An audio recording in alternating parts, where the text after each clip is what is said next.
Okay. If all things are going correctly, we should be live right now, and ideally, my voice is working. I haven't streamed in a minute. Got my restream chat up. I got some tabs and stuff I need to close. I have a million tabs open. Let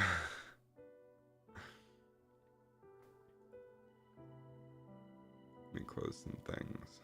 And then we'll talk about what we're doing today. Okay, I can close you.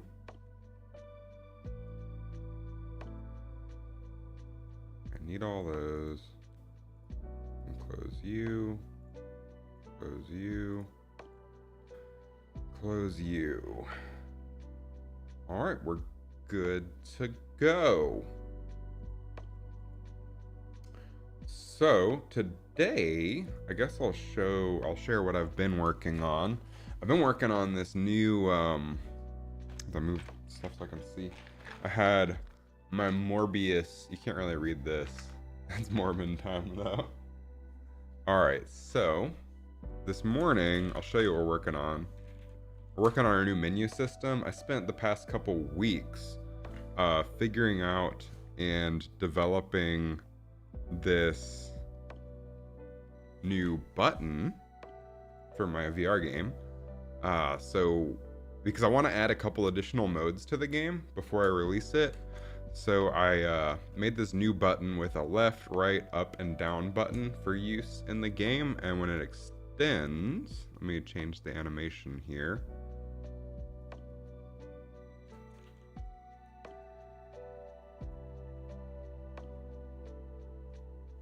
So now it blends better into the base, and also it animates out and looks pretty neat. I'm pretty happy with how this turned out. So I got this implemented into the game, and the start button works fine. I can show you that. If we hit play, and I don't have my VR headset here, and it's back behind me, but I've been testing just at my desktop. So if I select my main dude, no, leave me alone. Select the controller. So this is like your VR hand. You can hit the button, it works fine. Press the button, the whole thing animates down, and the game starts. So cool, that works great. But right now there's only one game mode, and I kind of want to implement 2 more simple game modes that I had an idea for, just as like a little bonus before I launch the game. So the idea there, and I'll sort of illustrate what I'm thinking. Let me open up Photoshop here, I guess. Let's do, we're gonna do some imagining. We're gonna do some brain webbing here. The frick? Okay. So what I'm picturing is we take our current menu system and embed it a layer down. So this is gonna be hard to explain. Yeah, so we take our current menu system. Let's say we have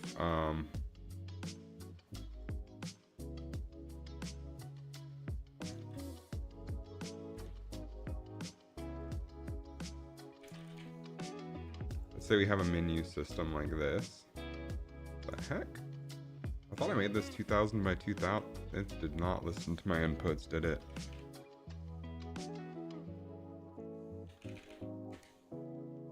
Okay, there we go. Delete those. So we have, screw it, we'll just, man, I need to hook up my drawing tablet for this. I wonder if I can. I haven't plugged that thing in a minute.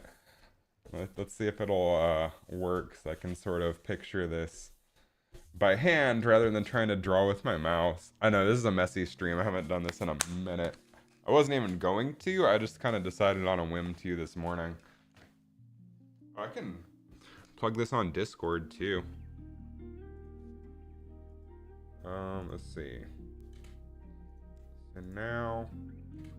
Send now.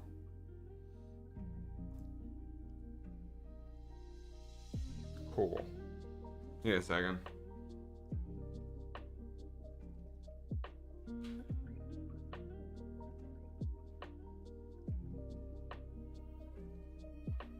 Yeah, so plug you in.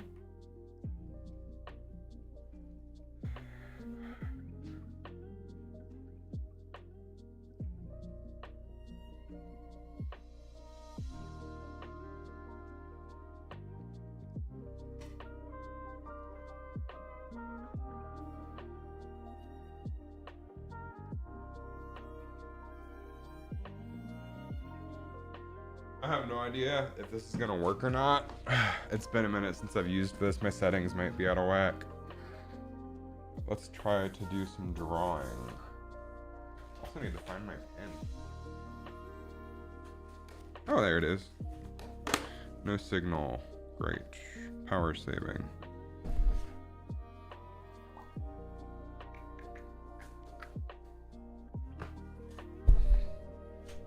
Let's think about this for a second.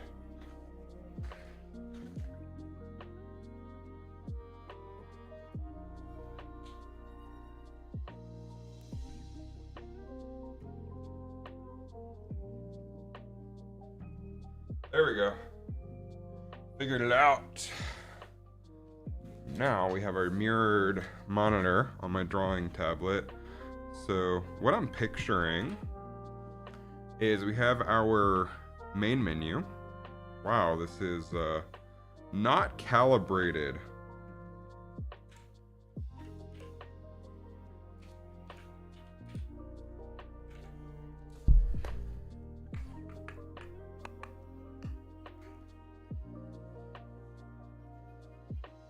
Do I not have this installed anymore? Oh, XP Pen, there we go. Okay.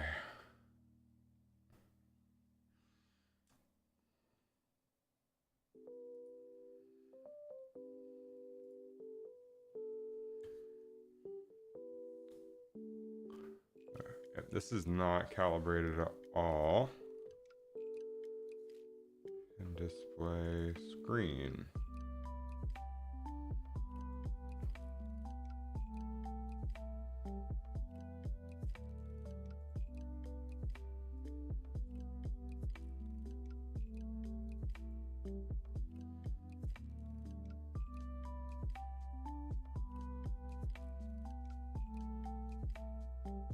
Oh, I see. It's stretched. Upper left corner of the area. No, that's not what I want to do.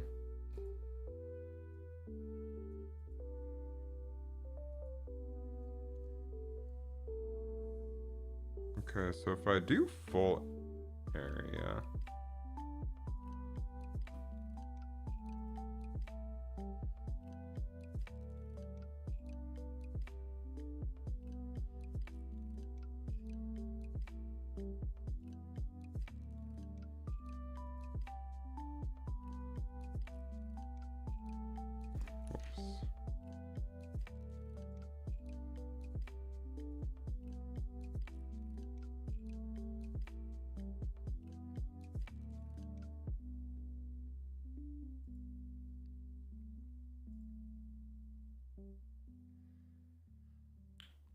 I know there's a way to get this to work correctly. I just don't remember how.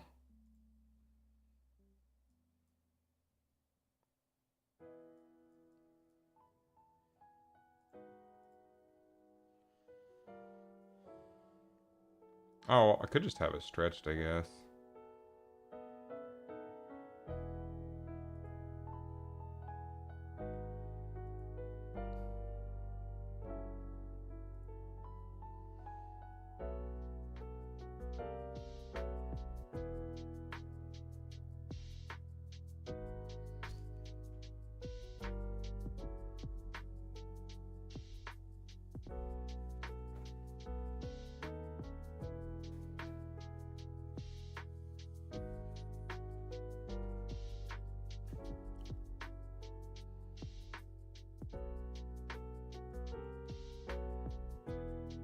I wonder if it would be under like display settings that I could fix this.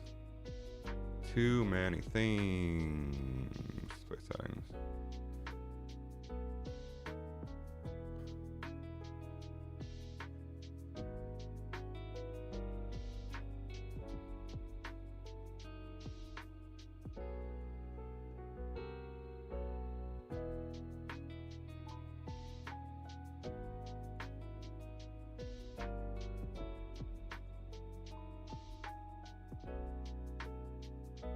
Display 3 maybe?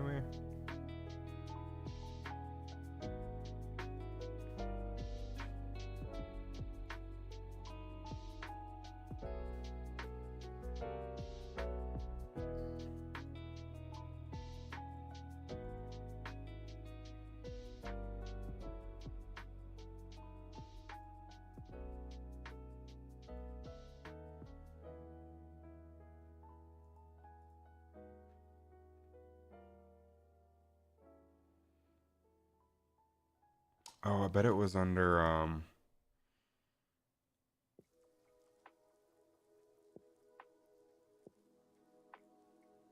shit, that's not what I wanted.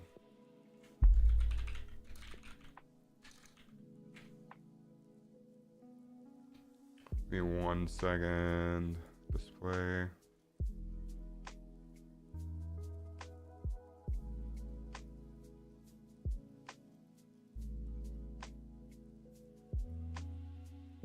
Okay, here we go. This has got to be it.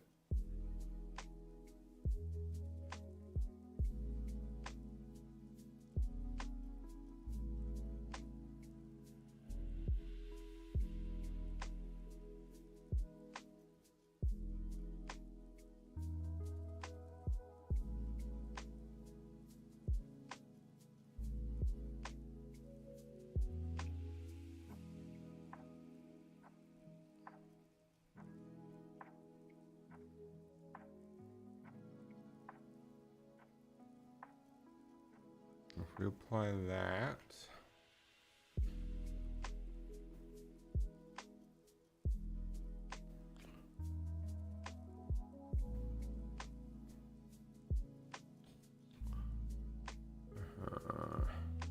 yeah, sure.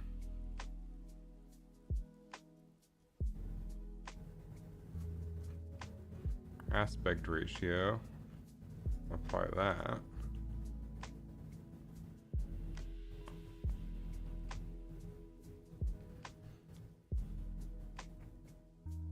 This is bizarre.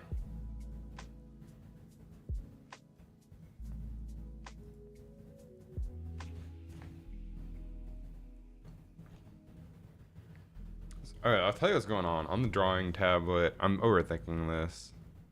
On the drawing tablet, the screen is stretched vertically because the tablet has higher resolution than 1920 by 1080. Like it's a different aspect ratio. So I'm trying to get the aspect ratio on the drawing tablet to match.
I'm trying to get the drawing tablet to match the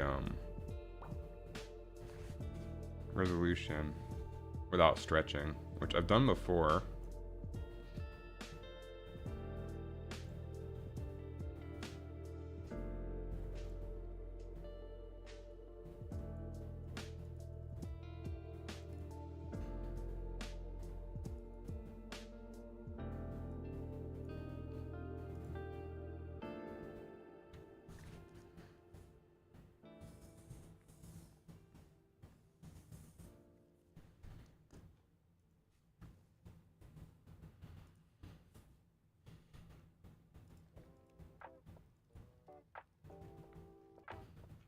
Maybe no scaling is correct.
Man, I don't know. It says it's 1080p, and I set the scaling to none.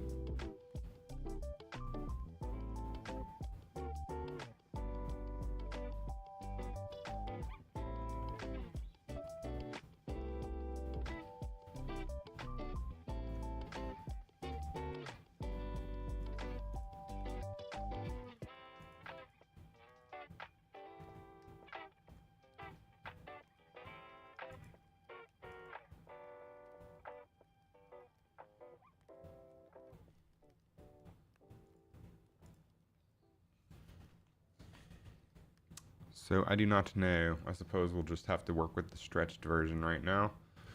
It doesn't really matter. I just need to draw out what I want to do for the menu anyway. Hey, what's up, Benzalot?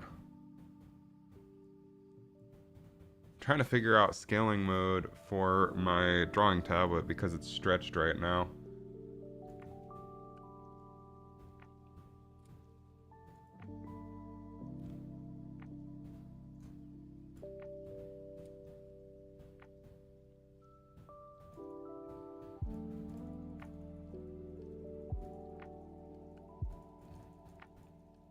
Also, oh, Happy New Year, Raphael. I didn't see you on Twitch there. Happy flippin' New Year. Yeah, I'm working on my drawing tablet, trying to that's not what I want. Okay, monitor 1. Customize screen area.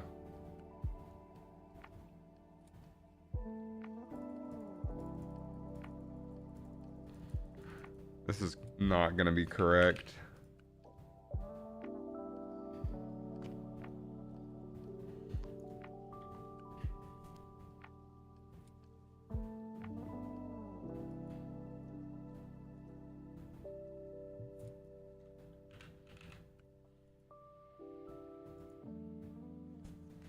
So that just changes like the pen active area. So what's going on is this drawing tablet is slightly higher resolution vertically, so it's like a little bit more square than a 1920 by 1080 monitor. So what I'm trying to do is have it so it's not stretched to match, since I'm mirroring my screen down here. But I had it set up previously. I don't know how I did that. I don't remember how I did that. It's been so long. So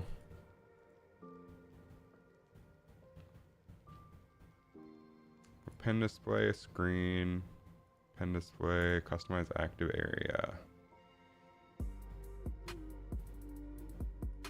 I could just do that. How have I been? I've been really good. Life's pretty awesome. No complaints on this end. I think I have, there we go.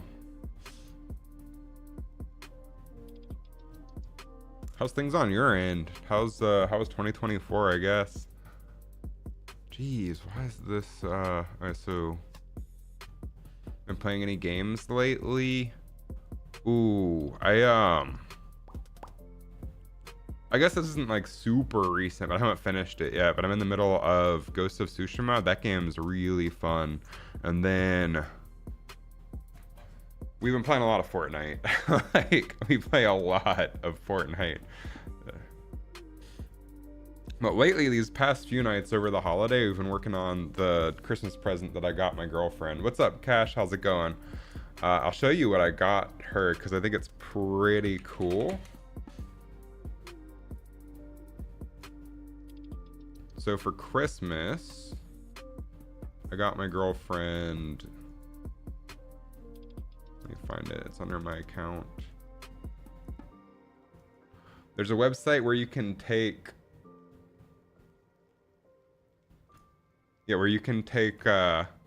pictures and turn them into Lego mosaics. So I got 4 Lego mosaics, one for each of our cats, and we've been working on those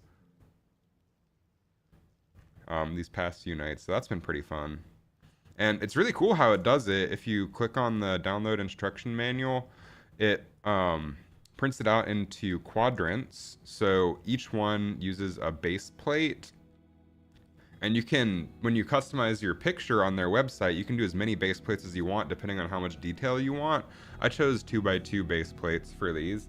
And it just tells you, it's kind of like a paint by numbers. You just lay this clear base plate over the piece of paper, and then it comes labeled with the Lego colors, and you just plug them in, and it ends up working pretty well. So I can bring up the one that we did last night to show you what it actually looks like in real life, which is this. I think it turned out pretty cool. It's like you zoom in and it just looks like a bunch of Lego bricks. You can kind of tell that it's eyes, but then you zoom out and the whole picture kind of comes together. Played that game and loved it. Took you like 3 months to finish. I don't know when I started, but it might take me longer just because I play so off and on. Lots of ups and downs. You're engaged now. What the freaking heck? That's awesome. Well, congrats for that, dude. Damn, that's some big life news. Man, where's the time gone? Yeah, I thought this was pretty cool. So that's what we've been working on these past few nights. Also, I've just been off work until January 6th because I had banked all of my vacation time till the end of the year pretty much. Okay, how do I change the scaling on this tablet? Size. Enable desktop resizing. Apply. Don't think that fixed it.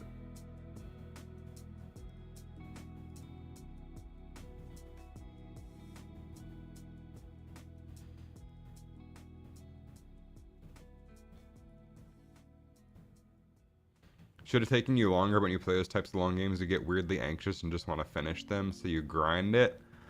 Yeah, my problem is I'm enjoying the game so much that I'm taking all of my time to explore all of the side areas and do all of the side quests. I probably could have finished the story by now if I just rushed through it, but I was just having so much fun doing all of like the little side things like chasing the foxes and going through the shrines and stuff. Still working at the same place. I got promoted this year, which is pretty cool. They changed me to technical director for animation, which same basic job, but now I'm also going to be training another person to sort of do what I do, which is pretty cool.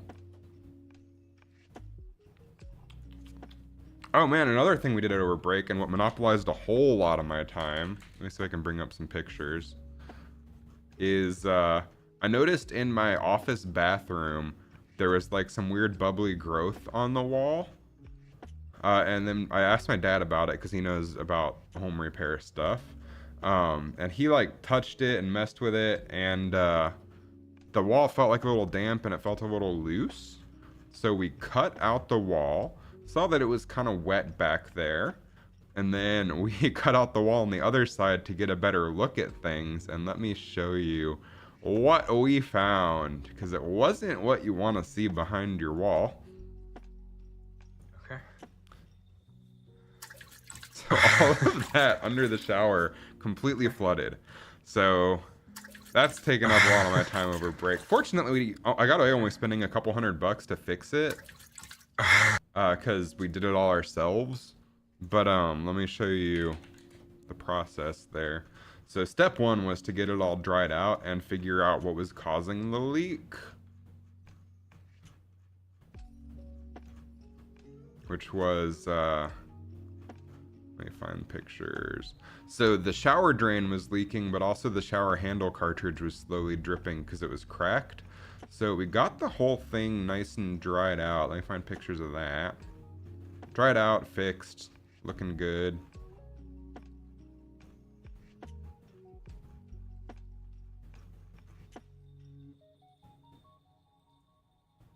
Let me just duplicate tabs, I guess. So we got it all dried out under there, and then did some drywall patching. This one you said go at an angle a little bit? Just, yeah, perfect, just like that. And then this one you said go at an angle. And then after the drywall patching, which looked like this. You're recording me? Of course. And like this in the bathroom. This is a good one. Then we did a bunch of spackling and smoothing once and you put the painting, screw tip there, and press it in a then little bit. now it looks like that. So it looks like there was place. never a hole there in the first place, which is pretty cool. There you go. That's right. This one you said go at an angle a little bit? Just, yeah, perfect. I've never done anything like that before, so that was a whole learning experience. You enjoyed Ghost of Tsushima as well, except for those legend storytellers, 'cause it's just like a multiplayer thing. Nice Buc-ee's shirt. Thank you. Yeah, I went to Buc-ee's a few times this year. We specifically stopped by on our way to New Orleans and back, and on our way back from North Carolina earlier this break. Man, how the hell? Perform scaling on display, maybe? How the hell do I get this to work? I can just work with it stretched. It's just gonna bug me. But we gotta make progress at some point here.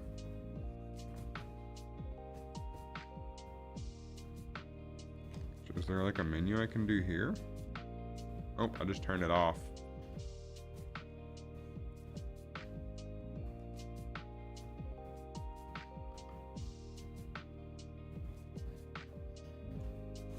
Sorry, I'm trying to get my graphics tablet working properly. It works, it's just the screen is stretched.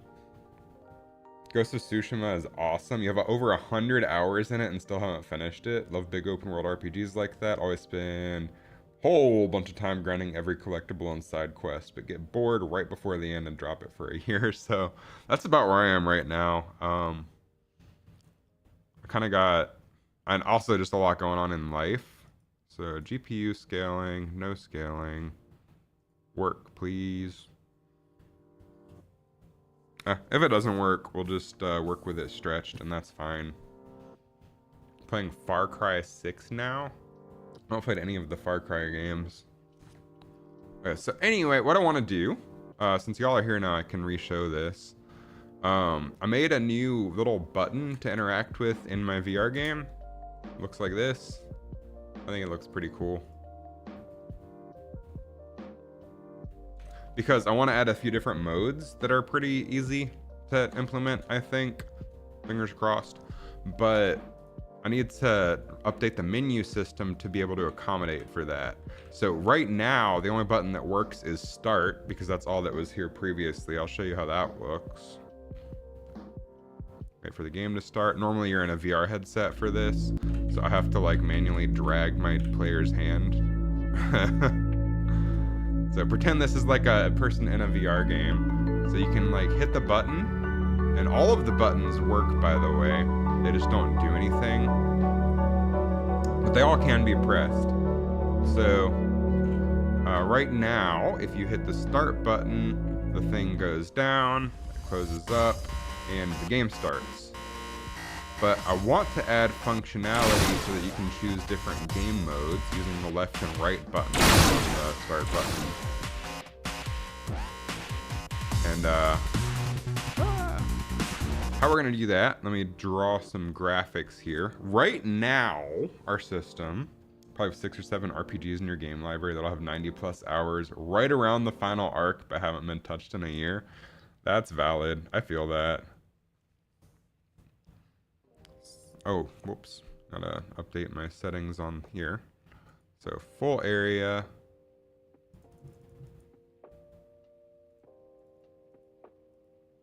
Ah. There we go. That should work. That works. I'm not super happy with the results here, but that's okay. So right now we just have, let me make some more layers. Right now we just have menu. So right now we just have the menu. So what we need to do, and what I'm picturing, let me make a new document here.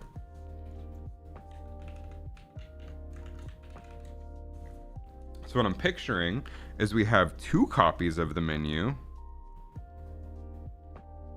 object.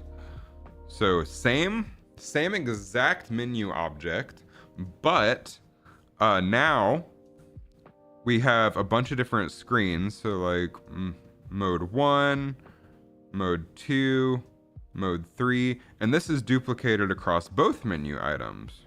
M1, M2, M3.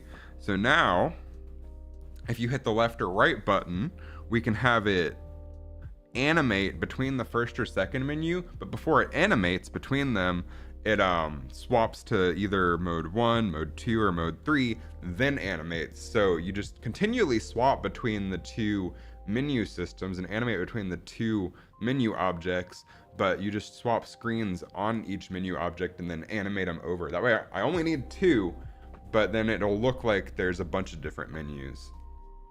So that's what we're gonna try to build today. We have to take our current menu object and embed it into a new object container and duplicate that so we can animate between them when you press buttons. And that's gonna be tricky, but I think we can do it. Is there a Sandbox VR near you? Seems really fun, but you've never been. I keep getting ads. I don't know if it's for Sandbox or not, but for like some VR arcade where they seem to have like really high quality experiences. I haven't tried it myself, no, but I think there's one in Atlanta. I'm not entirely sure. So this is what we're doing today. We're setting up our start button, and now I don't even need the graphics tablet. I spent all that time trying to get, we may need it to illustrate thoughts here in a bit, but we don't need it right now. Upgrade to the NVIDIA app. Leave me alone. I don't want your propaganda.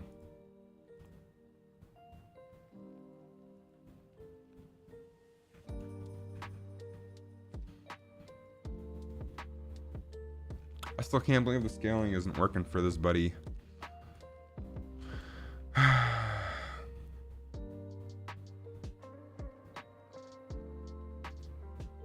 So let's get to work. First things first.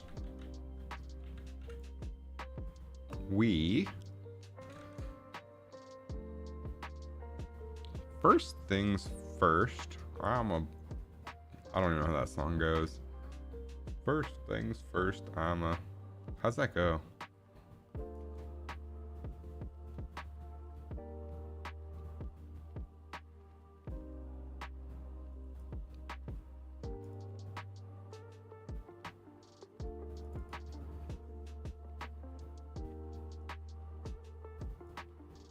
So I believe I need to figure out where this is located. I want to duplicate my project real quick.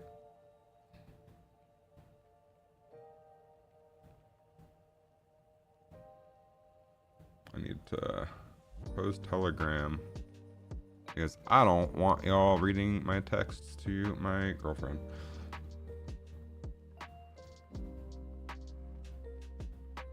I want to duplicate the project before we make any drastic changes. I should just be doing source control, but I don't know how is the honest answer there. So I'm not gonna. but I need to I need to figure out where this is on my hard drive.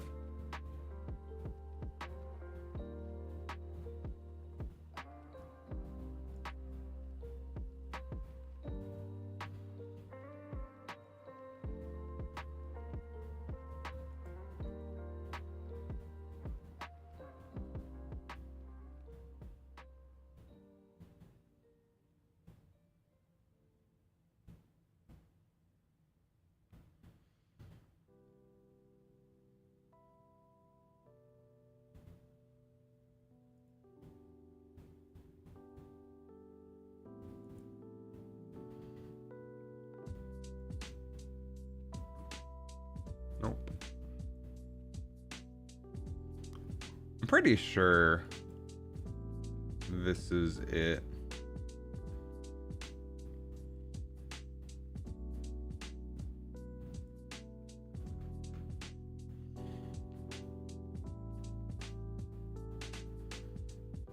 There's not an easy way to just see where your project is. Huh. Unless you go to just the top here, maybe? Is that Python? C++. I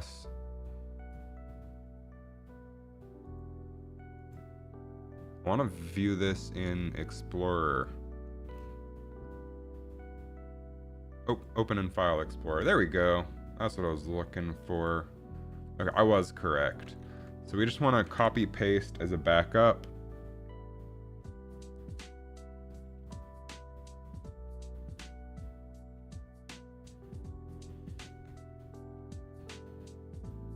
Took a C++ class in 2010. Safe to say you don't remember anything. This also isn't like regular C++. This is Unreal Engine C++. They have so many of their own custom packages and everything. It's very, very different from your standard run-of-the-mill C++. But I don't really use it. I just boot from the editor in case I need to do anything in C++. I do most of the stuff in Engine. I use their node-based programming tool, which is nice. It's a lot easier for me visually. I'm a visual person.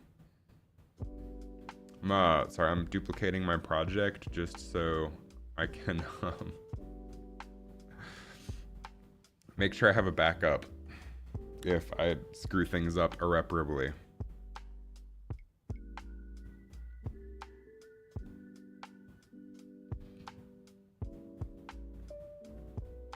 Your final project was to make a game, so you made a solitaire game. That's fun.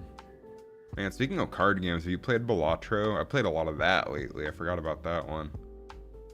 That's an addictive game. Oh, Astrobot was really fun too. Sorry, Balatro got me on the thought train of Game Awards, and I played the shit out of Astrobot. I 100%ed that one.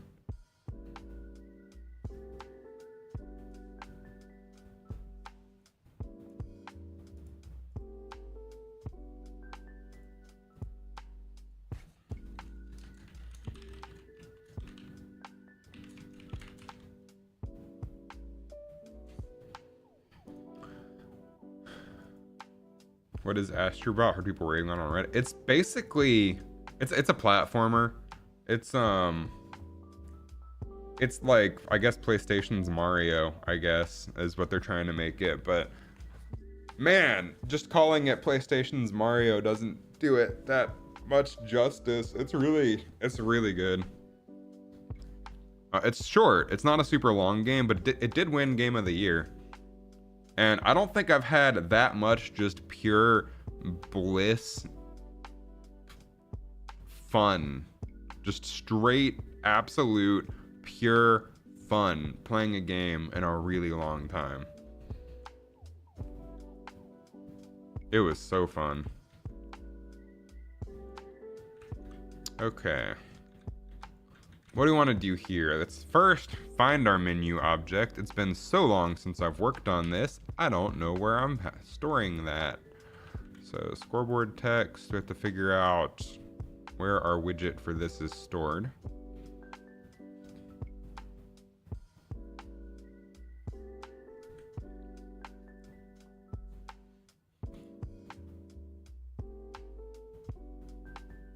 Ideal games are 15 to 20 hours. Astrobot, how long? According to most sources, standard playthrough is 10 to 12 hours. If you try to get all collectibles and trophies, it can be 18 to 20. So it's pretty short, but I still feel like it's well worth the price tag just because of how fun it is. If you like platformers, like if you like 3D Mario games, you will love this. If you only like Souls-likes or RPGs or something, it might not be your cup of tea. Okay, viewport. We want to select this.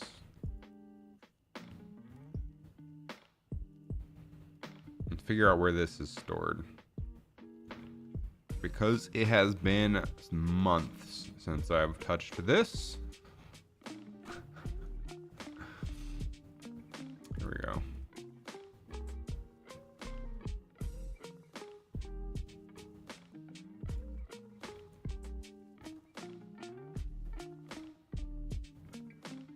A lot of people online really like to equate game length to price. They're like, oh, it's not like 100+ hours. I'm not going to spend full game price on this nonsense bullshit kiddie game.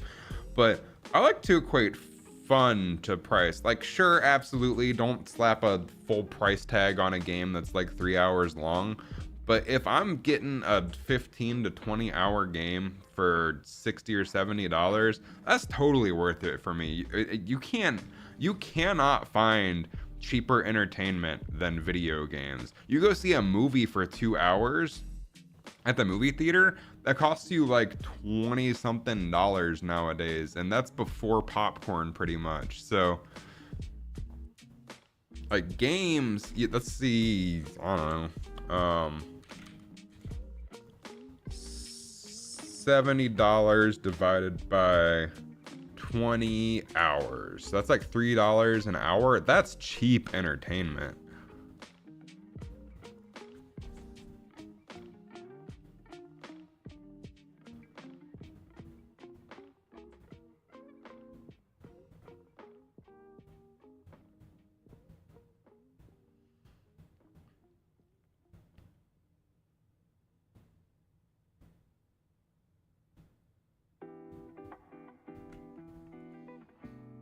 Oh, hey Juan, how's it going? Happy New Year. My girlfriend has texted me a bunch of stuff because we're thinking about possibly going to Disney World with some friends later this year. So she's texting me details. That's what I'm looking at away from the screen and away from the camera. So we have our scoreboard widget. You need to make a duplicate of this. Not a duplicate, we need to make a new widget. You like to buy one game and have your entertainment covered for the next 1 to 3 months? Teach their own, I guess. Have you ever been to Disney World? A few times. Also Disneyland. I hadn't been since I was a kid until, geez, how long has it been since I went to Disneyland? Years ago. God damn, time moves. Anyway, I went back to Disney in my adult life.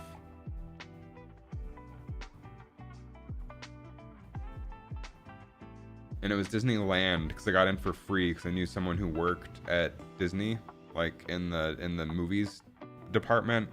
Like he worked. He was like a producer or something, but I don't know what his actual job title was. But regardless, we got to go to Disneyland for free, and that was really fun.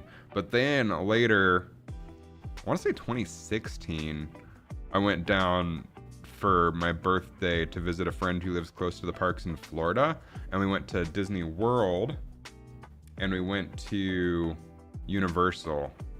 And we went to Universal at the exact wrong time because apparently my birthday weekend was also Harry Potter celebration, and there were a couple of actors from the movies in the park, and it was crowded in the middle of January. So that was a mistake. But Disney World was very fun. Happy New Year and happy holidays to you too. You went to Disney World like 6 years ago. You went twice, but it's so expensive. Yeah. I feel that. I had a coworker who went to Ireland, spent like a week or two in Ireland for less than the price of me going to Halloween Horror Nights for a week at Universal. I do really like roller coasters, but at the same time, Ireland looked pretty. All right, so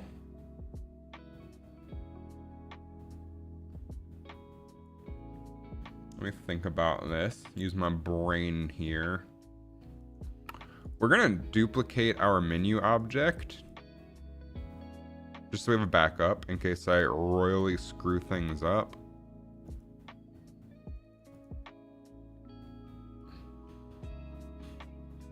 I do need to find where this is located though.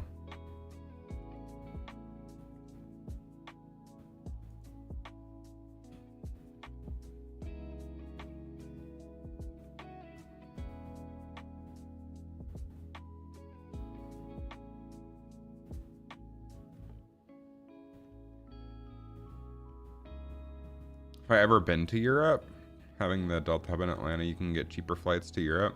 I have not. The out of country I've done has been on cruises, where we went to like Cozumel, Belize, Cayman Islands.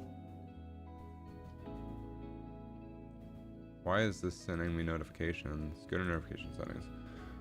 Off.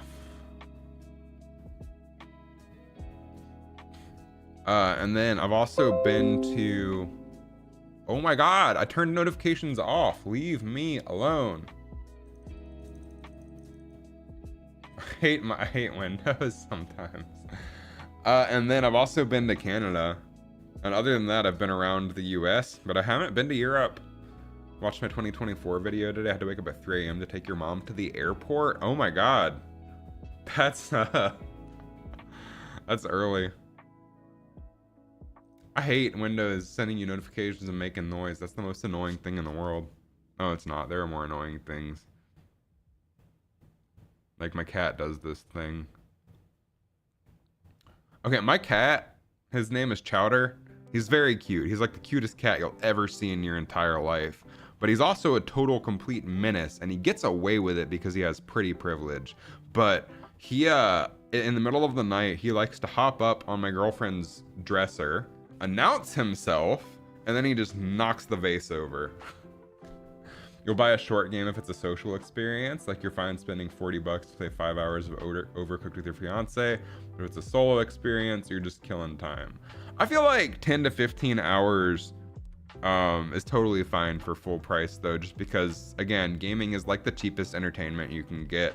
And if it's okay, so if it's like, hey, I appreciate the follow. If it's like 100 hours of grindy open world exploring and you're just doing it to kill time versus 15 to 20 hours of really compact, extremely fun, incredible entertainment, I'm gonna go for the 10 to 15 hours of like really compact, polished, 100% A+ S tier experience. Like I said, when I played Astro Bot, that is the most fun I've had in a game in a really long time. I was just smiling the entire time. Also, hello, Rayson, I don't know how to pronounce your name. I tried though. Did a tour in 2017, went to London, France, Germany, Switzerland, Austria, Italy, and Spain for like $4,500. Okay, yeah, she's looking at Disney tickets for a week.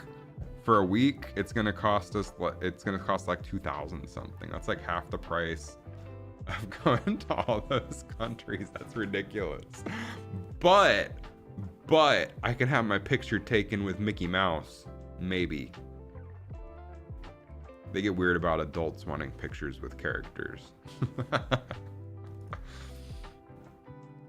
Okay, so we need to actually focus down here. I need to find where this blueprint is stored.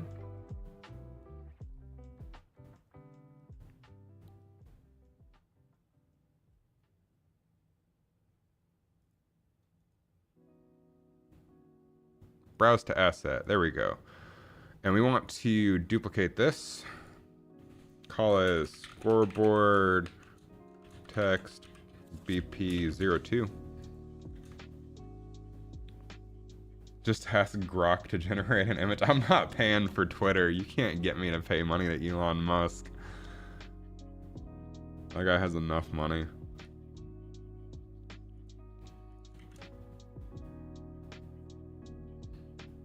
Wait, Grok is free to use now? No way.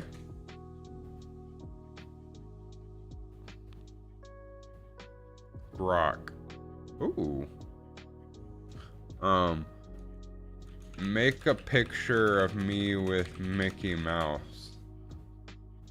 Cause I know a lot of these AIs are like really sensitive to copyrighted material.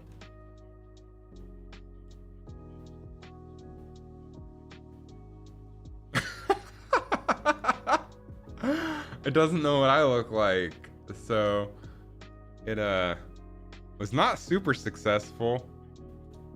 That's pretty weird. You know that law of physics where two objects can't occupy the same space? It feels like these two are sort of merging together. You wanted to go to Europe for a while, had a trip planned in 2020, but you know what happened that year. A funny story, y'all have probably already seen this on Reddit.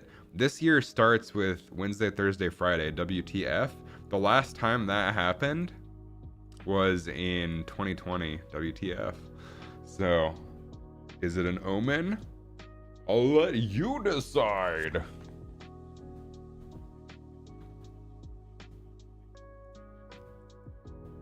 Should travel to South America. Argentina is beautiful. Man, I'd like to get out and do stuff. It just costs money. I'm saving up right now, and I had to spend a lot of money this month for my home repairs that I showed you, and I had to spend a lot of money this month for a new mattress, which I got for like way less than half price because it was a warranty upgrade. My mattress, I had a purple hybrid Premier 3 mattress and loved it. Most comfortable mattress I've ever had. This year it started developing sort of a dip where I sleep, so I would wake up with my back hurting. And those mattresses come with a 10-year warranty. I've had the mattress for 5 years. Do the math, still 5 more years on the warranty. Contacted customer support, sent them pictures, la-di-da-di-da. They said, okay, you can get a mattress that's similar to your current mattress, basically the same thing, but they don't make the one that I have anymore. So they would give me like an equivalent mattress from their newer lineup for totally free, wouldn't cost me a dime, or you can upgrade for the price of that mattress minus the price of your current mattress, what you paid for that. So I did that. I did the upgrade, and it was like $1,400 instead of the 3-something thousand that it would be to buy the mattress new. Because we went to the Purple store and tried all of the different options and chose the one that we liked the most. Did I get FedEx to deliver it? What's up, dude? How's it going? Happy New Year, Tactical Inserter. I don't know if I'm allowed to say your real life name. That might be doxing, but they had EFW deliver it, which is a shipping service I've never heard of. It was like the smoothest shipping service I've ever had. The guys came in, took my old mattress down 2 flights of stairs that are like half spiral, and they didn't complain even once. If I was doing that job, I would be whining, kicking, and screaming the entire time. Home stuff is so expensive. You call a company to come install curtain rods and 4 windows and they wanted to charge you $400? Jesus. You got into med school last month? Holy moly, dude, where's the time gone? I still picture, like, I don't know, like, I don't know the ages of most of my viewers, but some of you have been around for a while, so I just still picture y'all as the same age as when I met you. And now, like, Benzelot's engaged and you're going to med school, and it's like, holy shit, where'd the time go? I feel old.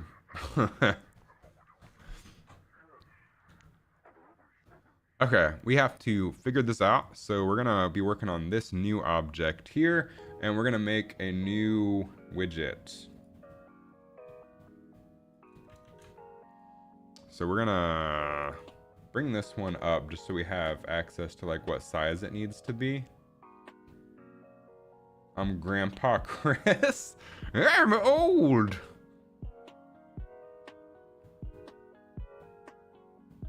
You'd be shocked how many people call you Skylar on here. It's the vast majority. Yeah, I just know some people are weird about it. Like one of the guys you know from high school has hopped in my stream a couple times over the past year whenever I got on, which was not very often, I guess, and requested that I'd call them by their Twitch name. So a lot of people like to be super secret. I'm Chris. I changed my name everywhere to Chris, so I guess I don't care enough. So let's make a new widget, and we're gonna call this, I guess user widget is the class that we want. We're gonna call this scoreboard widget underscore parent. Double click on that, and now we got some work to do. So this is gonna be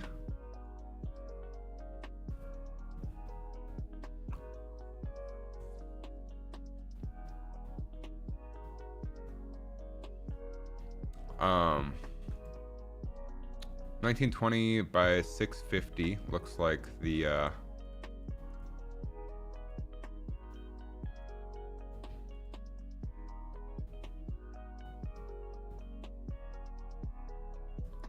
custom. And after this is kind of like working in After Effects, but way worse. Either way, if I want to waste your time figuring out who I am, you're gonna be disappointed.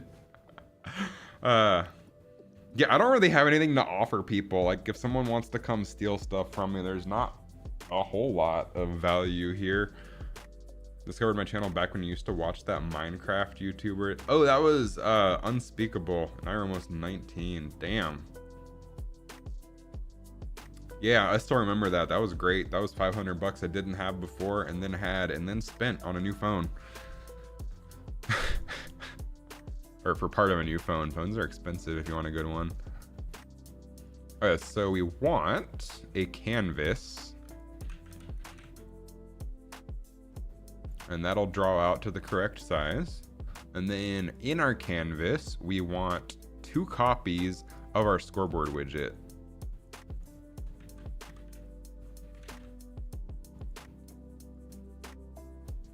Because now, we'll always, whenever we press left and right buttons in VR, we'll always be able to animate between the two, but change what screen the one off screen is showing. I know this sounds convoluted and complex, but just trust me, it might work. What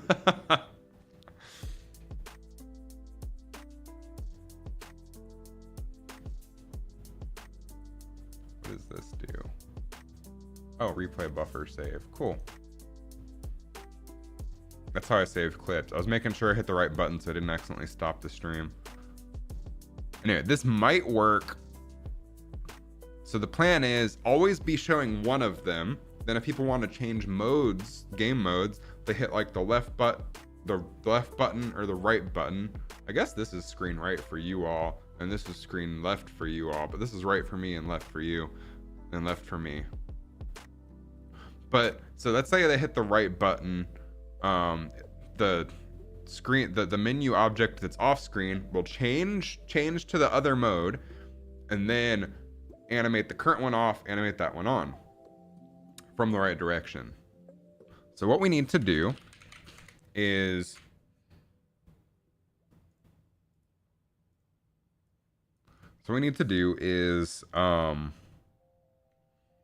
animations. We need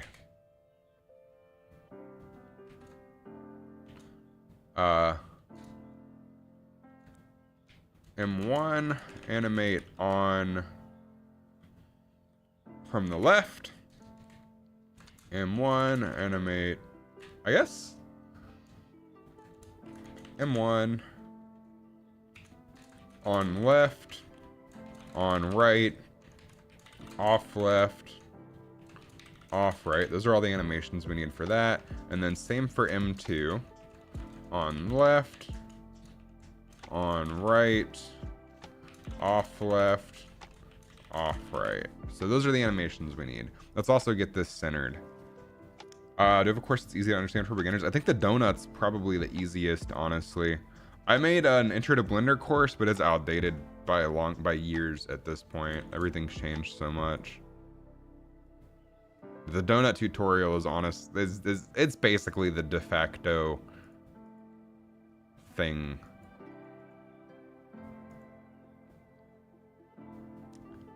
Size to content.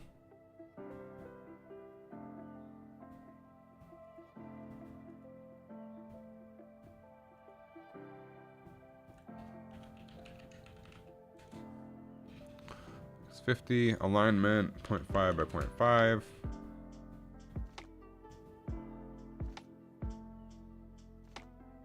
Oh, I changed position. Whoops.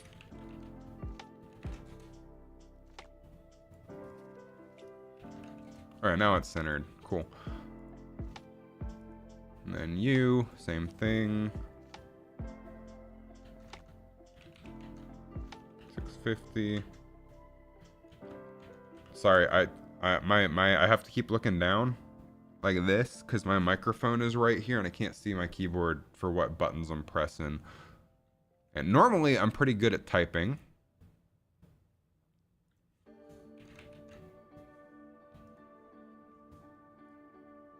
But when my hands aren't in position, I don't know where buttons are.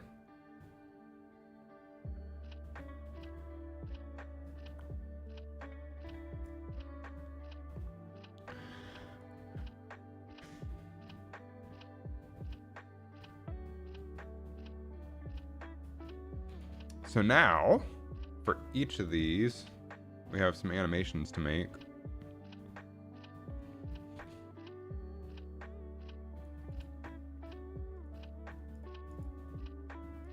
We want to dock this so that it doesn't keep animating out. And step one is just going to be get the left and right buttons working. Then we'll make the additional menus. Man, oh man. Ugh. I'm still waking up. Oh, I gotta be careful how I stretch. The other week, this is how you know you're getting old. The other week, I was like just stretching. I stretched like a little bit too far or stretched wrong or something, and my back hurt for 3 weeks. That's how you know you're old. Falling apart. Donut tutorial isn't pretty easy to understand. Oh, after you finish the donut, everything still mostly looks like hieroglyph. I think after you finish the donut, you'll have a better idea. And then what I'd honestly recommend is just come up with like a simple scene that you want to make and keep it very simple. Keep it very simple. You don't want to bite off more than you can chew because then you get discouraged. I've had that happen to myself more times than I can count on 3 hands. At least. You wanna keep it like just pick a simple project you know you can handle, but that might challenge you a little bit. And I would recommend just learning how to do the things involved in with whatever you want to make. Like so many people, especially when I was in high school, I had these giant ambitions. Like I'm gonna make this like 20-minute short film and it's gonna be amazing. And then you get started on it and you start to realize, damn, that's a whole lot more work than I thought it was. And then you get discouraged.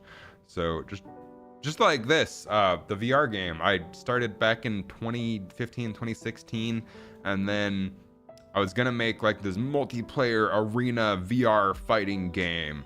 And for my very first game project ever, multiplayer was a little bit complicated, and here I am in 2025 still working on the same goddamn simple game that's not a multiplayer game. This is the sized down simplified game that I chose to make. Of course I restarted a couple times and restarted for the Meta Quest instead of the PC VR headsets, but scope creep is real. Keep it simple is all I can recommend. You relate to the back pain, which is also why I wanted the new mattress. It's very comfy. The new one's very comfortable. I'll show you what we got. I'm a big fan of the purple mattresses. They are not for everyone, but we got the Restore Premier for like a massive discount. It was not 3,000 for me. It was over 1,000, but yeah, super comfy. We went to the store in Woodstock and tried all the different options.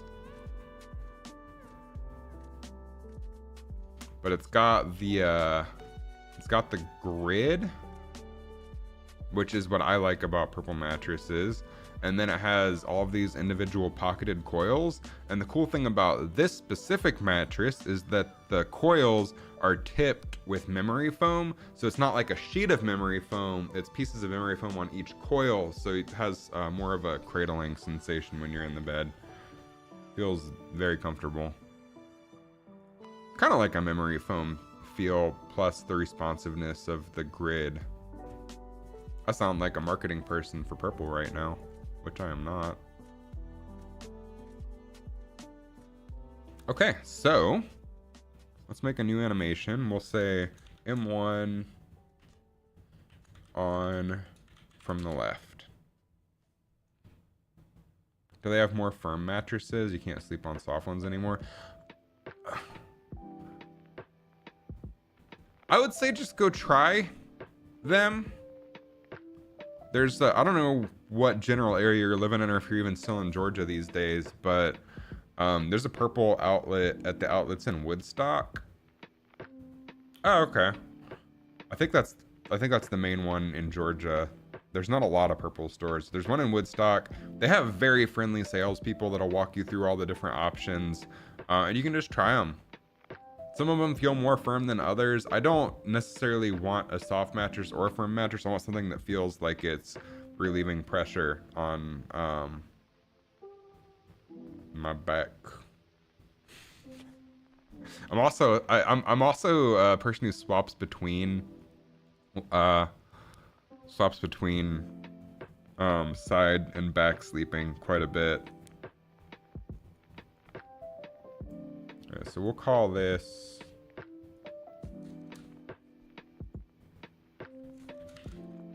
menu 1,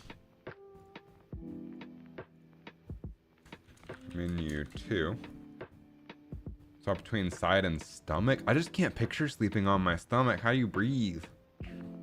I always picture smothering myself in my pillow.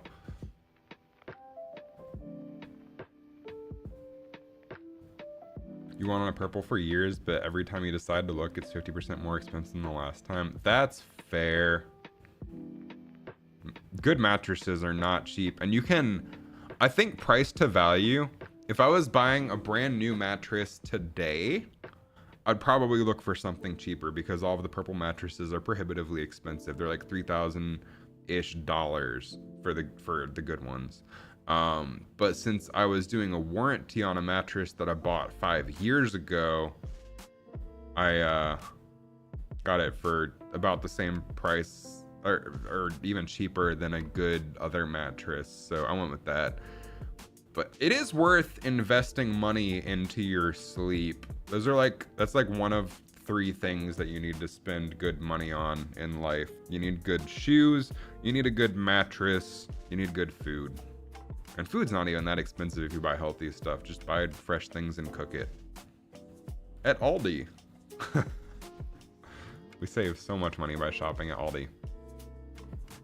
Okay, so animating on from the left, we will add a track for menu 1 and we'll add transform.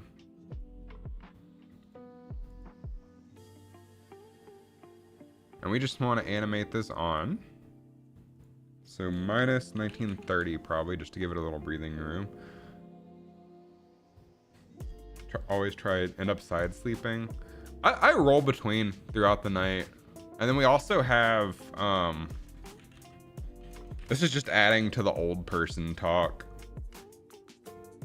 We don't have like this exact one.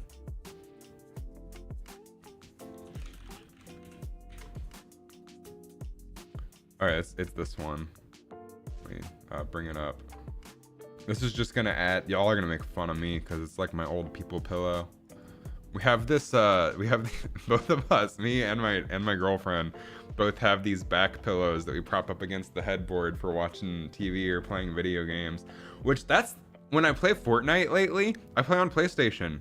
I know I was like a strict mouse and keyboard person for life, but there's something to be said about kicking back in bed and playing on controller next to your girlfriend. It's kind of nice. I'm a lot worse on controller. I don't play build mode, but it's kind of nice. And we still win every once in a while. You have bad insomnia, you get less than 5 hours every night. Eek. I have no trouble sleeping through literally anything. If I'm tired, I'm out. I'm just gonna pass the hell out. So we want to add a translation keyframe.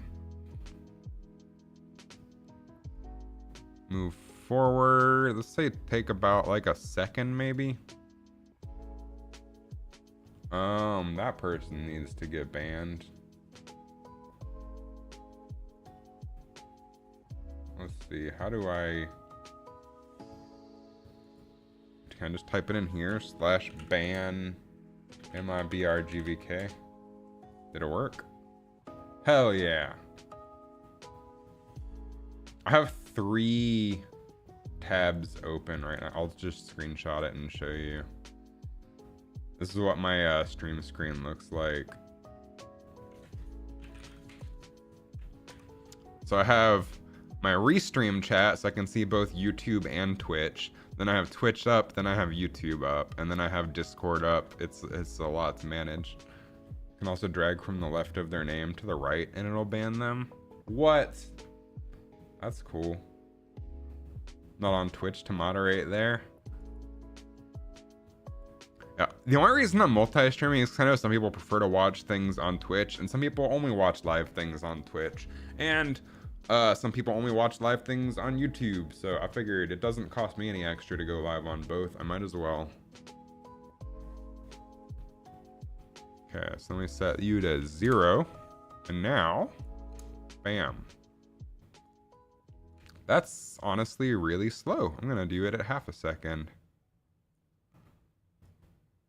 The whole animation system in Unreal is pretty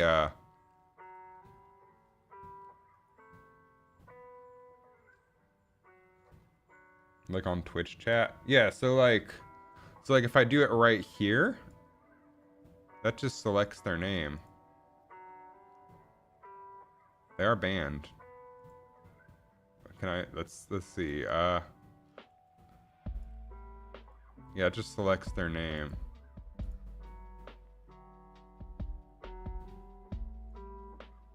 I can like block them or report them or ban them though if I click on their name. Maybe, I don't know, weird. I'm not a Twitch expert though. Both YouTube and Twitch sucks. Might as well consolidate to one sucky app. Oh, it does that in the channel chat? That's interesting.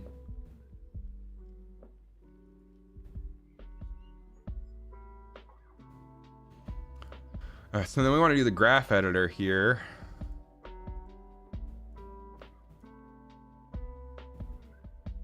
And man, the animation tools in Unreal Engine just are not on par with actual animation apps. Go figure.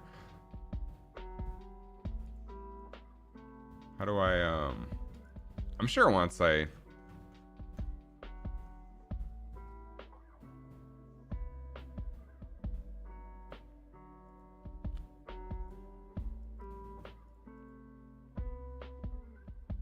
Zoom to fit. Why? Oh, maybe I need to select both keyframes. No.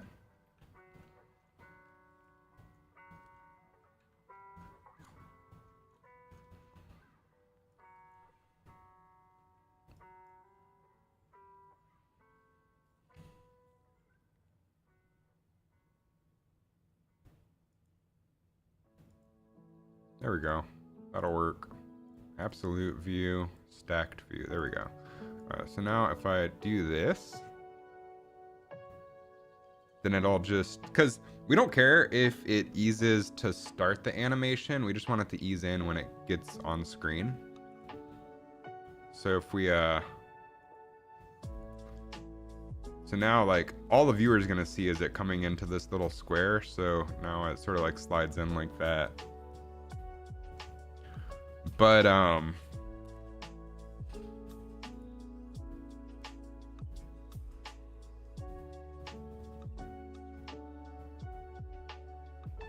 we might be able to consolidate here.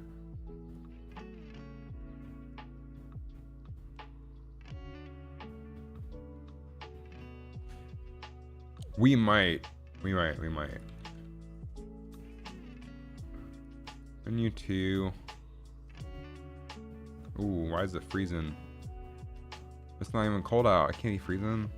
That was a terrible joke. Y'all should mock me for that. It is, hello? Boo!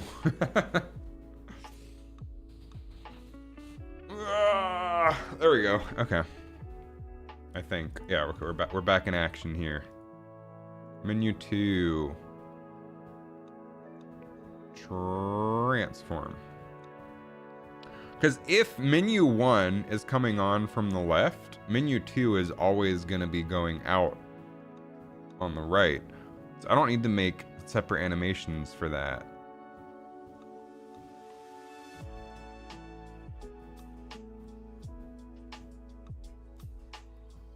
Just have to be clever in how we code this. So we can do menu 2, translation, and then animate that to 1930. Oh, we don't need the keyframes in the middle. No, thank you, sir. Which you'll notice, we actually need to start this one before this one so that it looks nice. So we need this to start moving out before this one starts moving in, since this is going to be easing out. But let's go ahead and go to our little graph editor. Transform, translation. And we want to do the opposite here. We want it to start out slow and then ramp up to go out, since that's what the viewer is going to be seeing. I don't know, animation curves can be really confusing to sort of mentally visualize until you get the hang of it. So if this is a little bit confusing and you don't understand why you're looking at graphs and charts on a Happy Fun live stream, I get it. So now we want to go back to our menu 1 here and move you, buddy.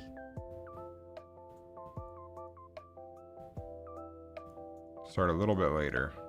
So we don't want him to overlay.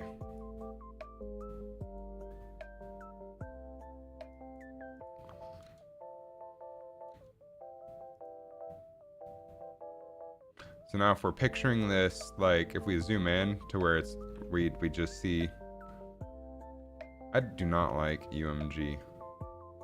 So we only see what we're gonna see in game and we play this. What the heck?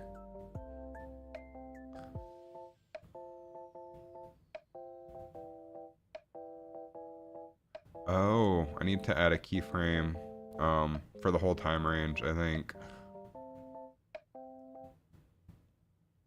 Anyway, now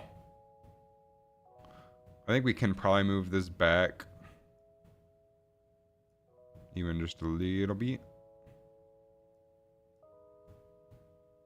I want to go smaller increments, sir.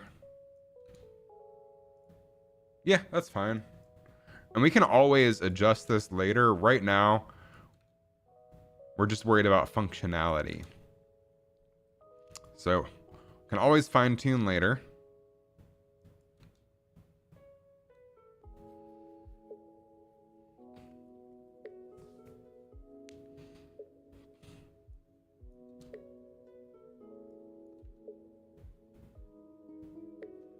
So now we want to do the exact opposite and do M2 on from the left.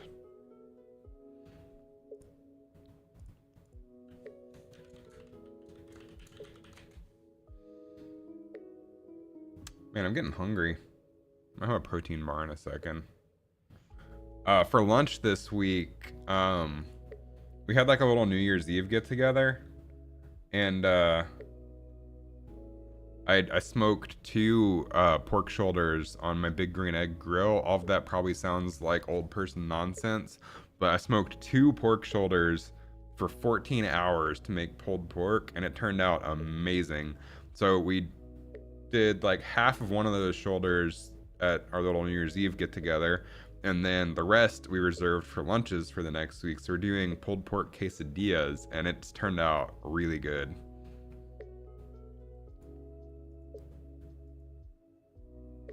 Yummy food.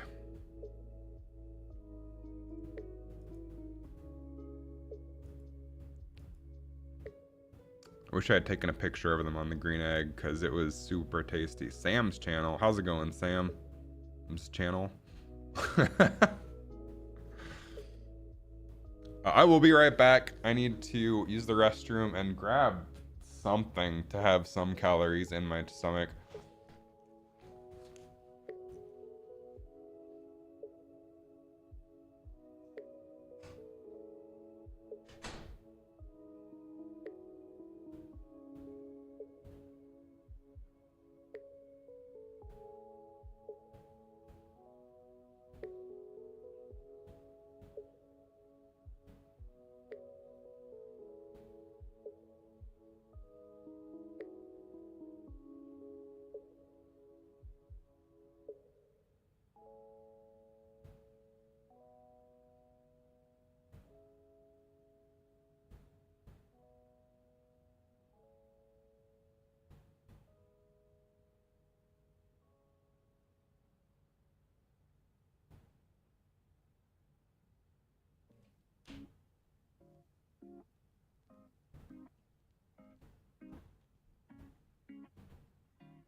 You know what doesn't sound tasty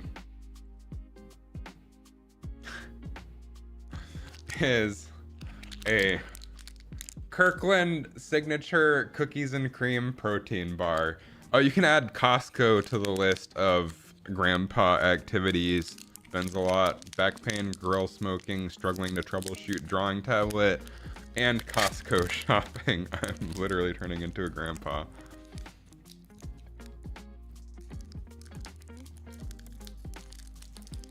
Ugh, but man, I'm enjoying life. Life is pretty great.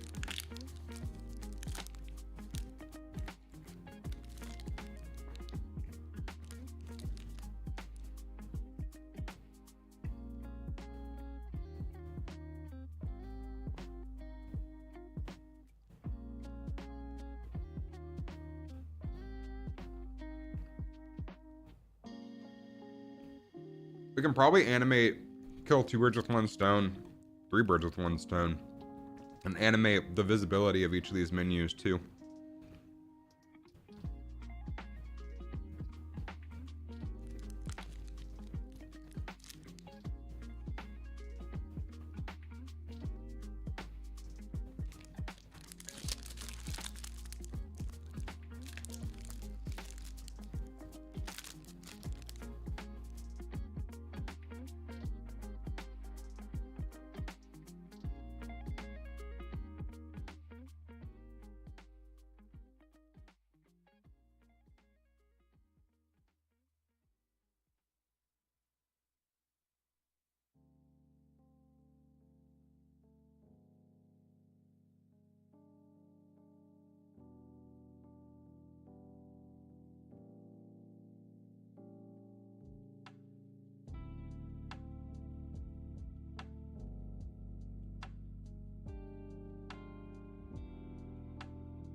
Has the texture of kinetic sand, but hard.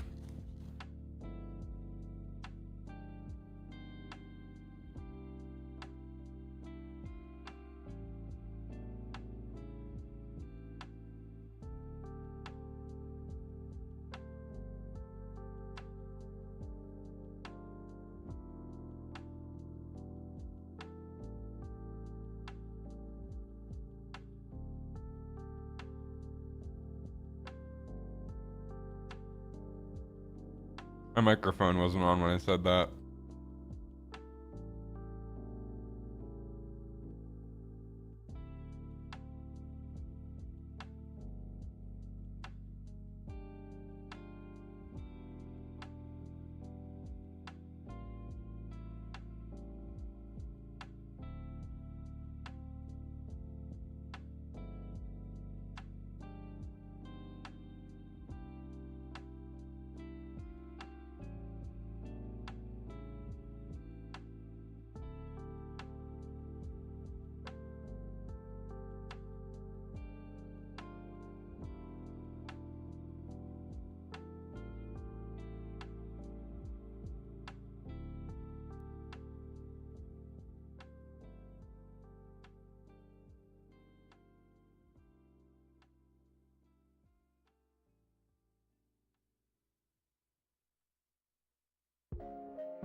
Yeah, it's interesting. You never really stop growing as a person in life as long as you want to continue growing.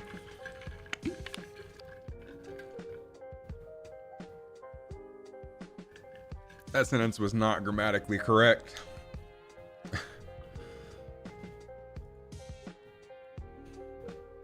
Now, don't get me wrong. I still get frustrated at Fortnite sometimes, but I haven't broken a monitor in a really long time. God, that was rough.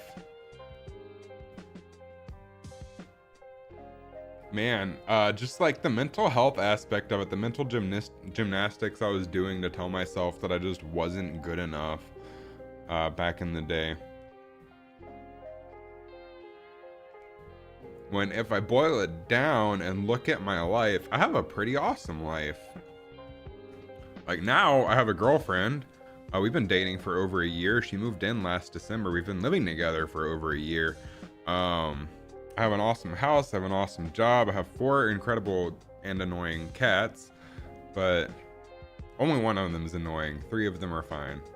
And the annoying one is cute, so he makes up for it. I don't know. Got a lot going. Got a whole bunch of really cool friends. Life is very good. No complaints. Well, some complaints, but no complaints directly. And we want to animate menu 2 on, which means we animate menu 1 off. This is going to get convoluted and confusing. I wonder if I can change the color of one of these.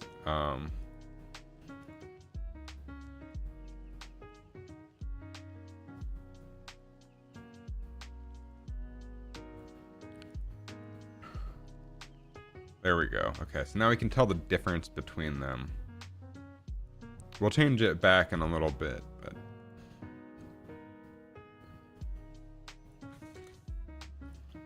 Okay, so menu 2, we want to animate on. Which, if we look at this animation, we start at 0.3 for the animate on and go to 0.85. This is in seconds, not frames, which is the other thing I hate.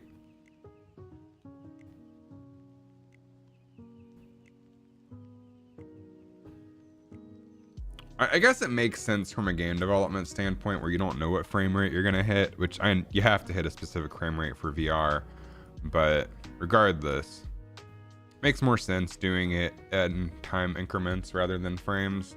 It's just confusing coming from animation software. So we want to start at 0.3 and then go to 0.85, and we want to animate on, which means we start at negative 1930.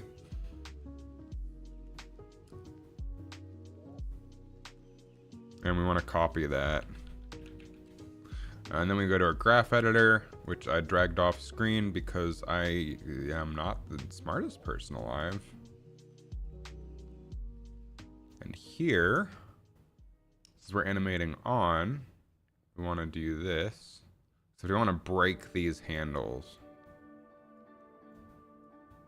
So we want this to be flat. Not that it really matters. So I want you. They need like a flatten button. Oh, flatten. There we go. And then you. Like so. You. Flat. Oh, there we go. Okay. That's what we're looking for. So now if we play this. Slides in, looks nice. And then we want to start. Uh-oh. At 0, slide off by 0.55.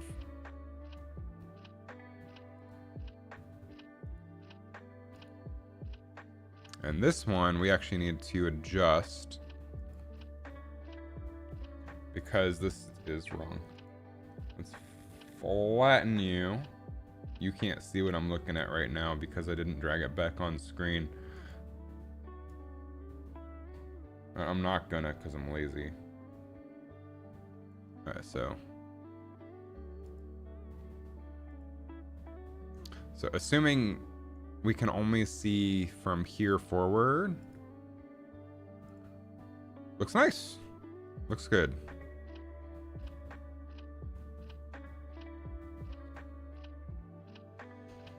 And then menu 2, which we can just zoom in, I guess.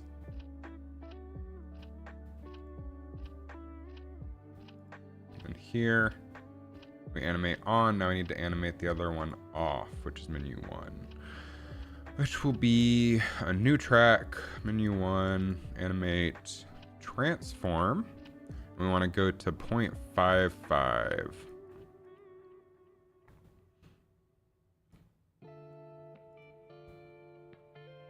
Oh, did I add? Whoops. I'm going to add transform to menu 1. We want to start here, go to 0.55.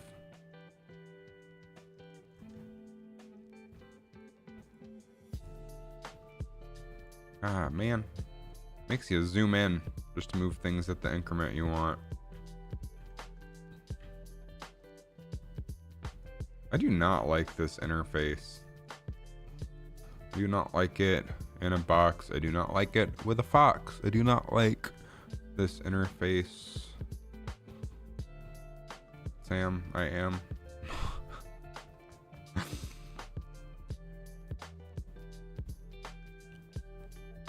Alright, so we can go to the graph editor.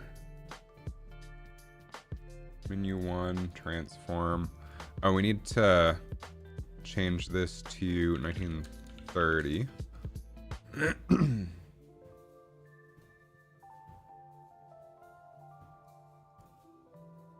And then do the same here. Break the handles.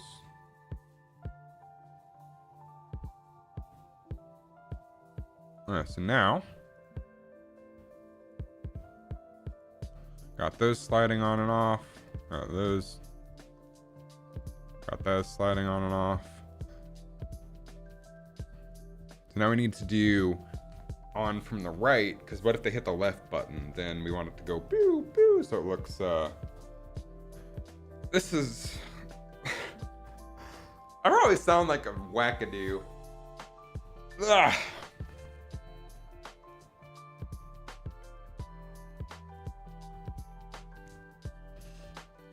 That's true. Okay, so now M1 on right.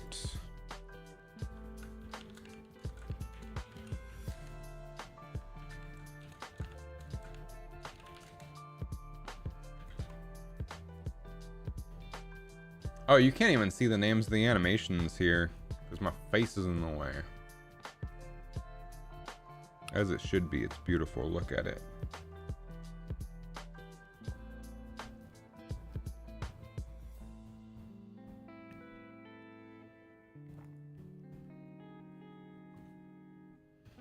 Okay, so you want M1 to come on from the right. So we decided coming on starts at point 0.3 and goes to 0.85. So add a track, menu 1, add a track, transform. We want to start at 1930.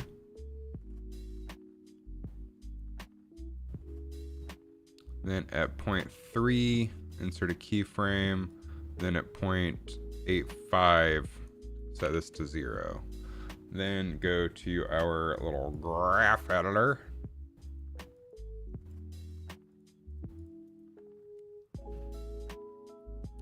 And we want this to be a broken handle. And then just animate it like so. So it'll ease in.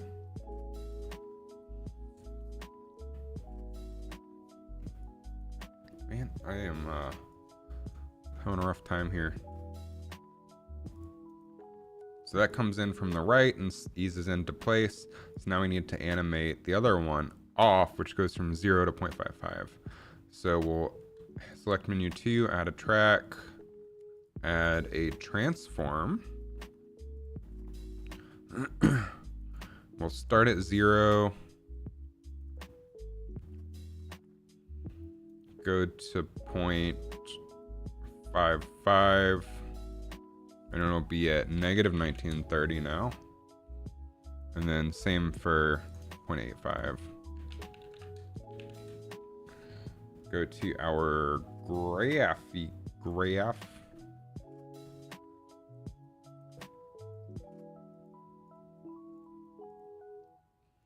And we want this to ease out.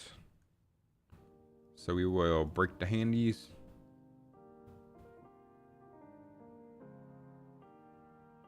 Do that. Do all this nerd graph stuff. And I think it looks pretty good. It's not perfect. We can always fine tune this later. But not too shabby. Oh, I can zoom in. They have specific zoom levels though. Regardless, we got it animating out and the next one animating in. So now we want M2 to come on from the right, which is the exact opposite of this. And then that should be all the animating off and on animations that we need for our container.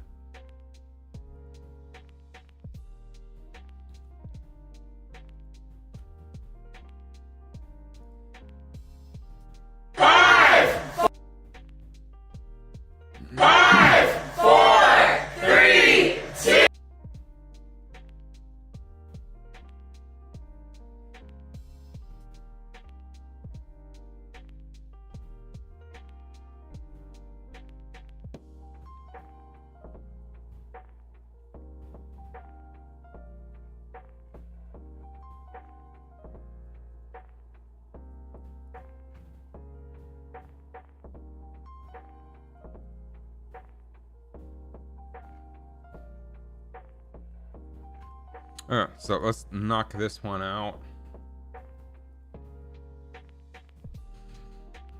So animating on now, add menu 2, add transform.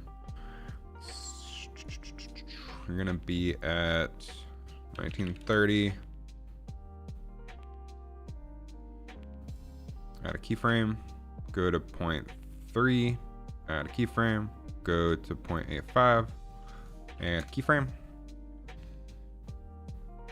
go over here to our little graph editor to do some nerd shit. Break the handies. And then ease it up. I think so. Then do the exact same thing, but for M1 and off.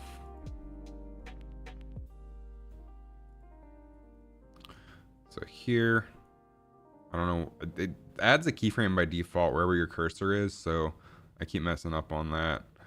So we start here at 0, go to 0.55, we go to negative 1930, and then we also need to adjust this keyframe that we automatically created to negative 1930. Go ahead and select our X transform, bring over our graph, break the handies.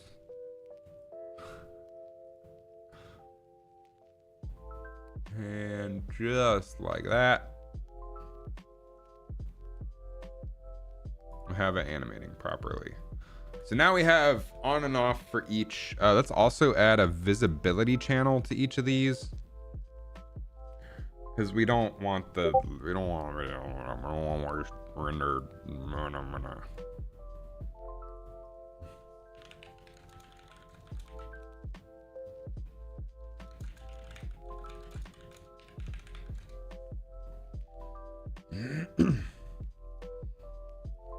don't want to waste render overhead on things that are off screen. I don't know if it wastes it or not, but it's still going to be good to set them to visible or not.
Cool. I need to make sure that I have a full 0.85 track for both for each. Correct. Okay. So now we want to add visibility.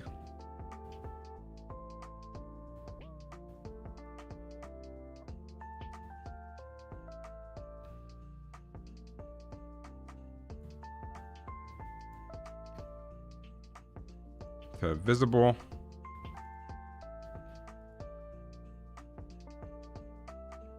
Okay, so this is M1 on, so it doesn't even start till 0.3.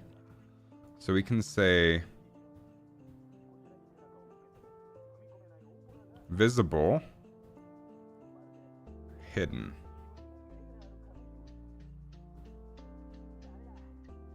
Oh, visible, add a keyframe, hidden.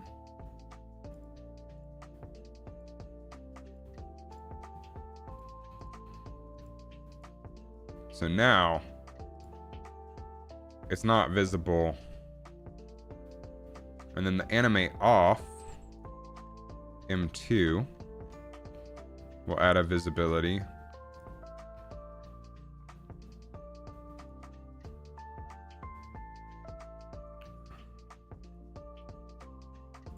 To visible. And then visible, add a keyframe, select the keyframe hidden. It's a little weird how they handle this. Okay, cool.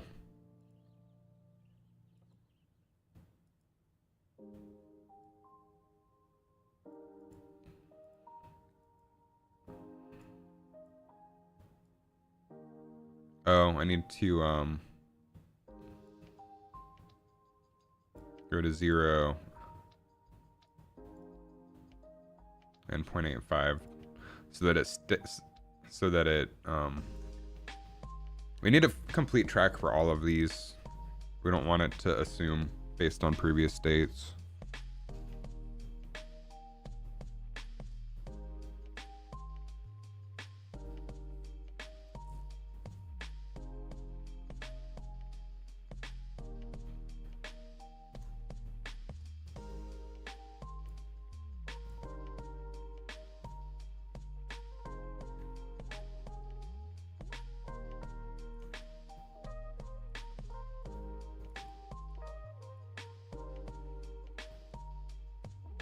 So now I have to do this for all of our animations. Add visibility, add visibility.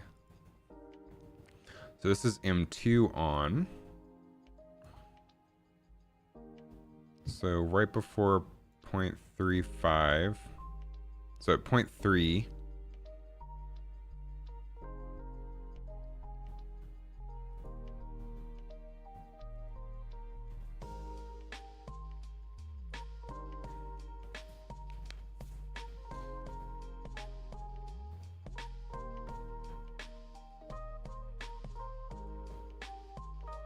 Oh, man. So at 0.3, we want to set it to visible. 0.25, and we can zoom in. 0.25 is fine, I guess. Add a frame, set that to hidden. Then go to 0. God damn. This interface needs some work.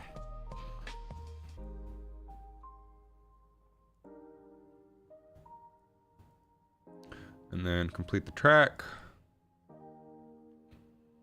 Do the same thing for menu 1, but hide it after it gets out.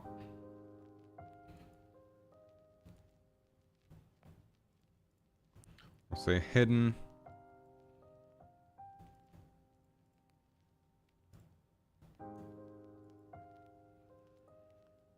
Visible. Visible. Hidden. Making progress.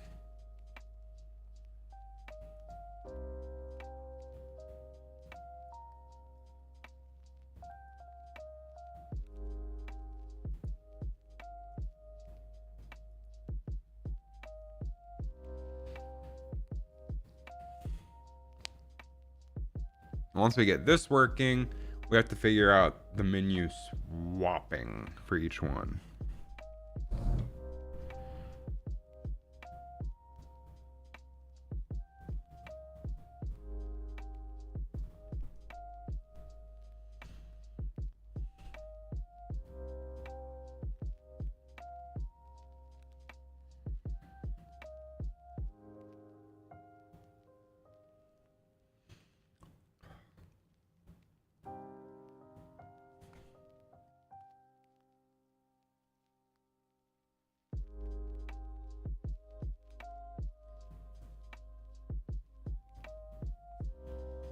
Man, I gotta use my thinking juices.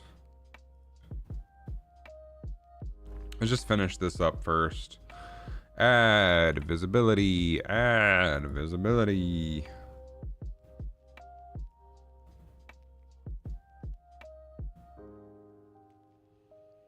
M1 comes on, which means it doesn't need to be visible till right now.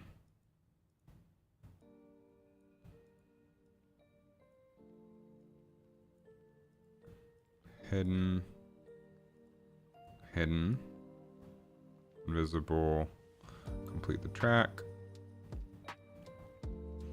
And then visibility. So you're animating off, which means you're visible until now, and then hidden, and then you stay hidden.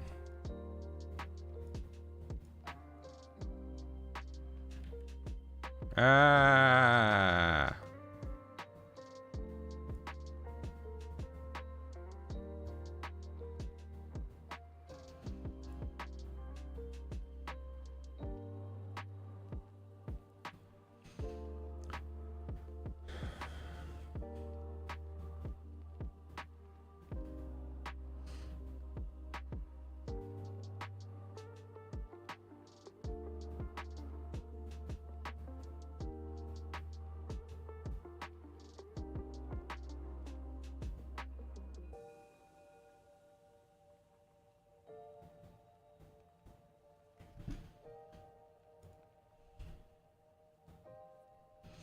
So now M2 is coming in. So I'm gonna add visibility.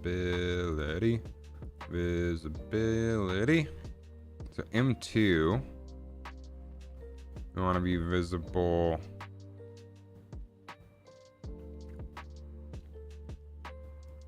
Hidden. No. Or visible. Hidden. Hidden. Visible. And then you, sir. Almost done here. Visible. Hidden. Hidden. Visible. Compile. Save.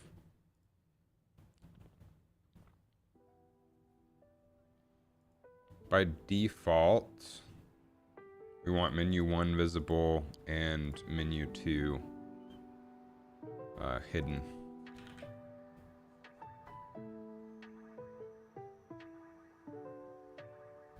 Oh, not hit testable is what we want.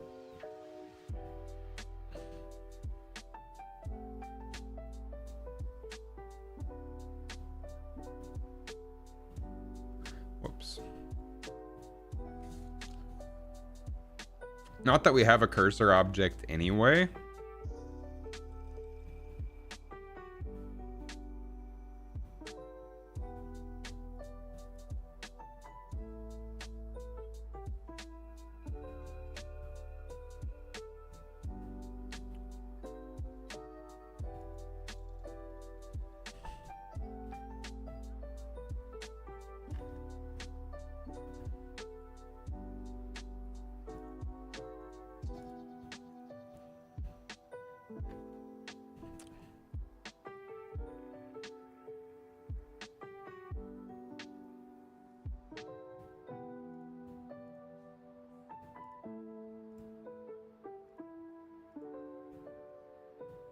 Cool. Okay, I think we're good to go.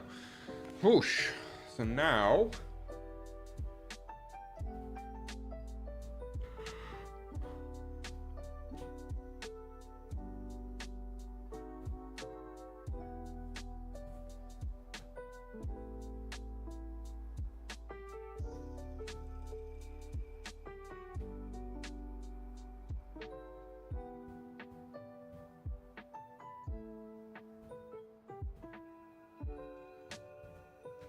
we need to make an event.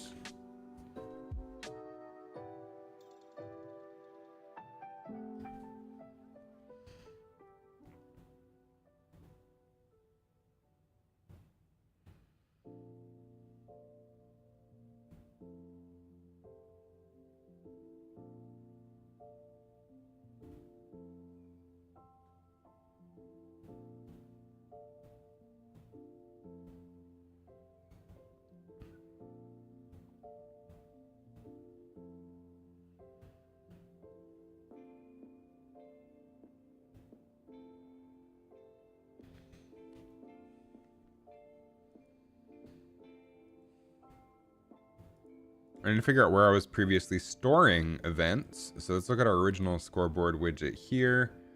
Go to our graph and see what we're doing. So we have a restart game animate, game over animate.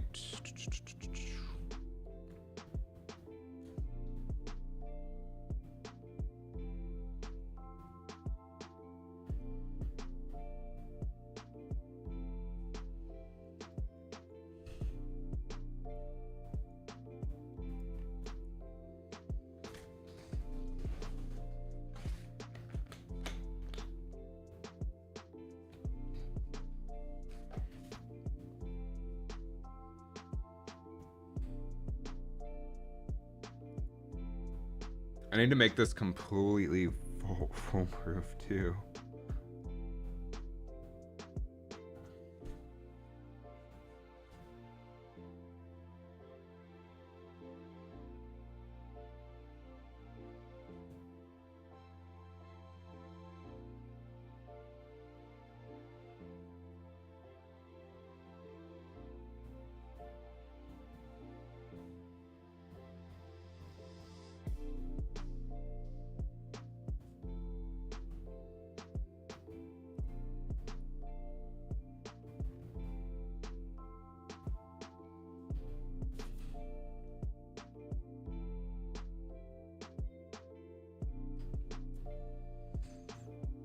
thinking.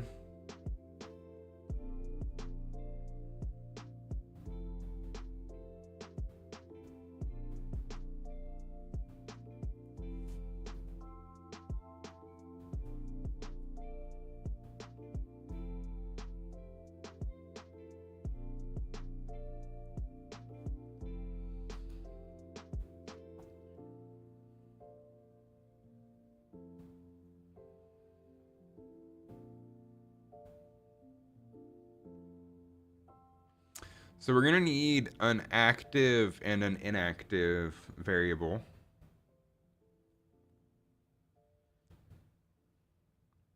And we might be able to get away with just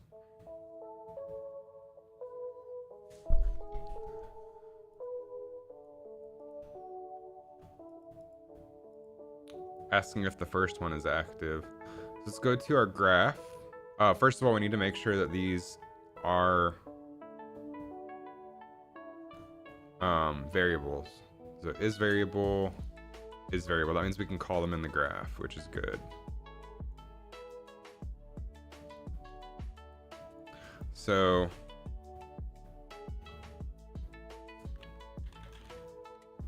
custom event, we'll say right pressed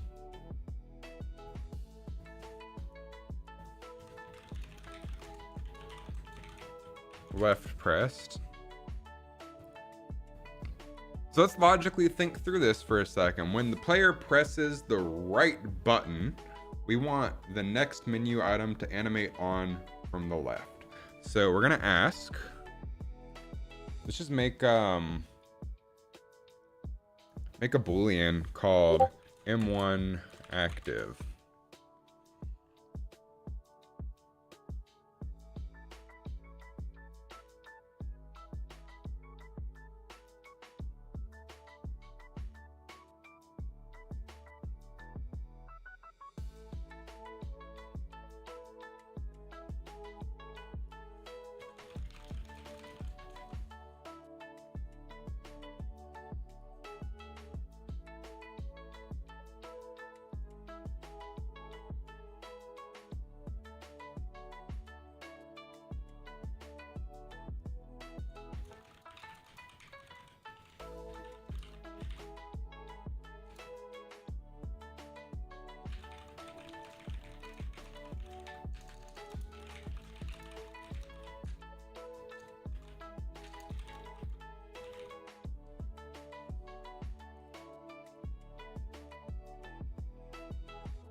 So we want to ask, is M1 active? Let's say that menu 1 is currently active. Then we want to have M2 come on from the left.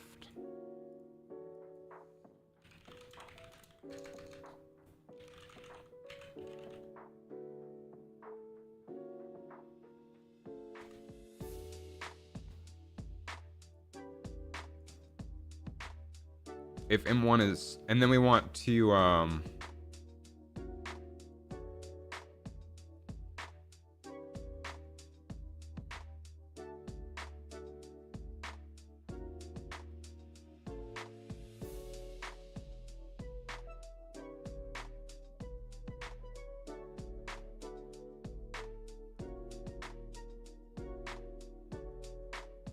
wonder if they can do it with like a finished event.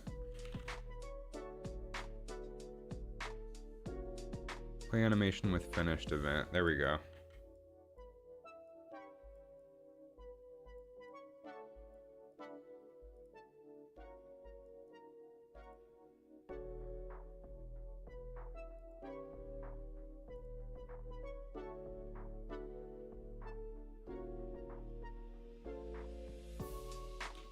Will that work?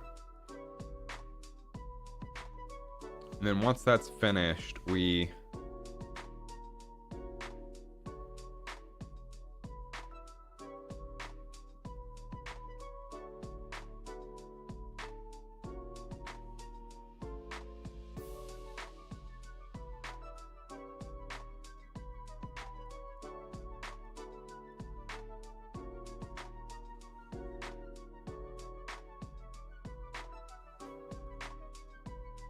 We also don't want players to be able to interact while it's currently animating. I don't think they will because the animation's short enough, but we're gonna set some protections in for that as well.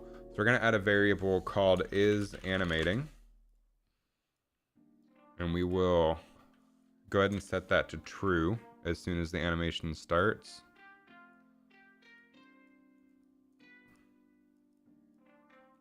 So now we do a branch before we even ask which one is active, and we ask if it's not animating.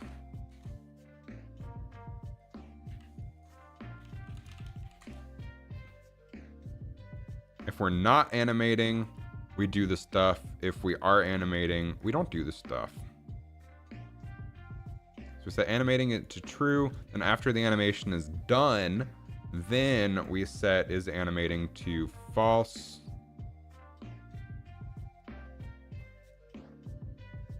And we set, so M1, if M1 is active, we animate M2 on and set M1 to not active.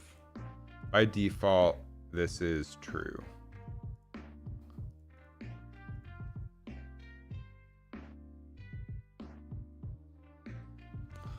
So now we just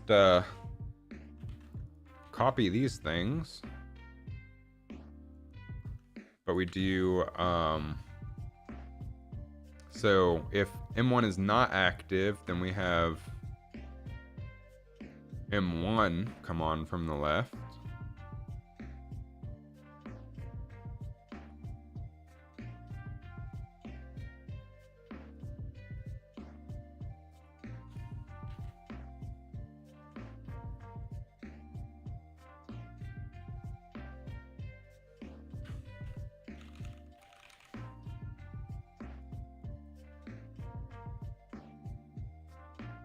Why does it need a widget?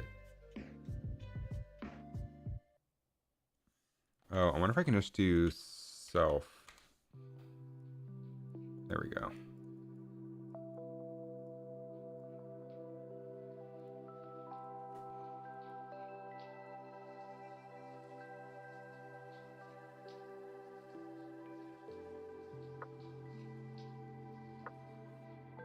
And then we want to set M1 to active if M1's coming on.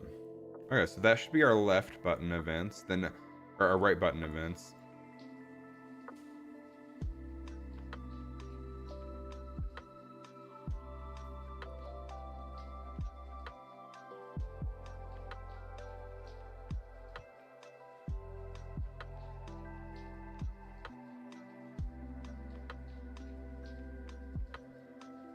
So I'm going to copy this stuff for our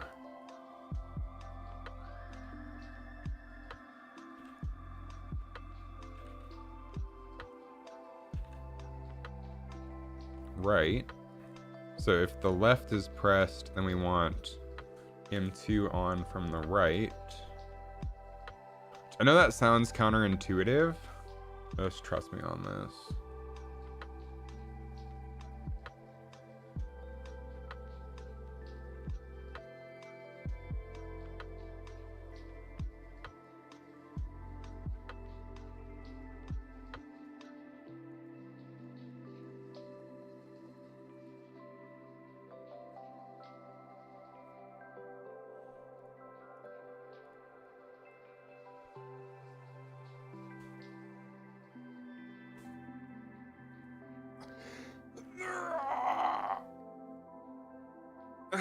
Man.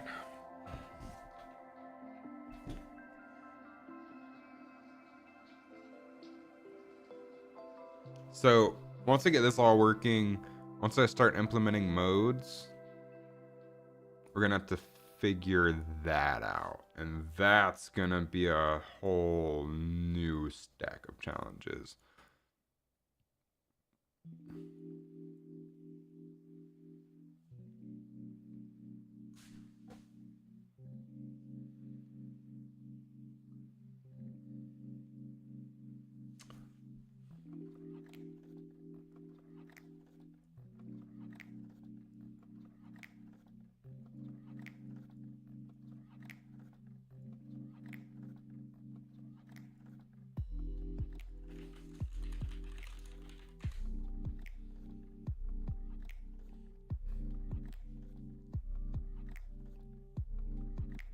but I have ideas.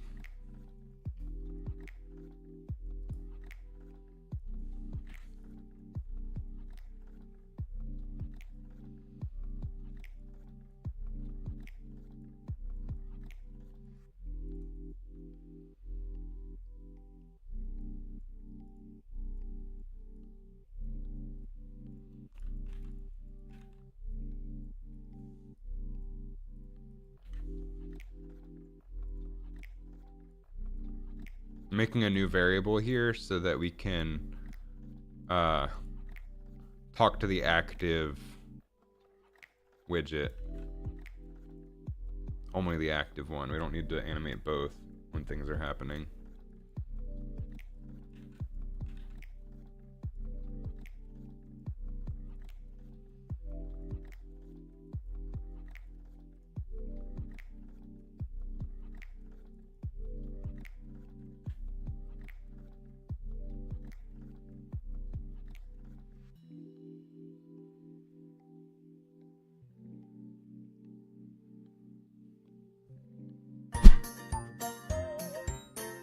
Hey, I appreciate the follow.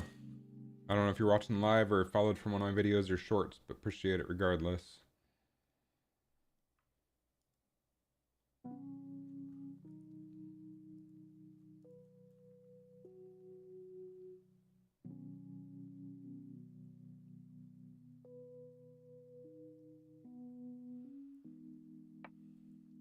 By default,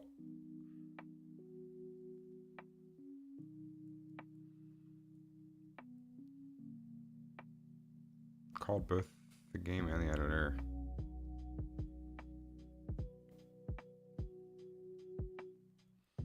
Okay, when we construct, we'll go ahead and set the active menu to menu 1.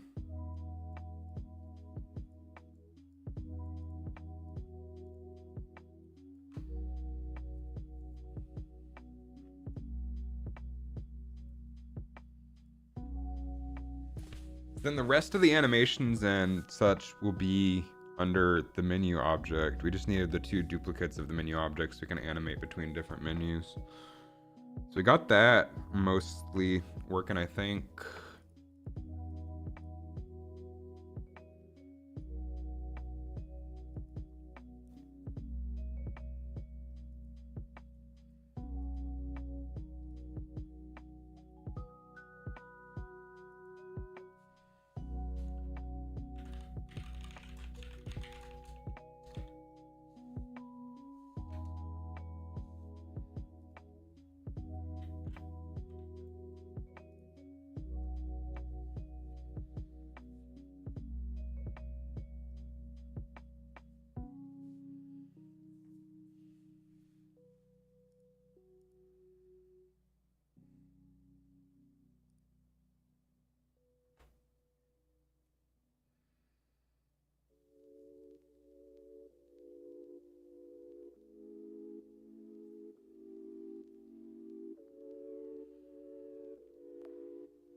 So now I have to make these buttons pressable, and that's a whole deal. I want to test this logic before I go through all of that effort. So I'm going to set up some just keyboard button presses, I think.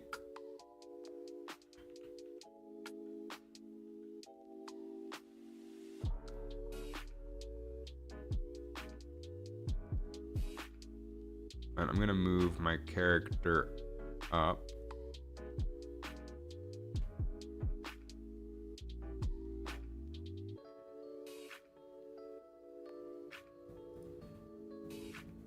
So that I can actually see the menu. So what is his default? 0? Okay.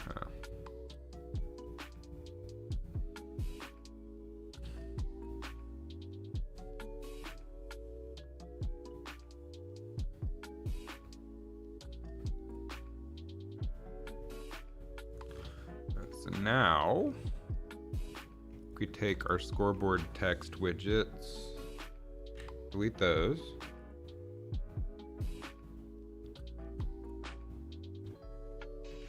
First, let's browse to where those are. Browse to asset.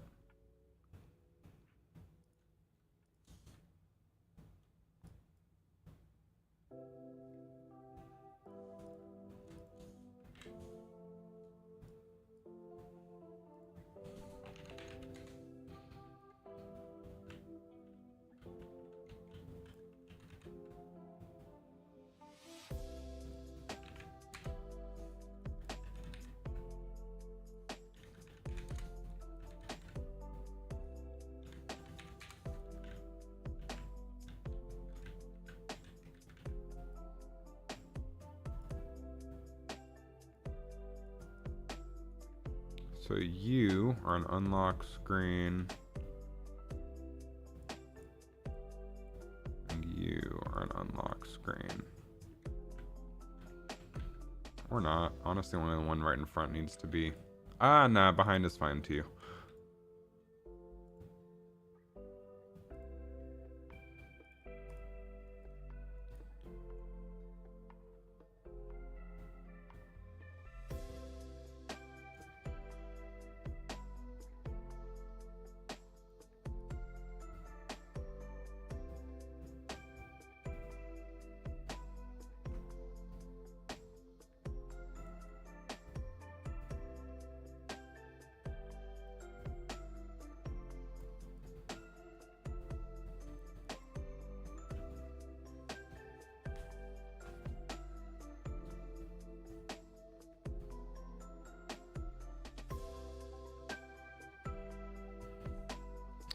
And then this will be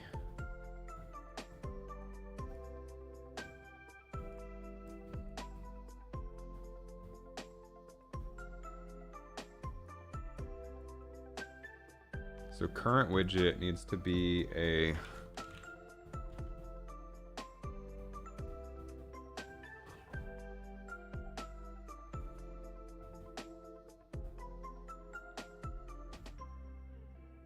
scoreboard widget parent.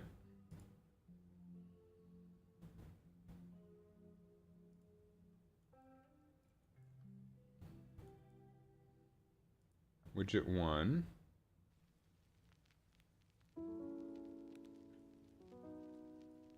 Will be cast to scoreboard widget parent instead.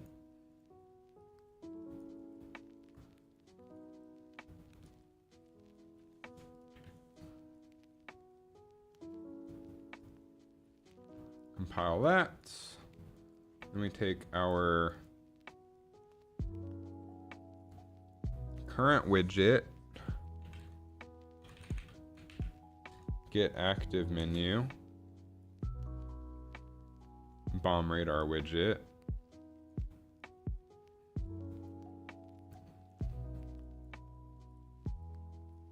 We're just going one layer down is all we're doing.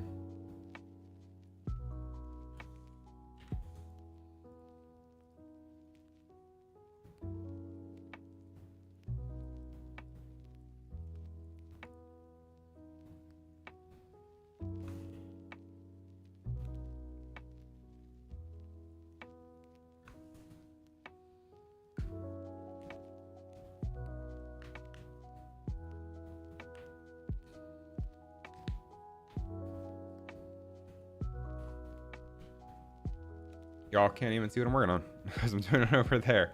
We're going one layer down. So now rather than just going from our current widget and getting the bomb radar, we're going through the parent, asking which widget's active, and then grabbing the bomb radar on that one.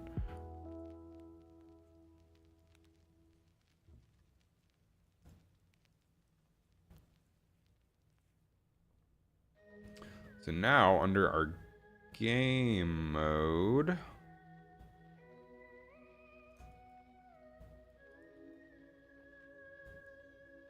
I believe it'll be under game mode.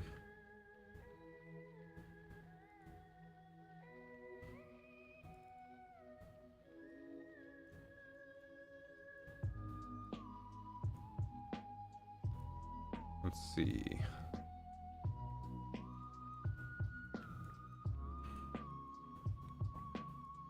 Game start event. Spawner, bomb spawner, reset our variables, scoreboard animations. Okay, scoreboard animations is where we want to be.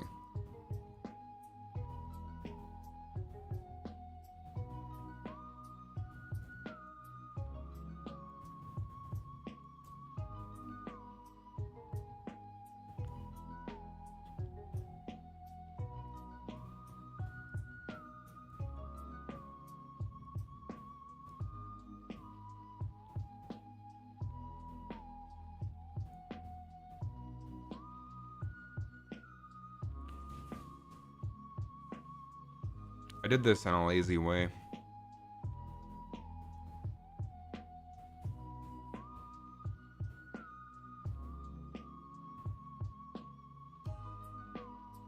We could do this with delegates.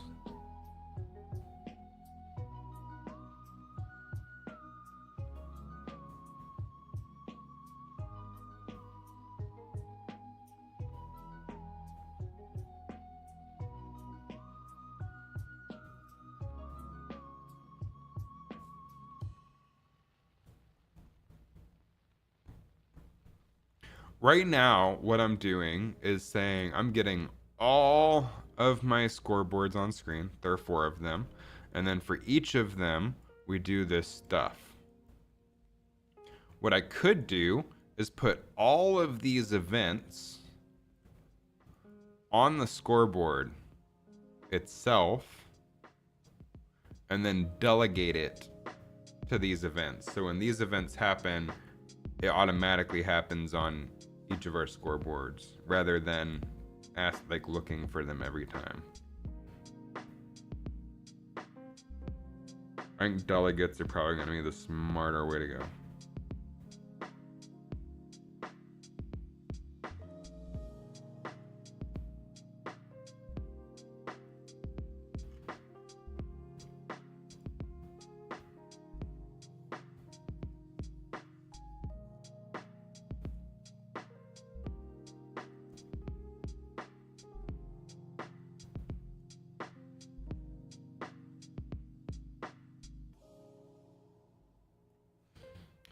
I'll be right back. I'm going to use the restroom and I'm going to ponder on this while I'm there.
I have returned. I need to catch up on some texts though.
Okay, back to it.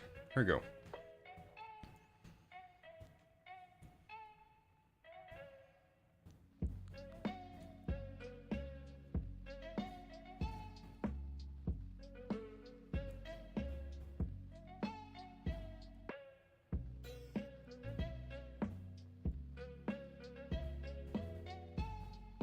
We can always refactor this to delegates.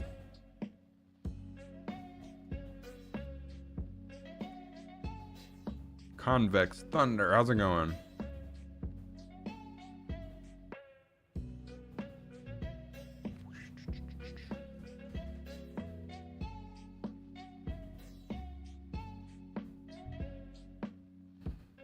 How you been, bud? I've been really good. I'm looking forward to 2025. 2024 was pretty amazing. How have you been?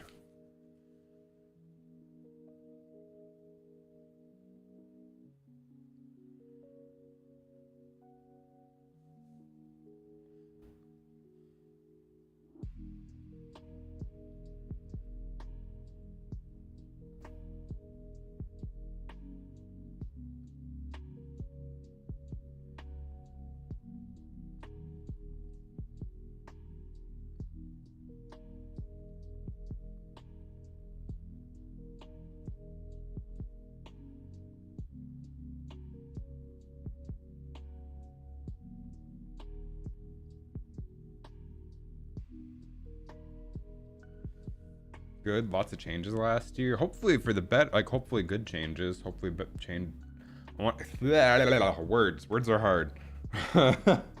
Hopefully changes for the better. I just feel like I can put all of these events on the scoreboard itself and then delegate it.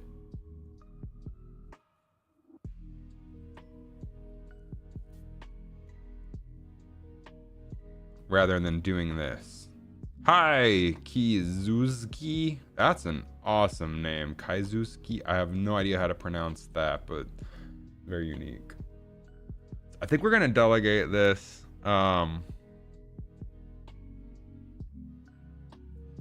Yeah, so let's make some event dispatchers. So we'll say multiplier text animate. Oh. Animate multiplier text. It's Kaizuski. Okay, that's a cool name. Animate multiplier text. Animate combo text. Animate.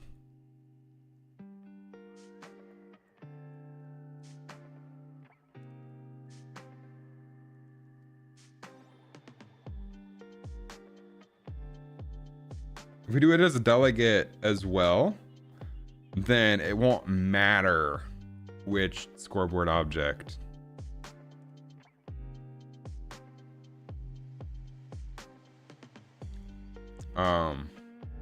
Just do a first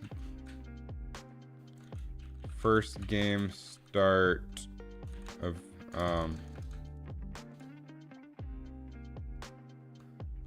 dispatch. These are event dispatchers, I guess. And then restart game. Animate restart game. I guess I can call this animate first game.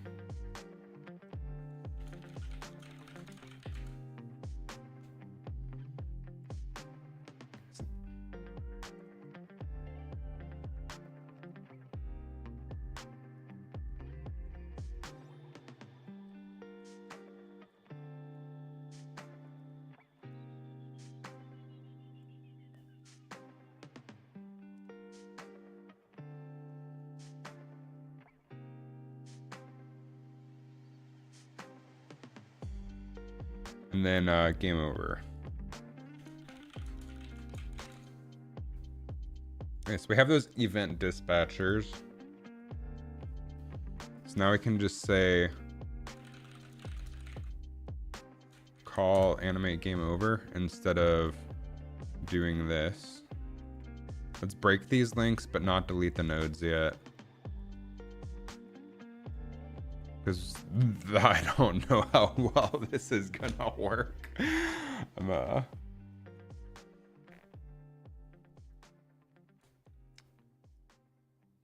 So here we'll just say call animate restart game. That'll be fine. Here we'll say call animate first game. Break that link. Now I can put all of this logic on the scoreboard itself rather than cycling through all 4 of them and doing it for each. It should be more efficient.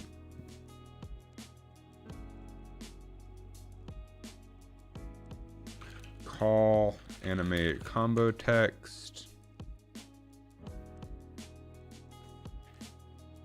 Call animate combo text. Call animate multiplier text. Cool. Now we have to actually do this logic. So restart game animate first session, first game session animate.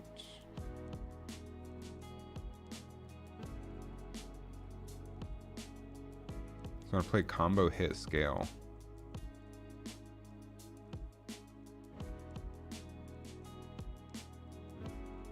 Okay. This is gonna be a little bit of effort.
Oh, let's start with the multiplier text animation.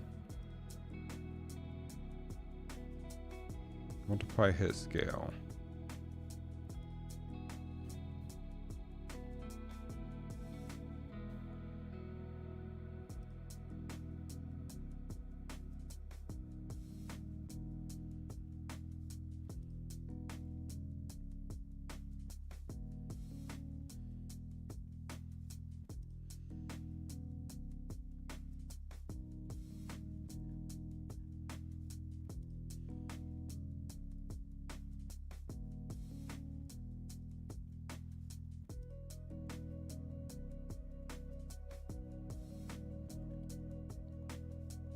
So let's do custom event.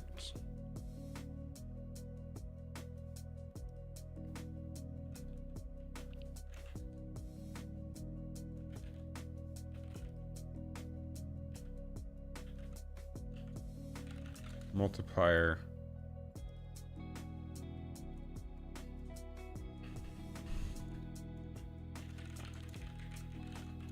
Animate multiplier text.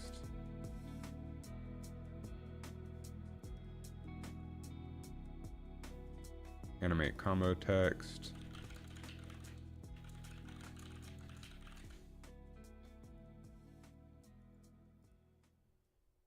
And this will be current widget.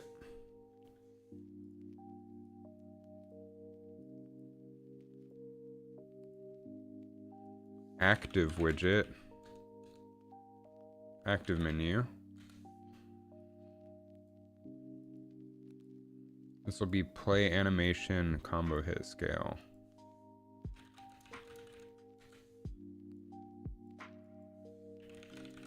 Play animation.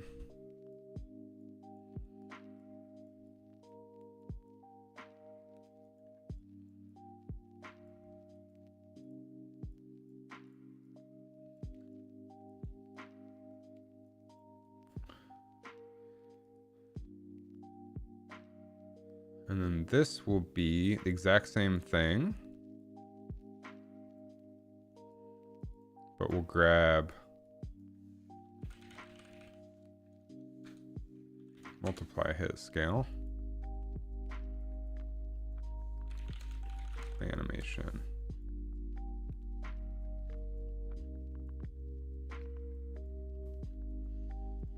Compile. Error.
I want to bind an event to animate multiplier text.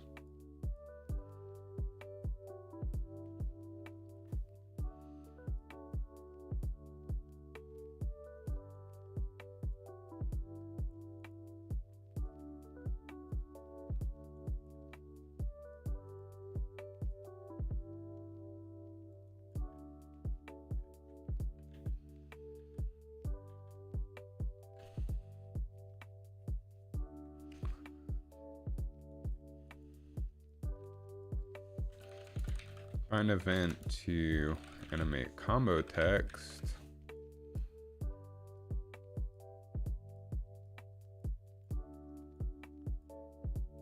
The cast failed. We're having bigger issues.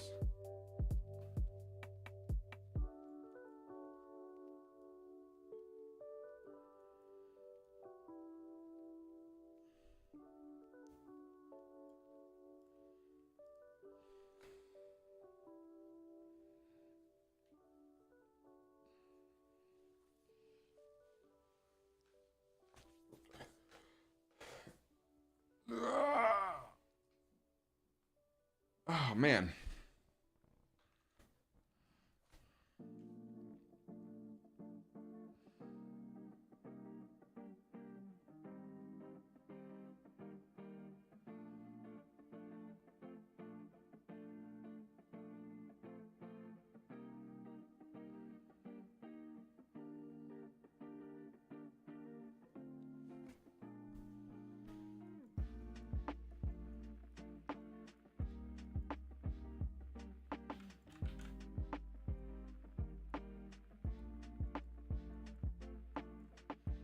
Okay, so first game session animate.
We could probably make an event to bind all of these and it would be cleaner.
Okay.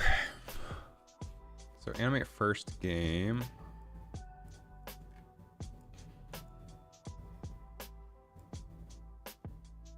Well, just grab the active menu and do this event, I guess.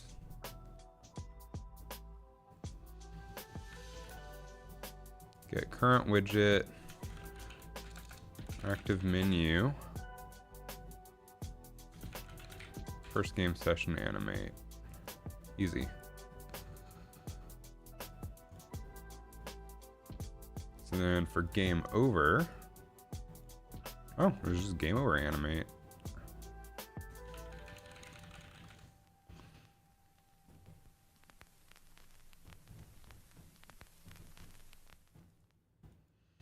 And then restart game. Should just be restart game animate.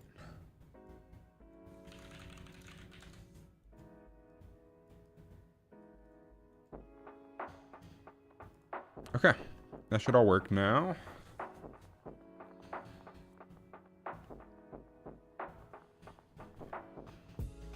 which should mean if we hit play, this should work, allegedly. Let me grab our fist.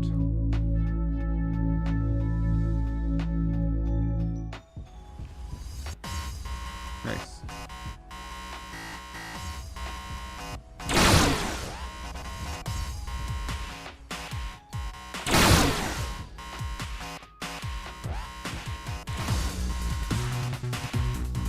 Nice. Alright, it is working. Everything currently works, and we replaced it with delegates. So that's good. That's going to make our life a little bit easier.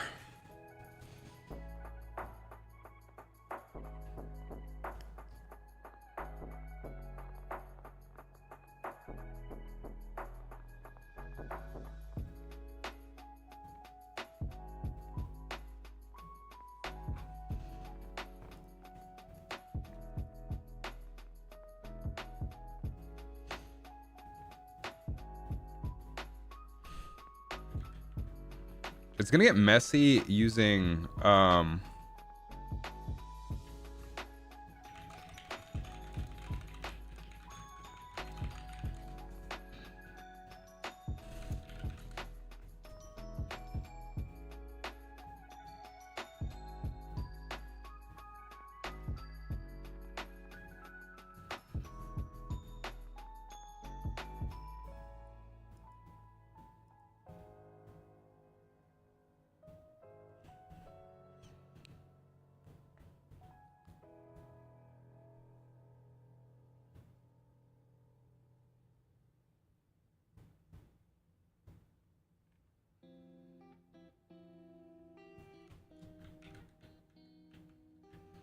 I do think the delegates are slightly less optimized than for each, but it's a lot easier to manage, I think.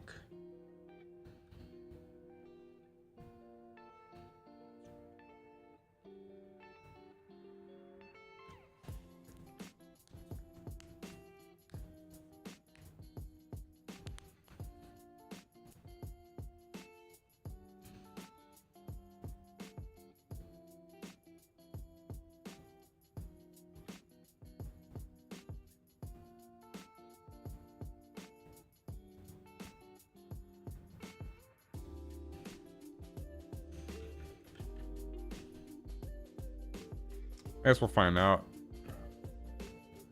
in the long run, but if we want to swap back to for each loops, it's not going to be the biggest issue, I don't think. We already have the events.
Okay.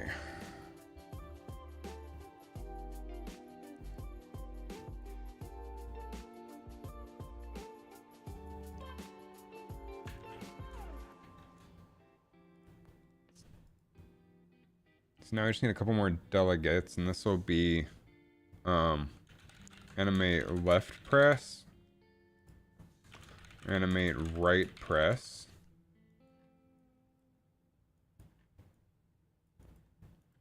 And then let's just do...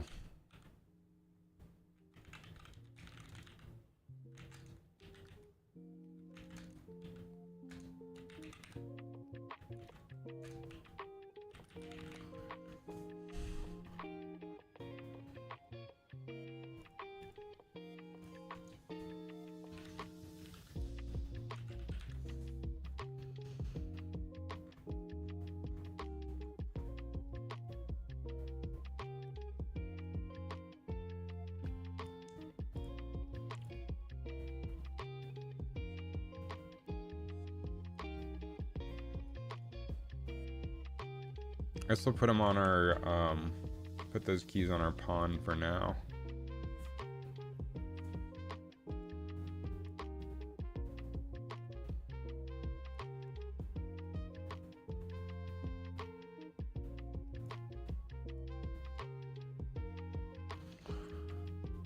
And this will just be, these are just throwaway events. Keyboard left.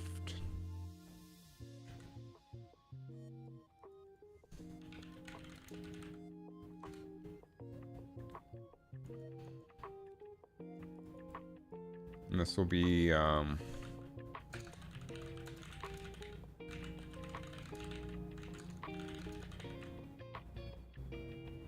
I really not have a...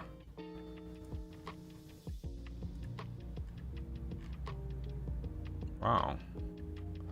I really don't have a...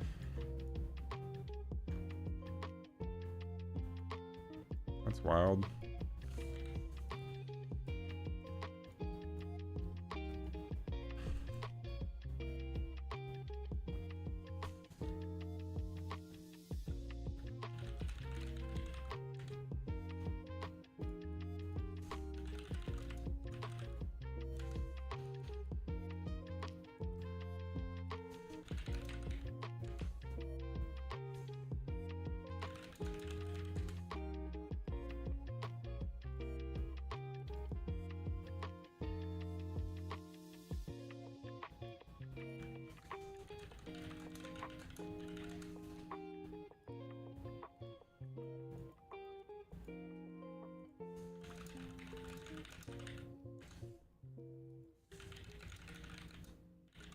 Animate left press.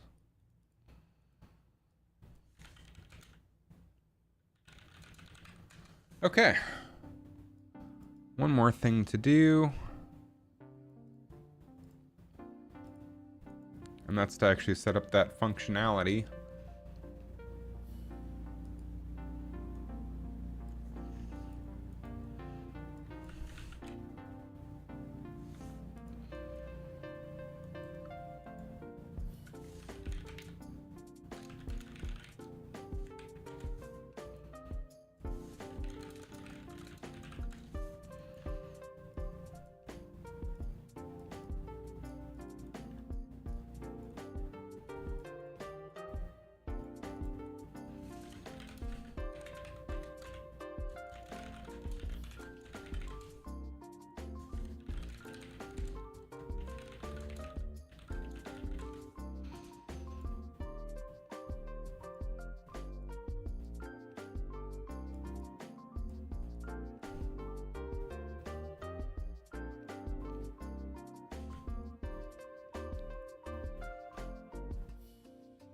This will be current widget.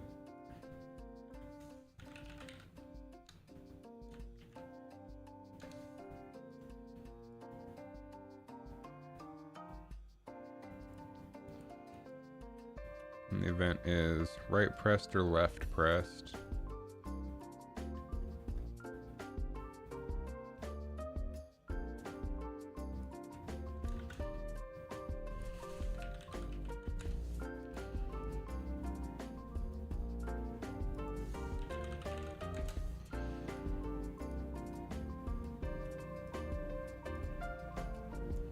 All right.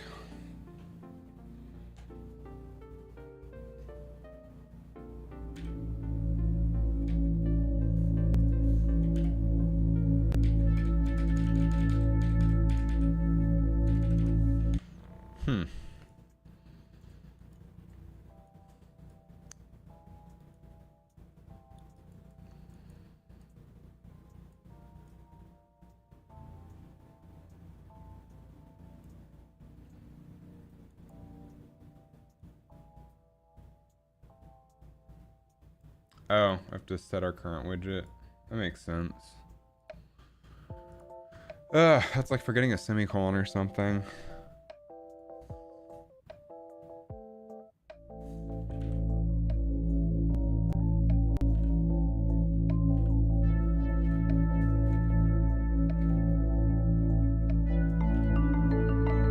That's pretty slick.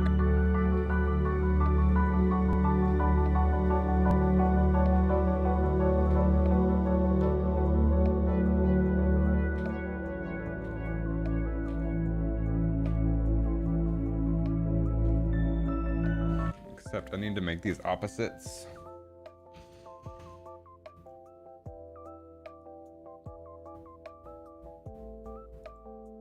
Maybe?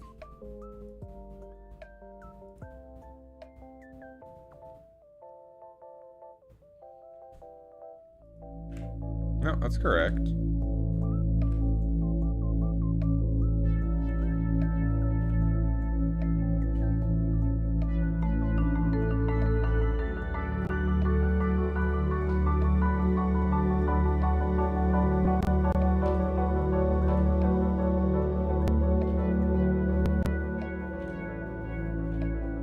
No, because right now I'm pressing left. I feel like if you press right, it should come on from the right. Like you're going to the next thing. I'm gonna swap these.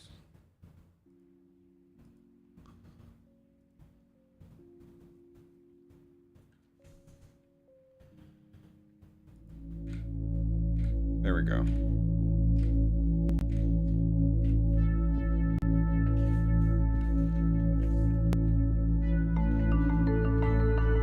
Now,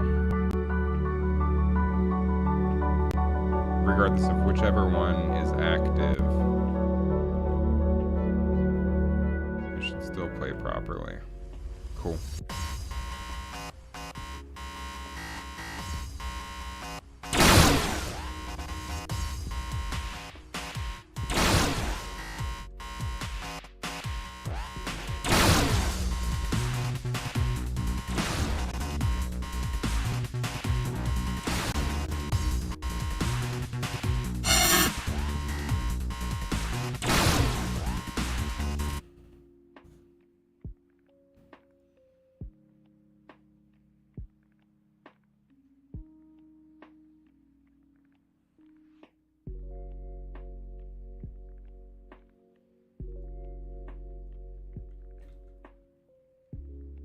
So let's just play test again.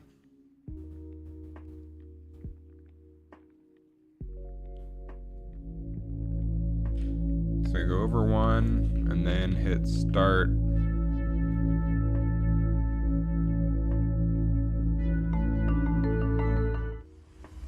Still works.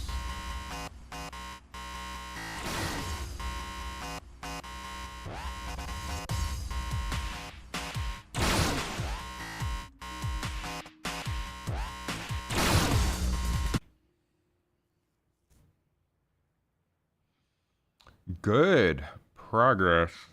We're gonna work a little bit longer and then I'm gonna take a lunch break and then I'll be right back. That's all we need to actually have different modes to swap between.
So we're gonna completely need to revamp and rework the menu system. Oh, also we need to add the actual button press functionality to the physical buttons.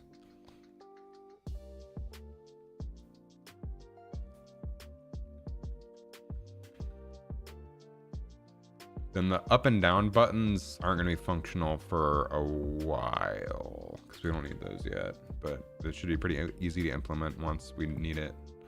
So let's go ahead and work on our start button here.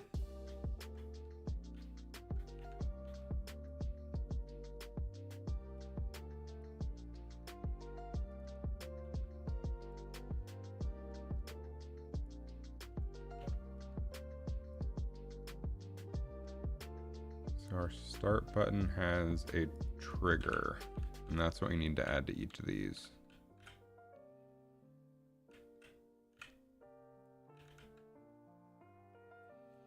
Trigger and the button itself has collision on it. So let's go ahead and make sure these buttons have collision.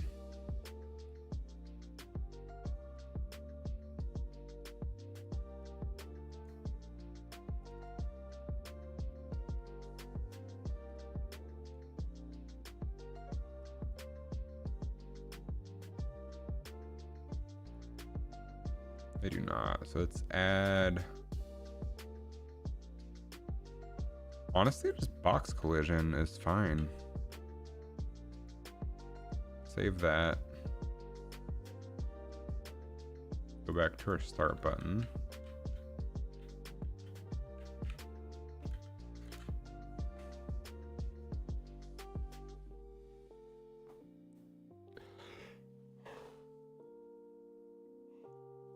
Ugh.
I'm looking up brunch restaurants.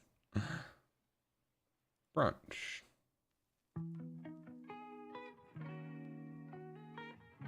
Saturday and Sunday, 10 to 2.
Okay, back to it. So we need a trigger for our left and right buttons.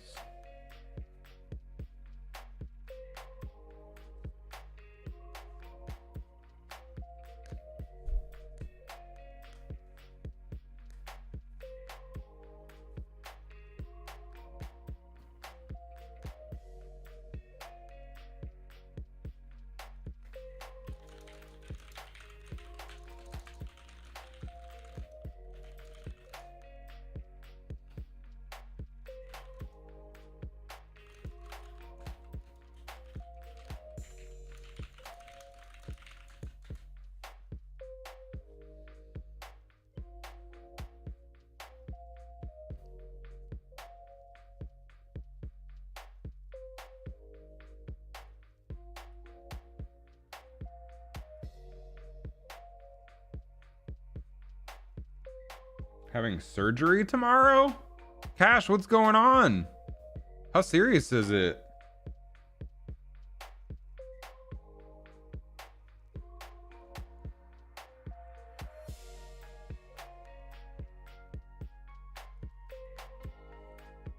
Nothing serious is... Oh, okay.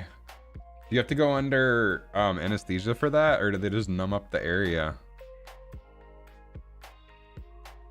Anesthesia creeps me out. The few times I've been under it, that's just like a chunk of your life that no longer exists.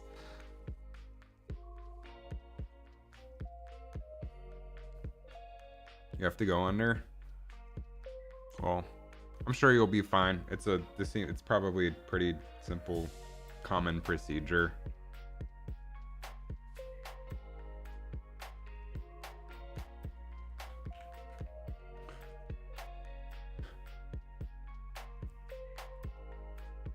And hopefully you'll be able to breathe better afterwards.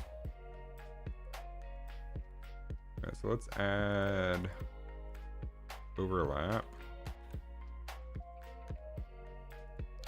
Except we'll just call this trigger. This will overlap everything.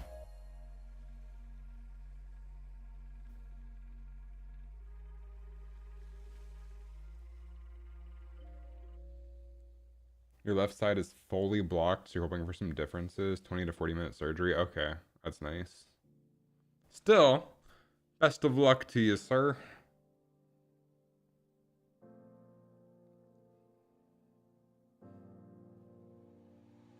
Surgery is not super fun. At least for your surgery, you probably won't have to wake up in the ICU. ICU has got to be the least fun place I have ever been. So we want this. Let's see here.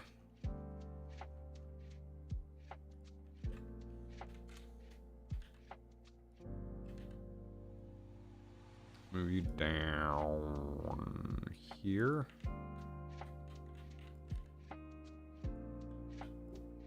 Honestly, you down. How long was mine? My surgery was hours long. I don't actually know how many hours because again, that's just a chunk of my life that doesn't exist anymore. But they had to saw open my chest and pull my rib cage apart and mess with my heart and trim all the bacteria out and put in the new valve, and keep me alive the whole time. So that was hours. That's like a really complicated surgery compared to the deviated septum. You should be totally fine.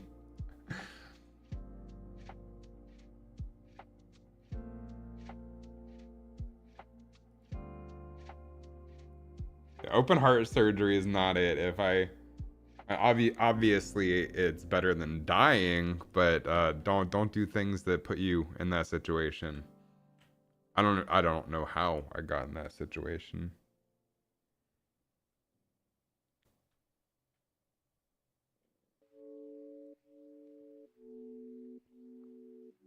How'd you find out there was something up with your heart?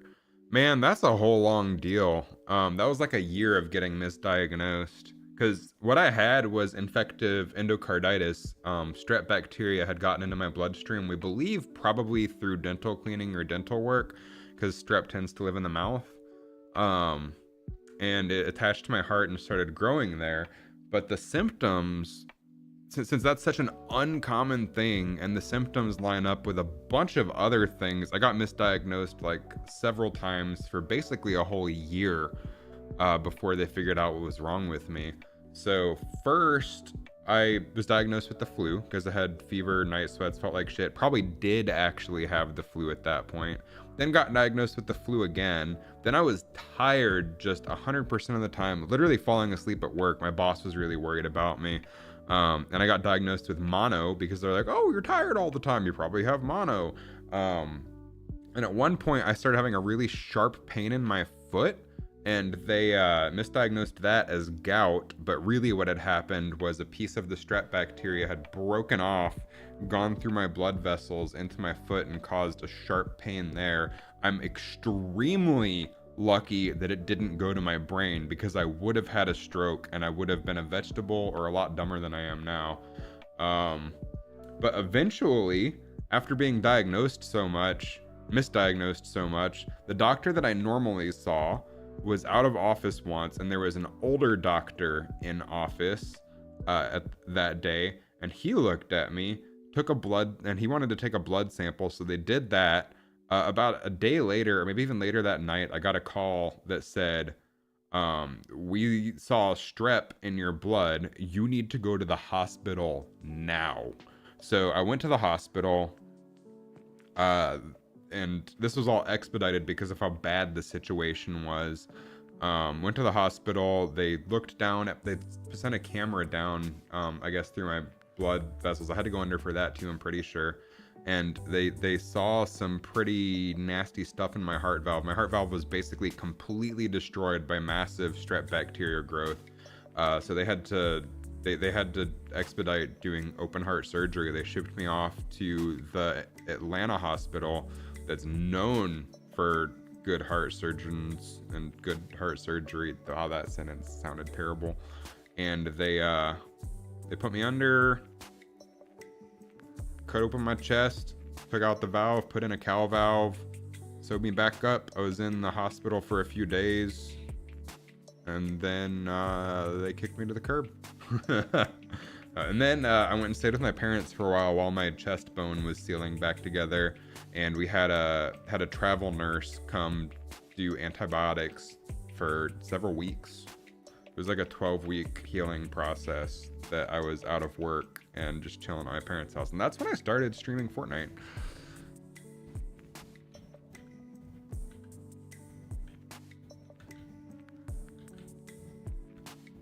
That was back in 2018. This was all caused by dental work. That's our best guess. We don't actually know. We don't know how it got in my bloodstream.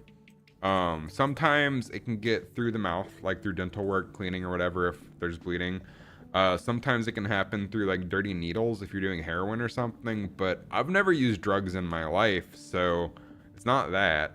So the most common probability would be that it got into my bloodstream through my mouth. Now every time I go to the dentist, I have to take antibiotics because I have an artificial valve, which is more likely to get bacterial buildup. And then the other thing that contributed to it is something that I didn't know was wrong with me. I had a bicuspid heart valve, which means it only had aortic heart valve, which means it only had 2 flaps instead of the normal 3, which also makes it more likely to get bacterial buildup.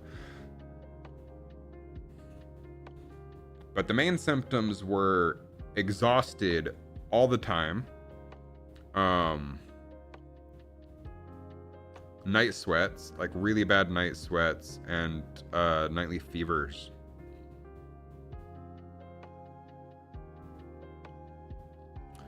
Anyway, I'm gonna take a short break here. I'll be back in like half an hour. I'm gonna leave the stream up because I'm too lazy to restart it and send out new notifications. But I'm gonna go do lunch with the girlfriend in a minute here. I'll be back in like half an hour to 45 minutes probably. Good luck on your surgery, dude. Yours should be a lot less painful than mine, thank goodness. Never wanna be in the ICU. That's the least fun place in the world.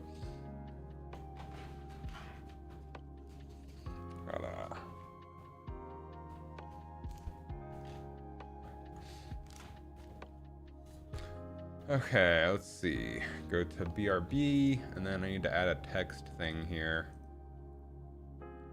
Text thing. Eating lunch. Back around 12. Eating lunch. Eating lunk. Back around 12:30, 12:45-ish.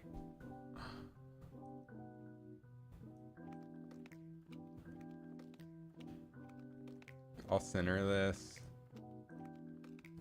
And we'll give it an outline.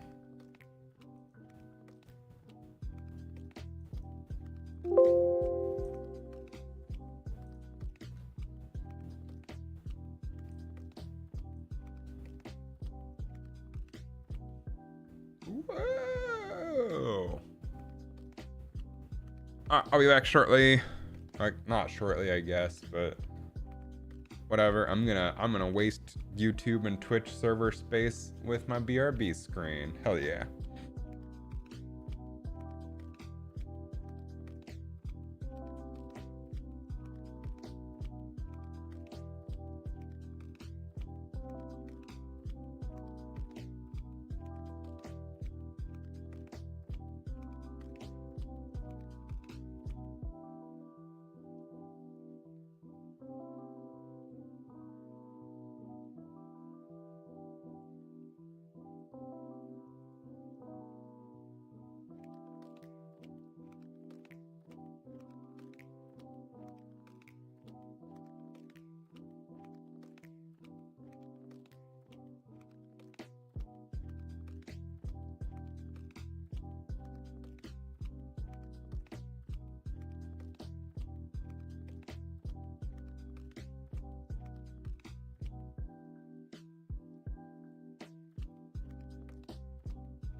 I have returned from the great beyond. I need to get rid of the lunch text. Here we go. Okay. I have returned from the great beyond. Let's get back to work on our thing. Oh, I need to figure out brunch plans.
Okie dokie.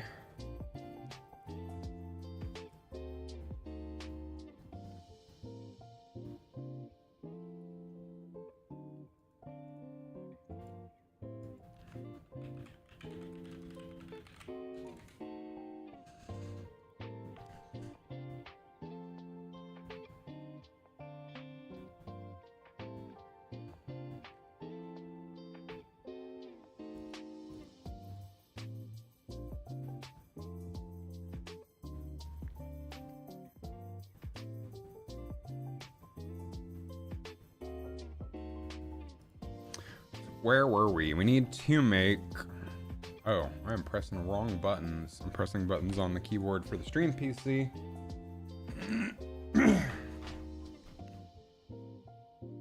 Also, I don't...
Okay, so we need to set up events for this button. That's right, we were... So let's say this is pressed to about right there. And that's when we want it to activate. Probably. So let's grab our right button trigger and pull that down so that this is just overlapping, like right about here. Probably pretty good.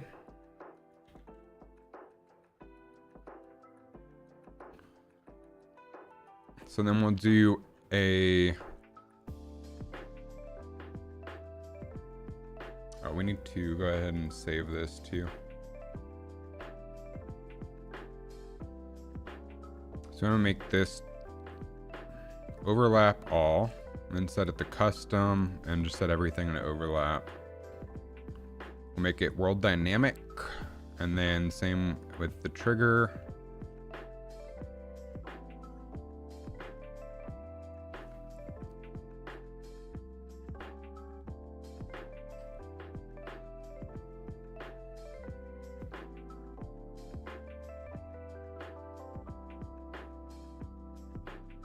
Oh, we had some dropped frames a while back. That's not good. How's my RAM usage doing? Eh, halfway there. Living on a prayer.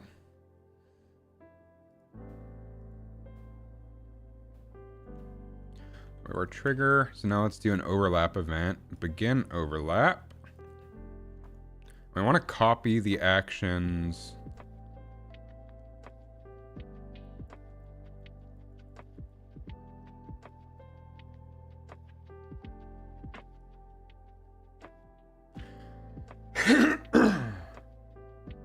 Man, I ate some chips and dip left over from our New Year's event, and it is gunking up my throat. That sounds gross.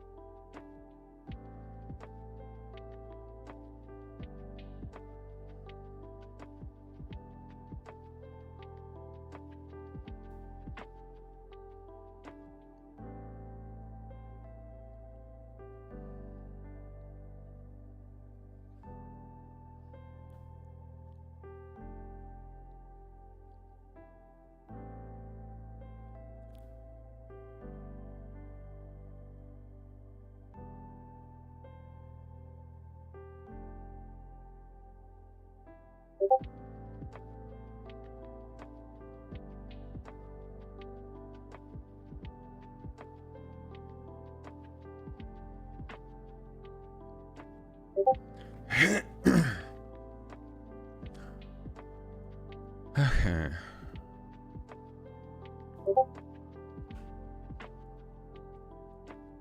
So we just want to branch and ask. So if this overlaps something, then we ask if the other component equals literally the right button.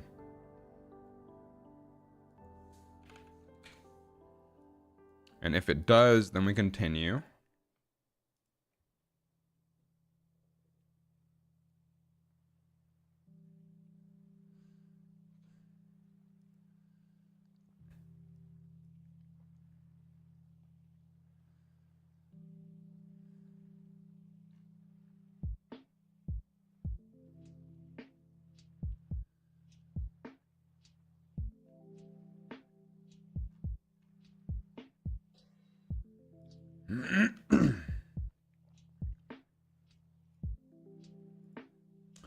Man.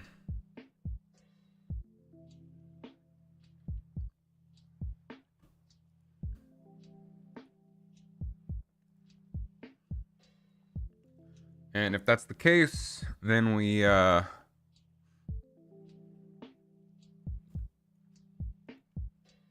light up the button, which we need to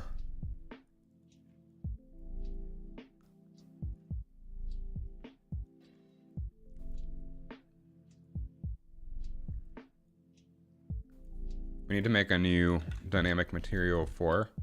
So under our construction script, we'll say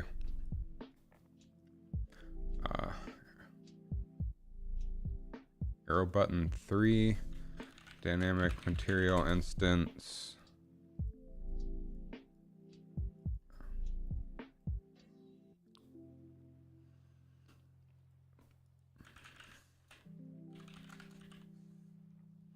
Buttons, and then we'll promote this to a variable, and this will be right button mat. Oh, I can just say right mat. Then we want to do the same thing for the left as well, just so we have it already. Up and down, I'm not as worried about. So we'll say direct material instance.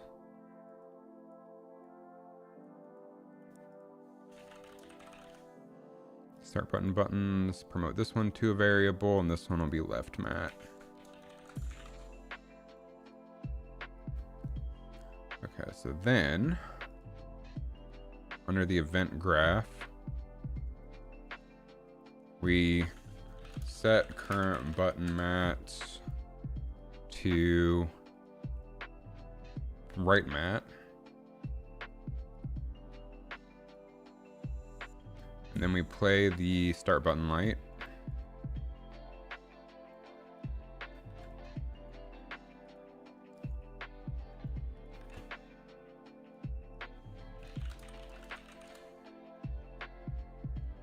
And let's just double check that this is correct.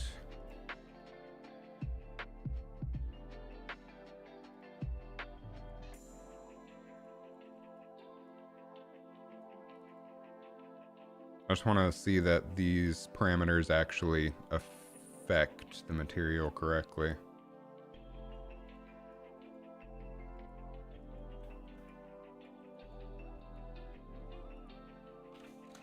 It does. Notice it gets brighter when I adjust the value, which is all we want.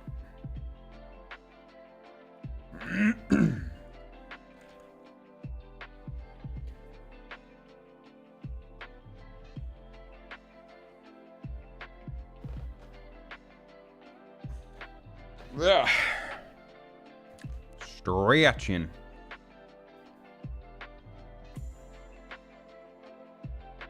Cool, cool. So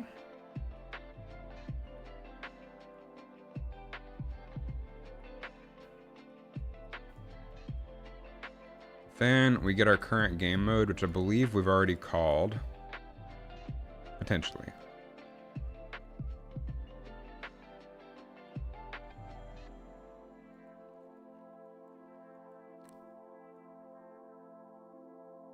Nope, we did not.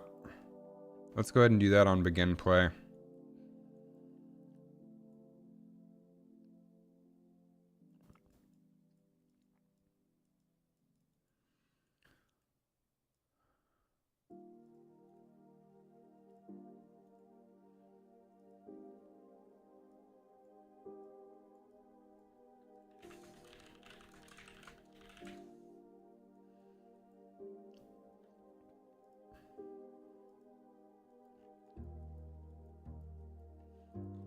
Then we'll get our current game mode and we'll do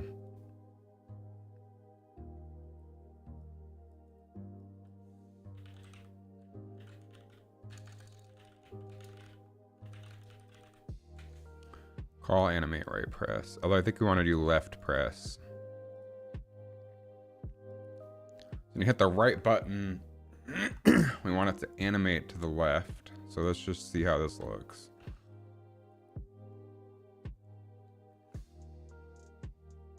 First of all, let's see if it even works.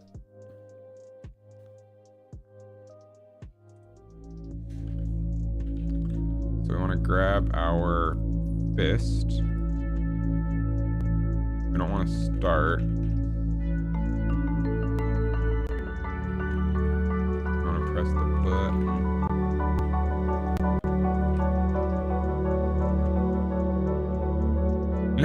Nice! Look at that.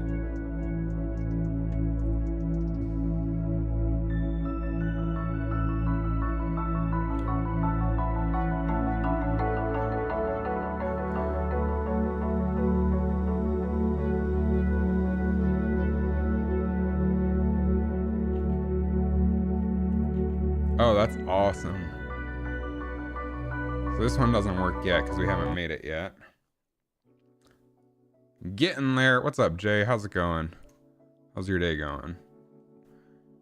I don't know if you saw what I'm working on earlier, but I've made a new start button for my game so you can switch game modes because I want to implement a few extra bonus game modes for the game before I release it. I'm pretty happy with how this turned out. Looks fancy. By default, these buttons aren't visible though. So it'll just animate up without those. And then if you switch to a mode that has extra parameters to change, then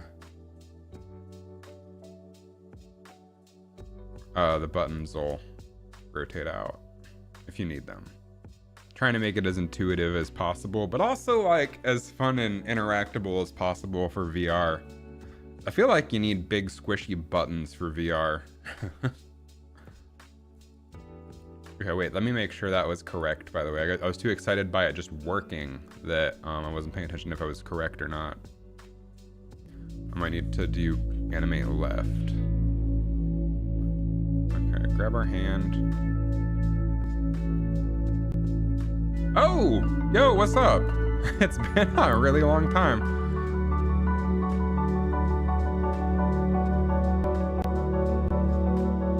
Yeah, I haven't seen you since college. Okay, this is correct. This is correct.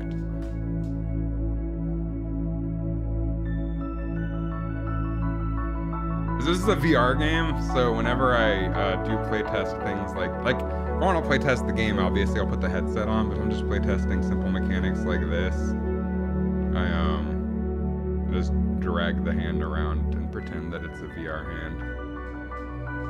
Glad YouTube let me know that you're streaming. I appreciate you stopping by. How's life on your... What are you up to these days? I'm just working on this game and YouTube channel. I have a pretty awesome girlfriend, 4 cats. That's pretty much my life. I mean, getting pretty good at cooking things. I got a big green egg as a 10-year anniversary gift at work, so I've been learning how to smoke all sorts of meat and things. Sounds kinky when you say it that way. Alright, now I have to get the left button working.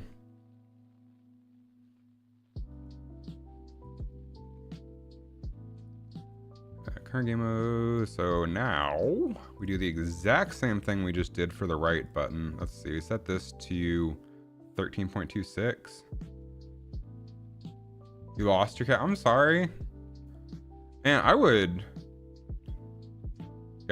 be absolutely heartbroken if anything happened to ours. Yeah, so I had 2 cats, both strays found on the side of the street basically. And then my girlfriend had 2 cats. She moved in last year at December, so now we have 4 cats. And we got 2 litter robots this year to compensate for the 4 cats. As 4 cats was a lot of scooping. But let's see. Oh, there's 3 of them. So Chowder, Sabrina, and Salem. And for Christmas this year, for the girlfriend, I got her these Lego mosaics that we've been doing of each of the cats, so we can hang them in the living room after we're done. Oh, this was us at the New Year's party.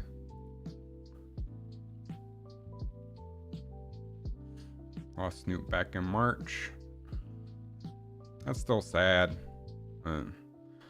It's a new year, which is cool. Yes, we have Chowder, who is...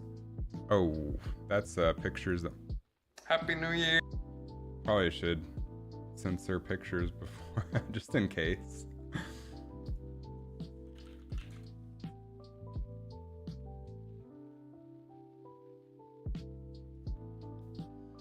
So there's Chowder.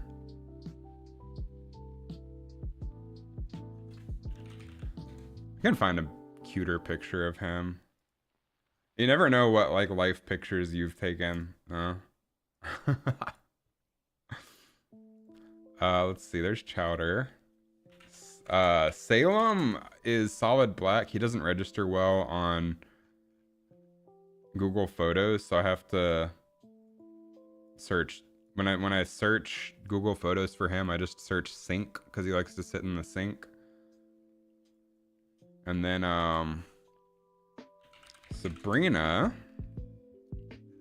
is very regal. She's part Maine Coon.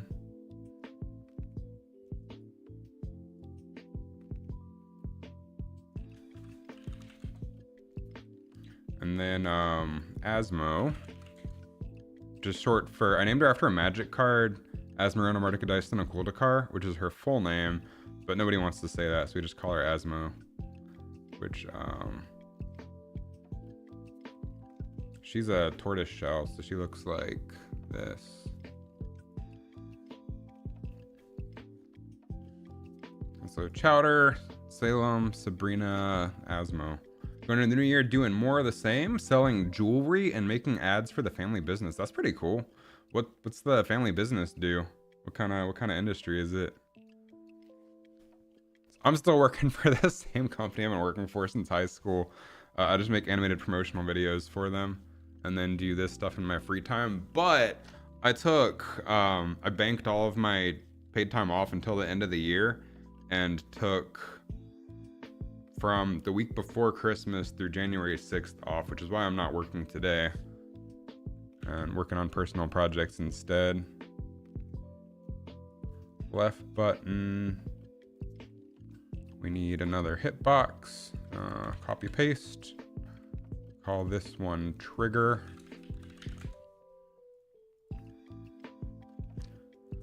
Make sure all the collision parameters are correct. Go to begin overlap. We ask if the other component equals the left button.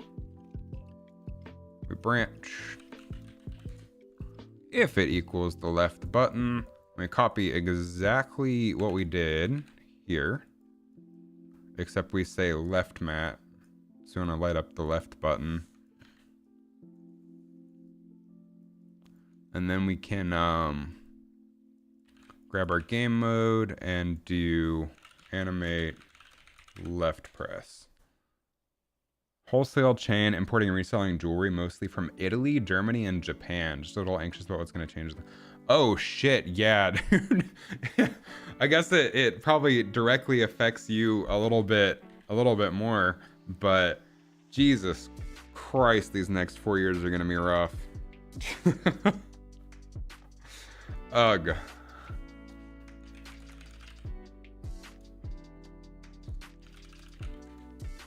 Just a little bit. I just hope the tariffs are just a blind threat and he doesn't actually go through with it. It's gonna be a weird 4 years. Buckle up, I guess. That should allegedly work now.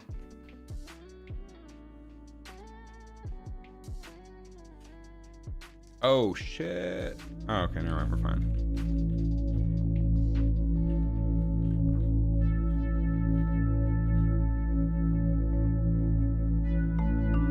Fingers crossed. Yeah, and fingers crossed the country even makes it over 4 years. It just blows my mind that things turned out the way they did. So now, oh, I know what's going on here. I forgot one step. Left button, we have to set the collisions up right.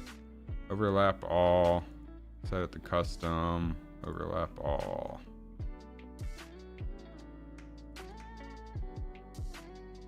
Now test.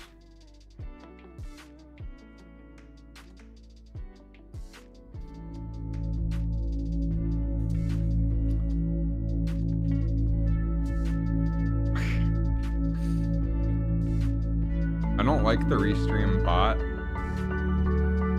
but I don't know how to get rid of it because I'm using the Restream chat setup so I can be live on Twitch and YouTube at the same time and have the chat from both show, which chat by the way, but I don't know how to get rid of the bot.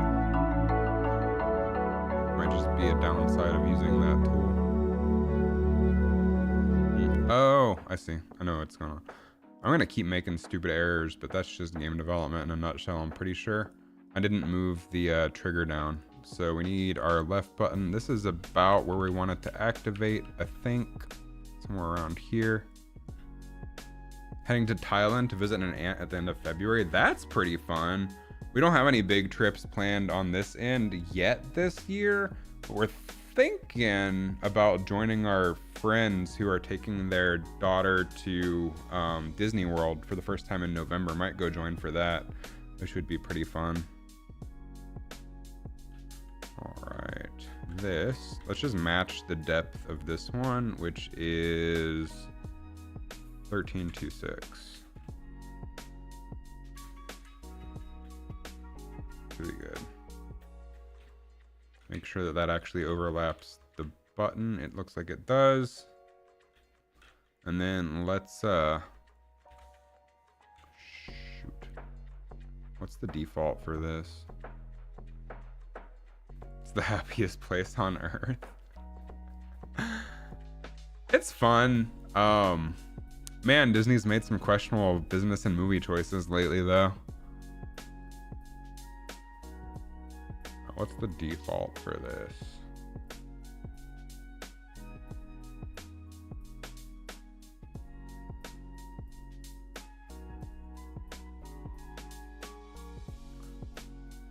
Ugh.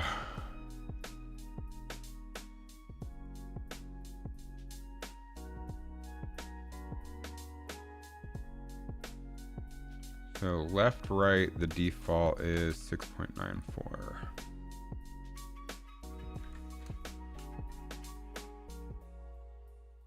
Can't believe we're getting a live action Lilo and Stitch coming on. Man, I have some opinions on their live action movies. Like, I didn't watch the only one I've actually seen is The Little Mermaid. I thought it was fine. I didn't like the song they added, and I hate how they're choosing to make the animated characters look completely photorealistic, because like Flounder looked like nightmare fuel. What's up, Amethyst? How's it going? So yeah, it's like Flounder looked like absolute nightmare fuel. Then I saw the trailers for The Lion King when that live action was coming along, and for sure, I feel like it's a cool tech demo, but like it's really impressive what they were able to do for this live action movie.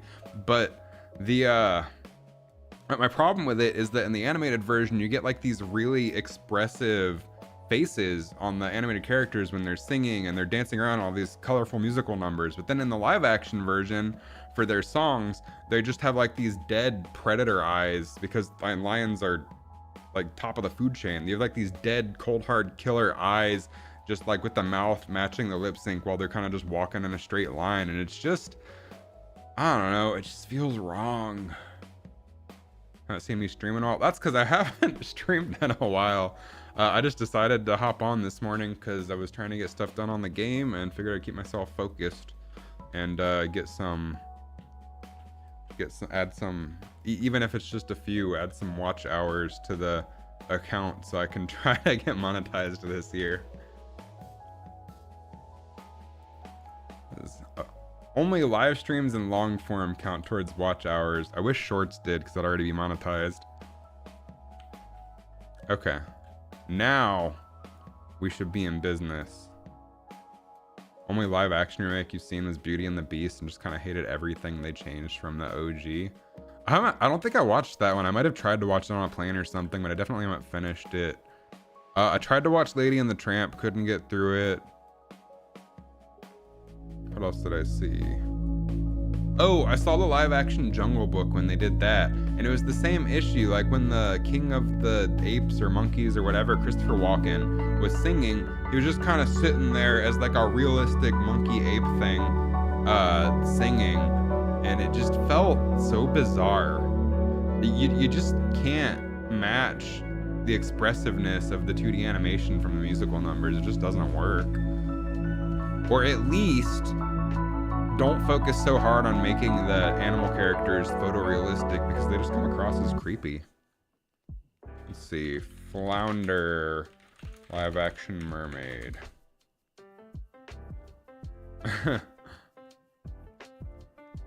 Like, if you had to choose between these two, which one looks more appealing to you? They need to ditch the idea that this is all about making it photorealistic and go back to having, and sure, make a live action movie, don't care. just like make the characters more friendly looking. Don't try to make them too photorealistic. I don't think that's too much to ask. I feel like you're going crazy whenever you think about how the remake makes the Enchantress like overtly villainous and still lets her walk off at the end scot-free. The right one is not Flounder. The Enchantress. Which movie? Oh, Beauty and the Beast. Okay. You haven't seen the whole thing of that. Little Mermaid, they apparently changed some important story beats, but hi Team Western, how's it going? But I didn't really notice because I haven't seen the original in so long. But that's like, my brother watched the live action Netflix Avatar The Last Airbender and was like, this is all right, they did a decent job. And I watched the 2D animated version basically once a year, or at least I used to. So watching the Netflix live action adaptation was pretty painful. They changed so much for no goddamn reason. Completely unnecessary changes. Too much tell don't show rather than show don't tell. Been good, thanks, just busy and etc. Ooh, that's mysterious. This should allegedly work now. So let's press, so we know start works. Let's press the right button, that works. Now let's press the left button, that works. Now we have to actually make separate game modes to switch to, but it works, and that's the important part. Bigger role in the remake, so she ruined entire families by wiping memories with the curse. Has her allow Belle's dad to get beaten in prison. She played like almost no role in the original 2D one, right? And then for live action Lilo and Stitch, I do like that they're doing the trailers for it the same way, where he like interrupts other Disney movies, but I just don't, it's just not necessary.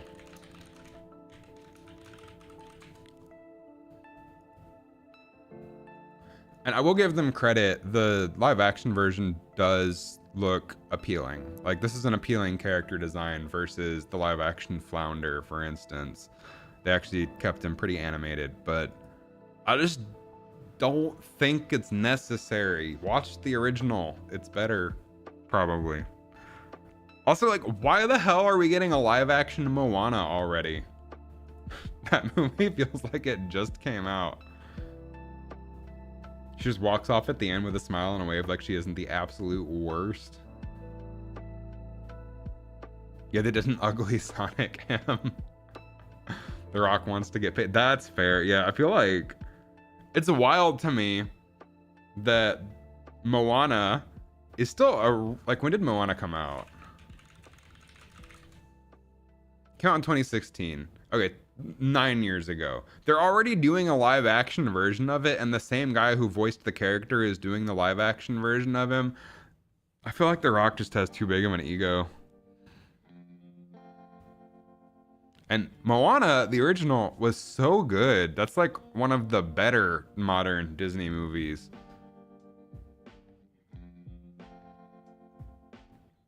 In my opinion.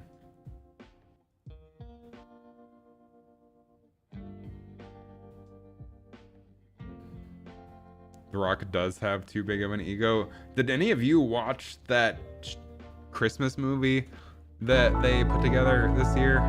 The Red One or whatever? I saw it was on Amazon for free. We didn't get around to watching it. We were too busy watching terrible Hallmark Christmas movies, but that works. That works.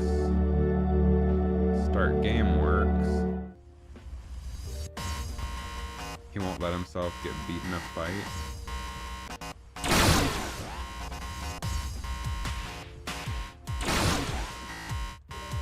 You saw a Red One? Was it as bad as people were saying it was?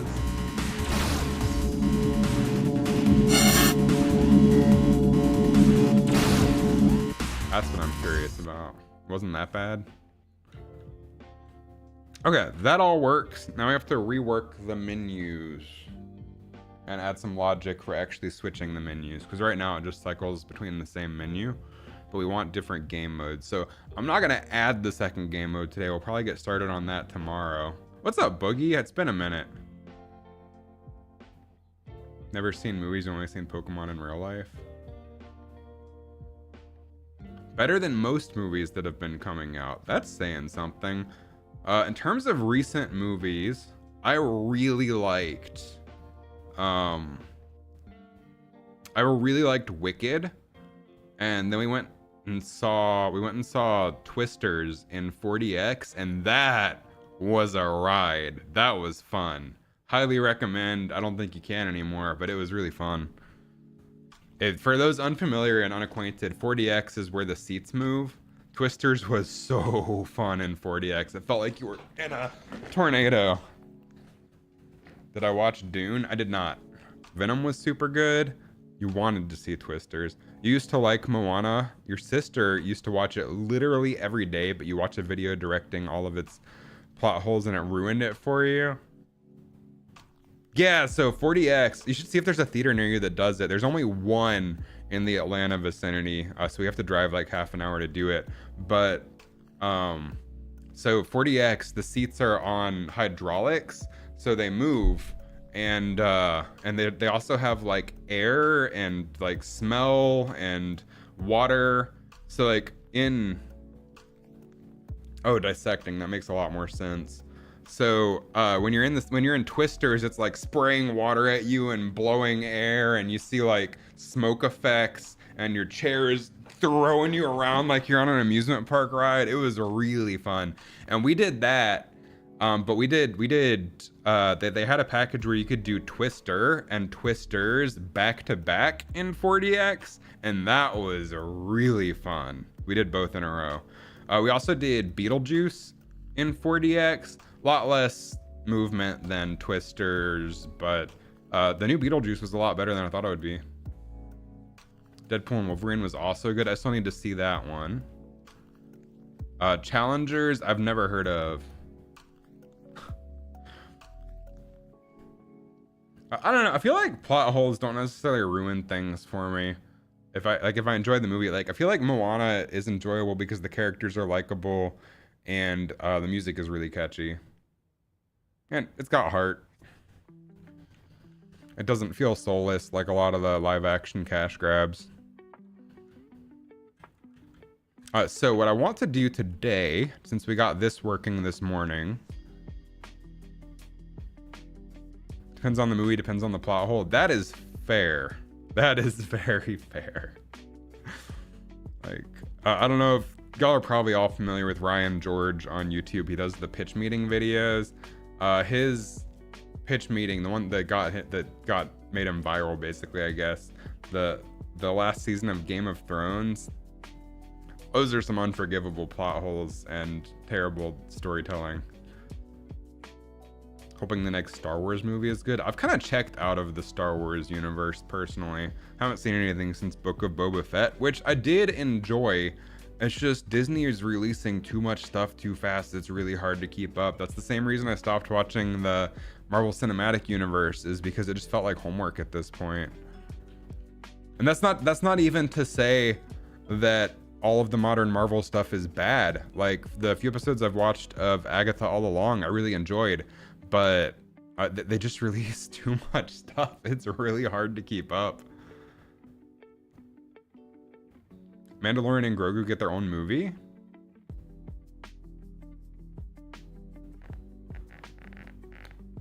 There's a vast gulf between Indiana Jones sneaking and hiding aboard a Nazi submarine and all of Winterfell's citizens taking cover from an undead invasion in their crypts.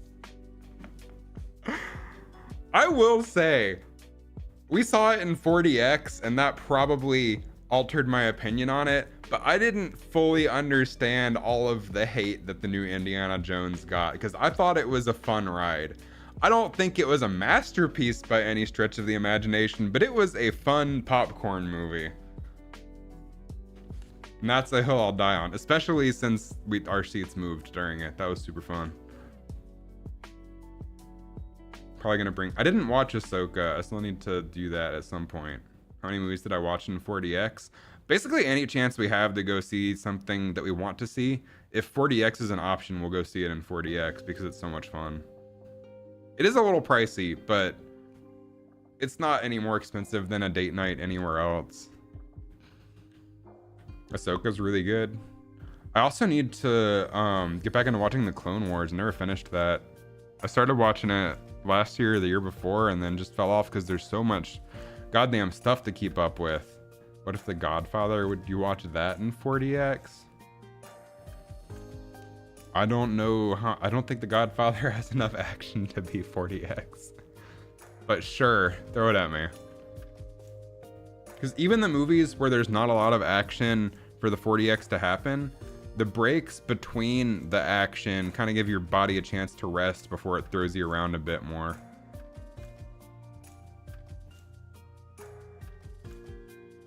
Oh, the sub is just one of those unexplainable things from Raiders that you pretend has an explanation.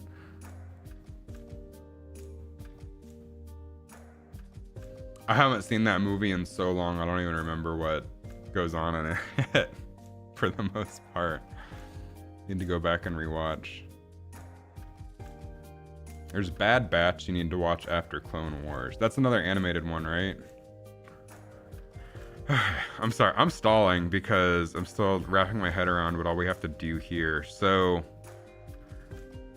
the left and right buttons are gonna switch between different game modes, essentially. So for now, we're gonna have game mode and coming soon screen. Basically season 8 and 9 of Clone Wars. Best part of Raiders was the little monkey. He was so funny. I don't even remember the monkey.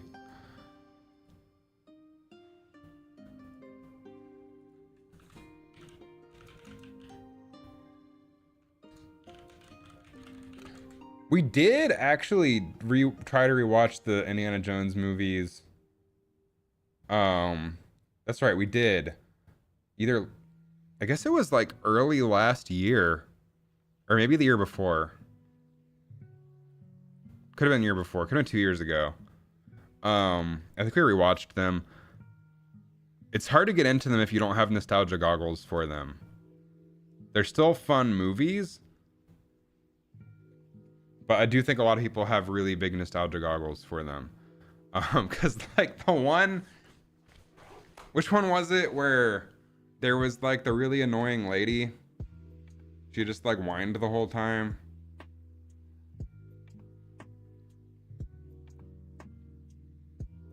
And then they were like lowering her into like a pit of fire or something. And then they actually burned a guy alive in that movie. And this was PG rated. I think this was before PG-13 existed as a rating.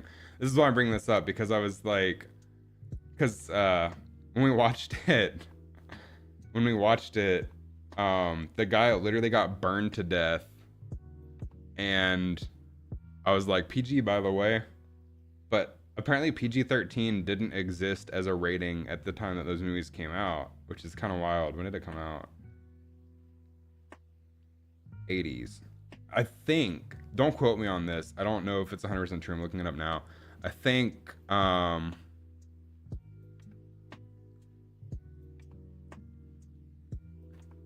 PG-13 came across partly because of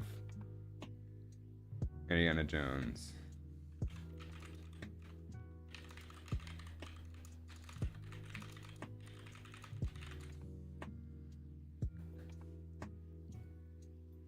Yes, PG. Okay, so Google AI, again, don't quote that. It might be wrong too.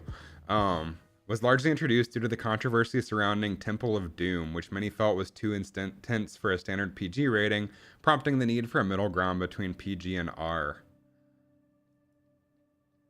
I think that's the one where the guy burned to death. I think that's literally the one. Modern Star Wars relies way too much on nostalgia farming. It has the largest world building of any franchise. They need to spread out. I agree with that. Like the entire new trilogy was like, remember this? Look at, like, I enjoyed the first of the new trilogy and even the second one, I guess. to some extent. It was a fun popcorn movie, but thinking back on it, like a year later, the first new Star Wars movie was literally Episode 4, but with better graphics. And not even better graphics necessarily, because a lot of the original puppet arts hold up really well in the originals. Like, you can't make something look more real than real. So like the original spaceships look pretty good.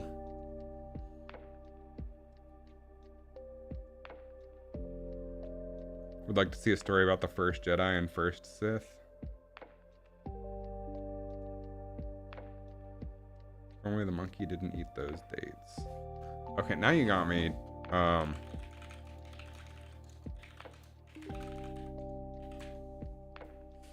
Capuchin monkey. Aw. Aw, he died. Monkey's master poisoned a bowl of dates in order to kill the archaeologist, but the hungry monkey grabbed one for herself, ate it, and died, collapsing on the floor. That's sad.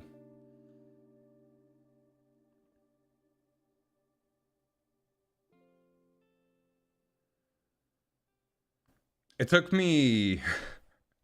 You like the second one was trying to push the series in a new direction. It took... For the third movie, it took me... I want to say 3 or 4 nights to get through it because I just kept falling asleep. It was so boring. And I laughed my ass off in the beginning because during like the opening credit scroll, literally the opening credit scroll of the movie, it's like, by the way, the Emperor's back. And it was just a huge moment. Let's see, opening credit scroll. What was it? Rise of Skywalker or whatever?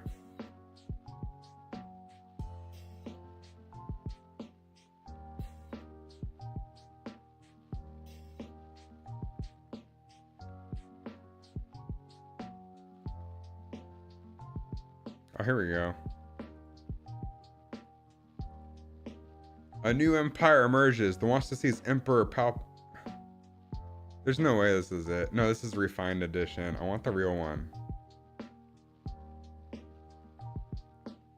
Is this it?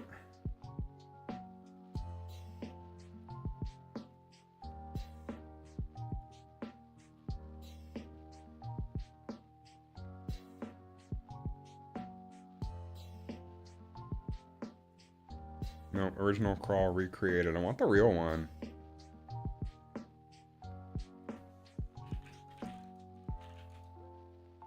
It's got to be the most creatively bankrupt plot that ever had billions of dollars invested into it. Opening crawl, Rise of Skywalker.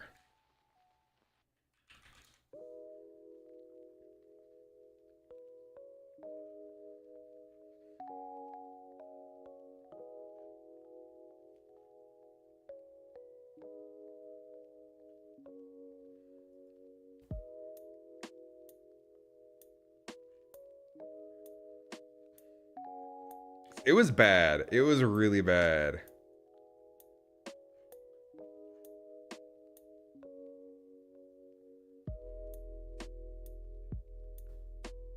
Oh, is this it?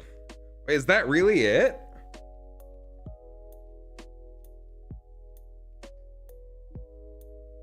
There's no way that's the real one. I thought it was longer than that. The dead speak. The galaxy has heard a mysterious broadcast, a threat of revenge in the sinister voice of the late Emperor Palpatine. General Leia Organa dispatches secret agents to gather intelligence while Rey, the last hope of the Jedi, trains for battle against the diabolical First Order.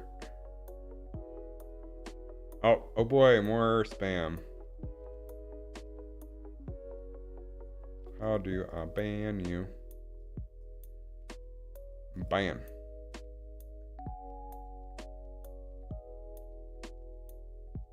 Take on the universe's beyond takeover. I have mixed feelings. for one thing, like,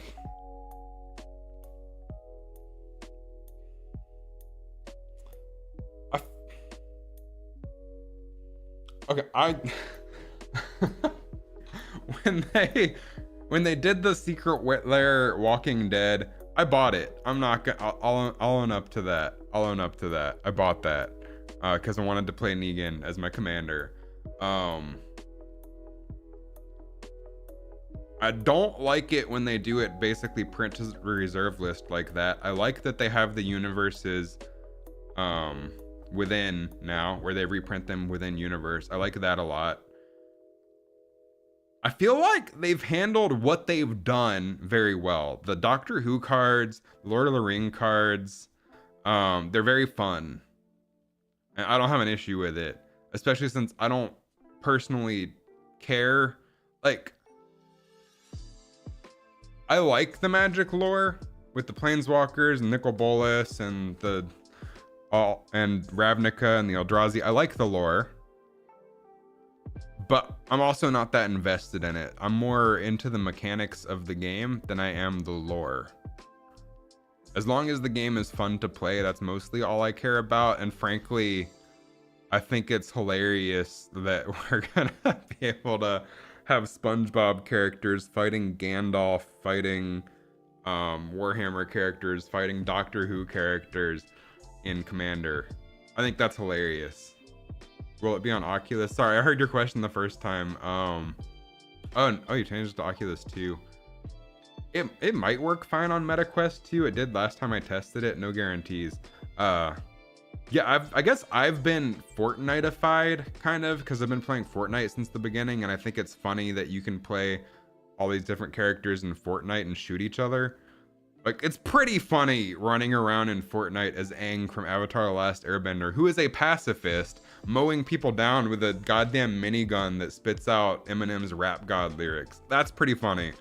For Magic the Gathering, I can understand why people are annoyed by it, but I think mechanically, they've done a very good job so far between Doctor Who, Lord of the Rings, Warhammer, etc. I think mechanically they've done a very good job, and that's the part that I care about most. I also own the Fortnite Secret Lair. I built an entire vehicles commander deck because I wanted to run the battle bus, which is just Smuggler's Copter, but it's a lot funnier if you hit people with the battle bus. So it is going to be on MetaQuest 3 for sure. MetaQuest 2, I'm not 100% sure, Cool Tree, if it'll run or not. I do own a MetaQuest 2, so I'm definitely going to be playtesting it on both. How much will it cost? Don't quote me on this. I haven't 100% confirmed a price yet, but I'm thinking about $5-ish, maybe a little bit more. Definitely under 10.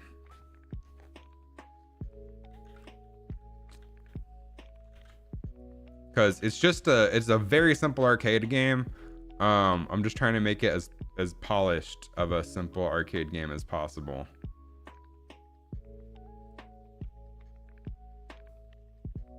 But yeah, the reason I bought The Walking Dead Secret Lair is, one, I'm a sucker for FOMO. I always have been. I'm working on it. It's not my best trait. But also, let me see if I can find a good good high resolution image of this. Is that gonna be high resolution? Yeah, it's close enough. But also, this is just an extremely mechanically fun commander.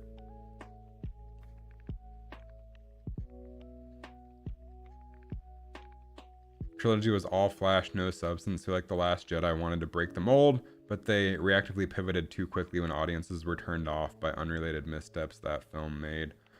Yeah, I get that. I enjoyed The Last Jedi. That's the second one, right? For the most part, I thought it was a really fun ride, and it was totally unexpected that they were just gonna kill the new big bad that quickly. But then the direction they took the third one, I couldn't even get through the movie. It took me 4 nights to get through the movie. Will there be mod support? You want to make some enhancements? No, there won't be mod support. But Negan, the reason about the Walking Dead secret lair is this is just a really fun commander to build around. Miserable to play against, but very fun to pilot. Because I like the mind games aspect of it. What a surprise. Hello there, Tuxie. Happy New Year. How's it going? Where I put the things?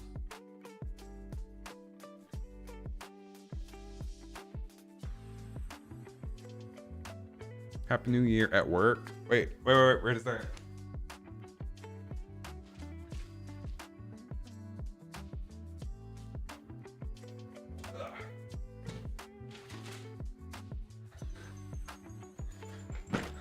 Next time I see you, I have to get this to you because it says, oh, I can't put your name on screen. Sorry, that's doxing. I have to get this to you next time I see you. You jumped MTG for Flesh and Blood when they announced the $1,000 30th. Oh my god. Dude, the 30th anniversary was such a misstep.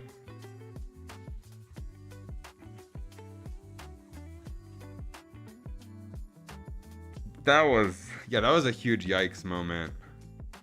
I made a little YouTube short about it.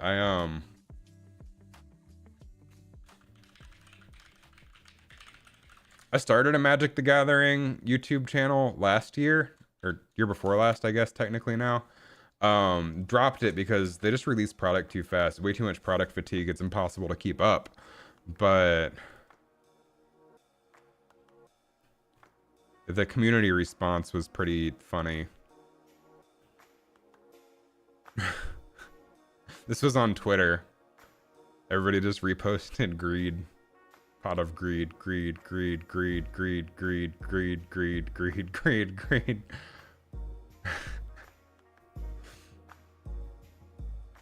Still got your EDH decks on standby though.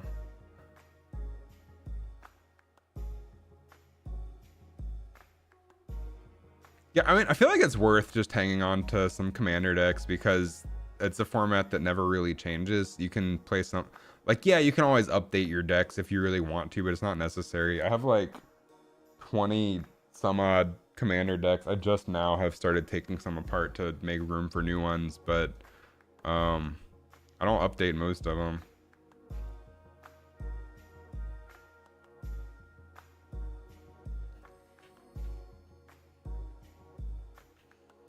Okay, menus. I've been beating around the bush too long and stalling. I need to figure out how to handle this. But before I do that, I'm gonna stall to go get some afternoon caffeine.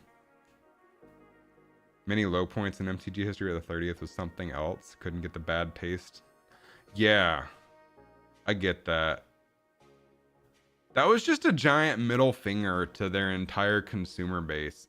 It's like, hey, all you people who have made this game such a success for the last 30 years, we're gonna say, screw you, and we're gonna cater directly to the few whales that wanna buy this $1,000 product. I feel like it would have been, I appreciate it, Tuxie. I feel like it would have been an absolute home run if the packs were regular pack price, or they could have even gotten away with double regular pack price and people would have eaten that shit up. But $1,000 for 4 packs? Jesus Christ. Because home run of a product idea. Price point? 900 times too high. Because, like, what a cool way to pay tribute to the history of Magic other than, like, printing these 30th edition cards, but then putting them in randomized booster packs where you're probably only going to get a couple dollars worth of value anyway, which is not even about the value of the cards, just pricing a product where you get 4 booster packs at $1,000. They're drinking cuckoo juice. Someone was high as shit when they made that decision. Corporate greed.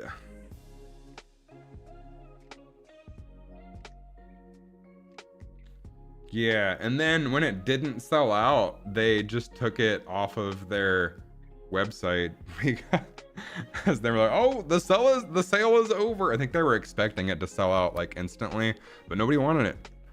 And good on the community. Which is also why I know that Brian Kibler and Olivia Gobert Hicks, I don't know how to pronounce her name, are like really popular Magic figures, and he's like a world champion winner or whatever. But since they were shilling out the Magic the Gathering 30th, like sure, get your bag, whatever. I just can't get the gross taste of that out of my mouth, so I can't watch any of their content without feeling gross.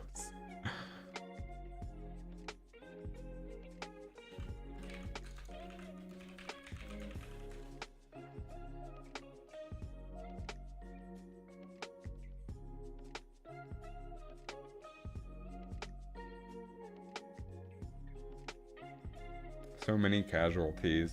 Yeah. Just gross all the way around.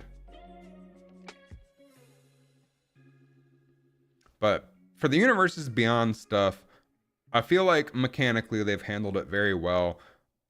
I can understand why some people don't want to play against the Fortnite Battle Bus or Doctor or the 10th Doctor's companion or whatever, because they want their Magic to be Magic. They don't want it to be all of these other IPs. I get that. But I'm in the camp of I've enjoyed it so far. I have personally enjoyed it. I feel like they've done a good job. Oh, they completely screwed the pooch on the Marvel one though. For the limited availability of it, they could have made so much more money if they just made it unlimited or print to demand like they used to do for Secret Lair. They could have made so much more money, but instead it sold out like instantly.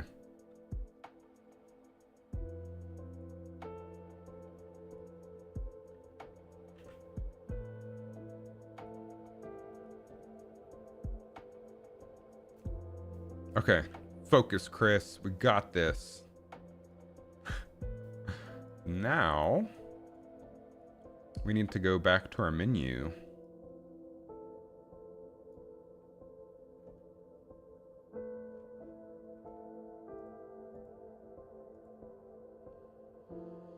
Oh, that's right. I was going to get some caffeine. I will be right back.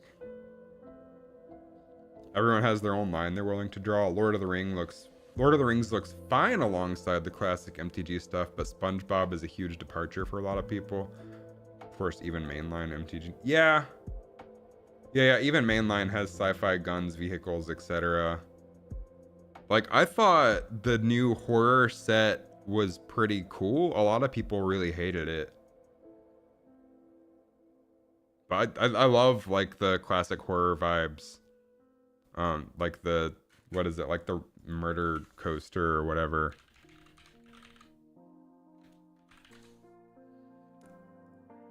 Yeah, the roller crusher ride. Stuff like that. I thought it was fun. And Magic has always had some stuff that's like a bit on the nose, right?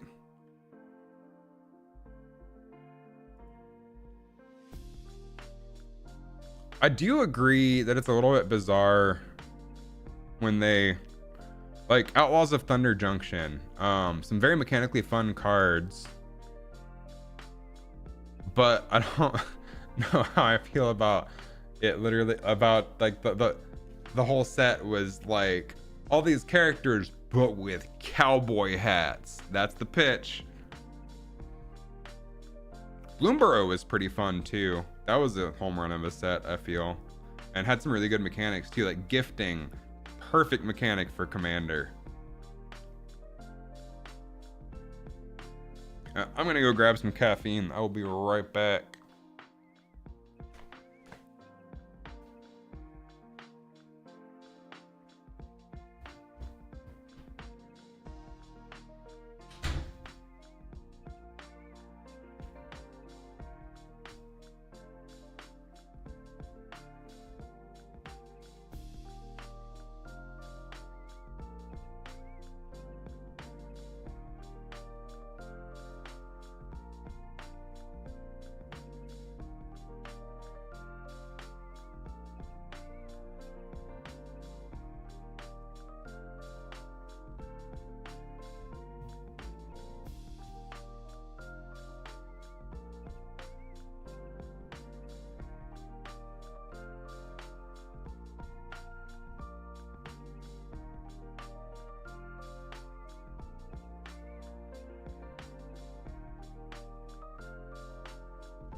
Ah, got caramel apple flavored G Fuel.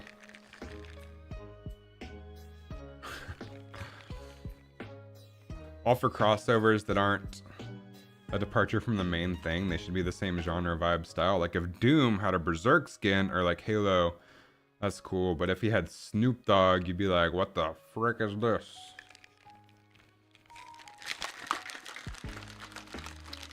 I can see that. I think Magic probably saw what Fortnite was doing and saw how successful it was and was like, I want a piece of that action.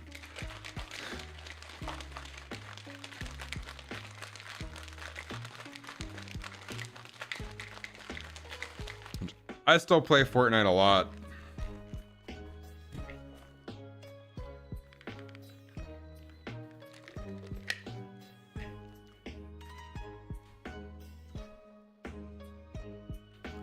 Okay. Menus. I need to look up hours for this restaurant because I have to call them before they close.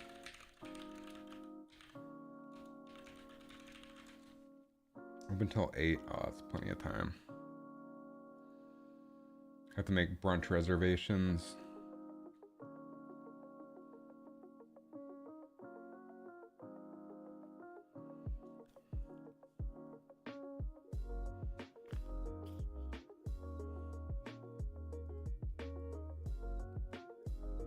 Punch bombs, blueprints.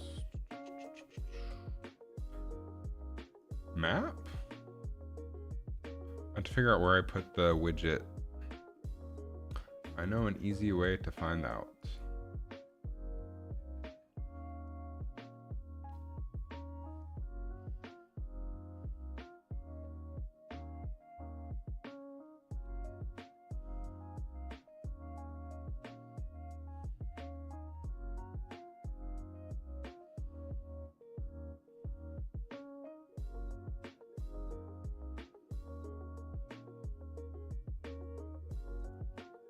Widgets. I want to look for that. One feels like genuine appreciation of a thing and a cool Easter egg, and the other just feels like dangling trademark big franchise in your face so you can give them money. I will say, I'm pretty fed up dying to Juice WRLD in Fortnite. Since that was a free skin that everyone got. Ugh.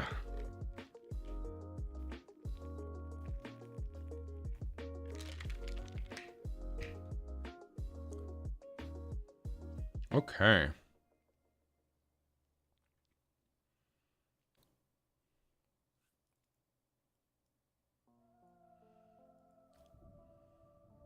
Under designer.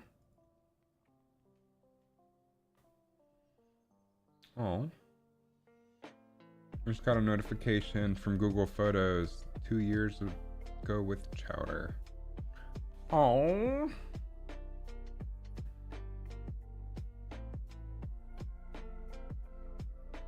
He used to be so tiny.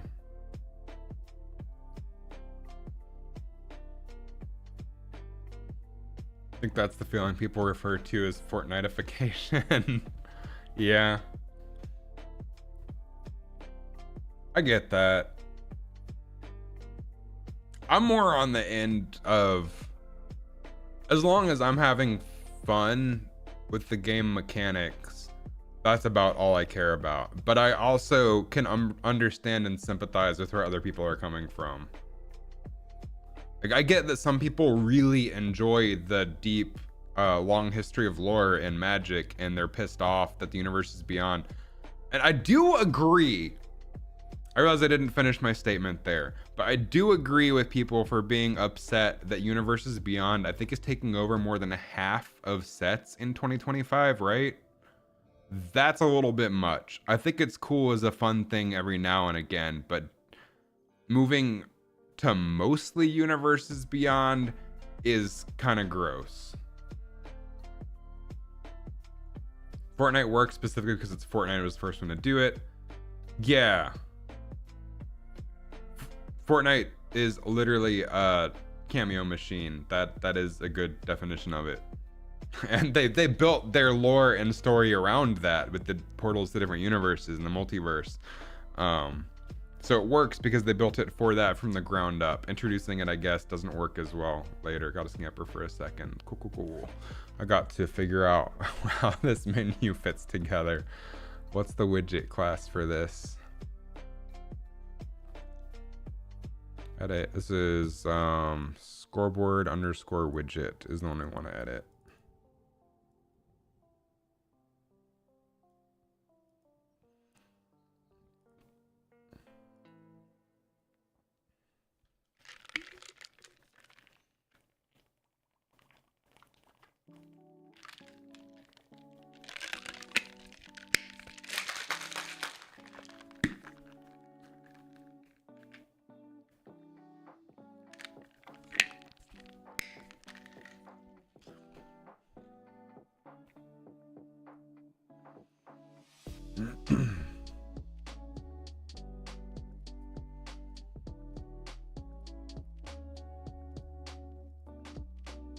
So pre-game, we're gonna want multiple canvas panels here for the different game modes, I believe.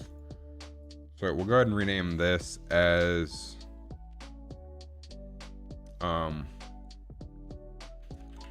mode classic.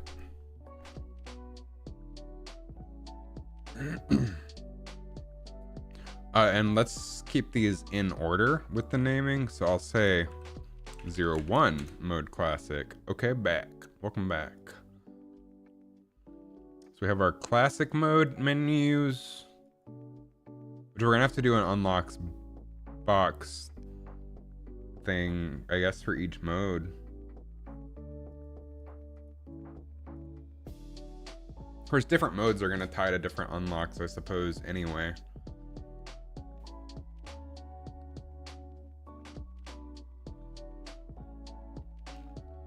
And we could always...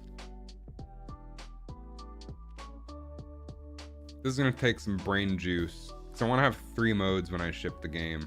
Right now I have classic mode working, which is things appear, you have to punch them away before they blow up. And it gets harder over time. So it's a survival game currently. The mode I want to add is a the first mode I want to add is a timed mode where things appear and then disappear after a second, and you have to punch them, and you punch them away or don't, I guess. If you hit the spiked ones, they still blow up and lose life, but overall you have a timer, and then hitting targets increases the time, so you can potentially stay alive for a while, and the goal is just to get as high of a score as possible. Then the third mode I want to introduce is I'll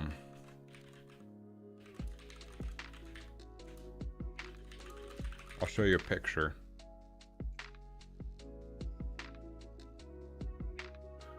Have you ever seen this game at Dave & Buster's? Sorry. This game at Dave & Buster's.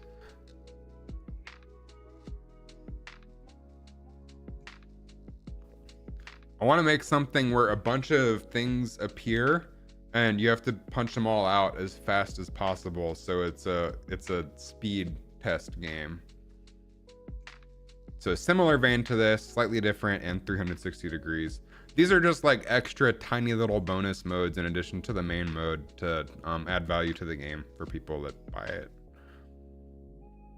Definitely a shift in Fortnite, probably sometime around the Marshmallow concert, where it went from look at this cool map and wacky gadget guns to guess what celebrity or franchise is in the shop this week.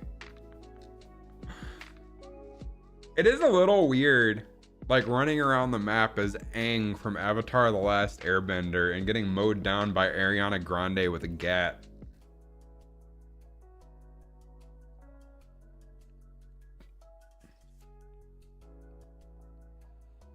And then I did not like what they did for OG2, where they had it like hip hop starified. I just wanted OG2. I didn't want a machine gun that spits out Eminem's Rap God lyrics. Happy New Year! Happy New Year, Mobius. 2024 was such a good year. I don't know how I'm going to top it this year.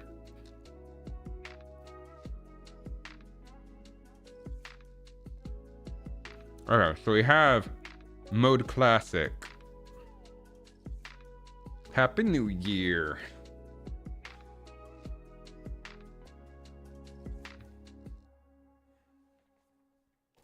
I adjusted my lighting, by the way, to have like a bit of a rim light. I think I like it. I think it works.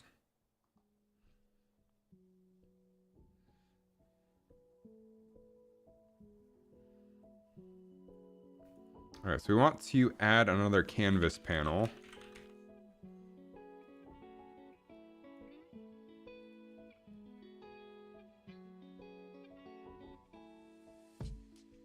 Oh.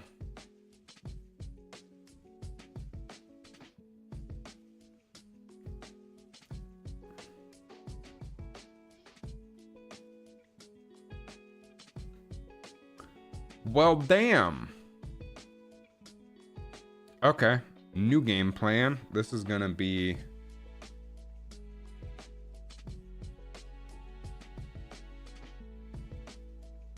It's been quite some time though. That's true. I also haven't streamed like at all for months. I took kind of a break from YouTube while I was doing other stuff and just working on the game, honestly. My goal is to get this YouTube channel monetized this year. So I'm going to try to stream more. I'm going to try to make more videos. So next video I'm making is how I made this squishy button for my game. Which I'm not going to talk about like the modeling and texturing process. I just want to talk about the game logic of like pressing the button is the next video I make. Because that was hard. There's a lot of custom stuff in here to figure that out. Where you can like actually press the physical button in VR. It feels very good in VR to press big squishy buttons.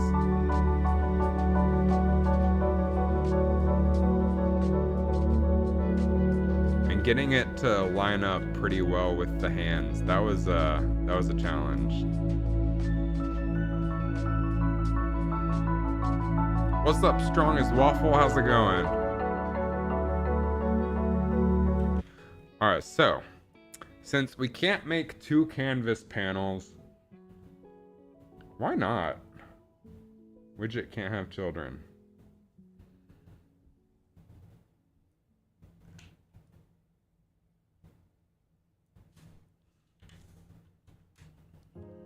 Pretty good. I'm doing great.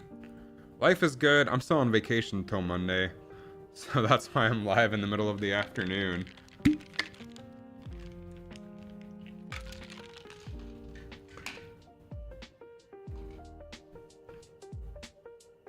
When you were 14, you would watch lore videos on every new map and the different battle pass skins, and now it's Darth Vader that we already released, but a samurai. Yeah, I stopped keeping up with the events and stuff because the whole story makes 0 sense anymore. But the new season is pretty fun. The samurai stuff they added, pretty fun. I keep dying to the stupid katana. I feel like it's really hard to beat the stupid katana.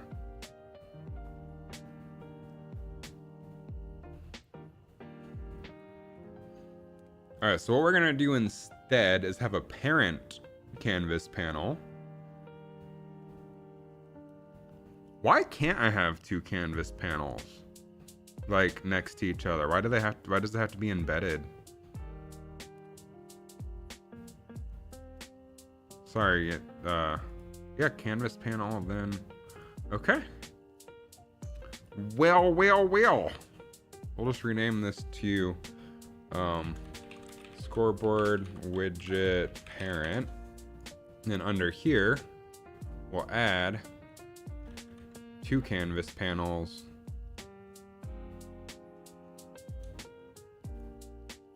This one will be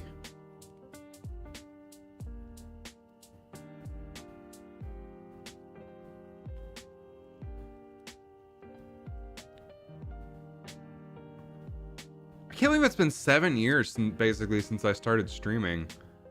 You just said when you were 14 you would watch lore videos. So I'm just thinking, like, I started in 2018 when I had the heart surgery. And now it's 2025. Oh my god. I'm so old.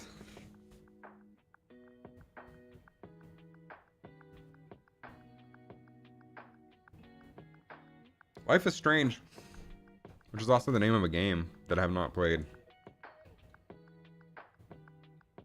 No way it's been that long. I started streaming in 2018 when I had the heart surgery because I couldn't go back to work for 12 weeks. I was on short-term disability. I couldn't work on my VR game because that was physically demanding. So I started streaming Fortnite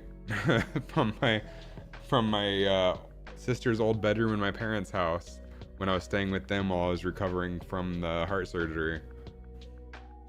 Damn, that was forever ago.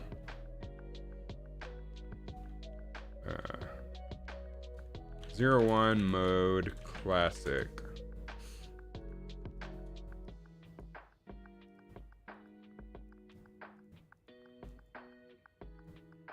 Shout out Nick A30. Yeah.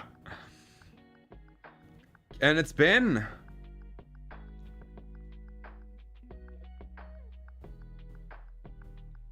I guess graduated college over 10 years ago, right? 2013 I think was college graduation. Yeah, I just had my 10-year anniversary at work.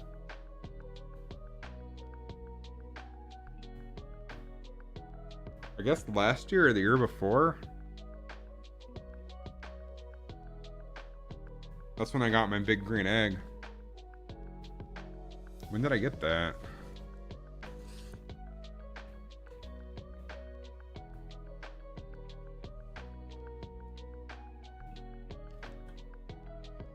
I don't know if I showed. I haven't been live since then. But on the big green egg for those uninitiated.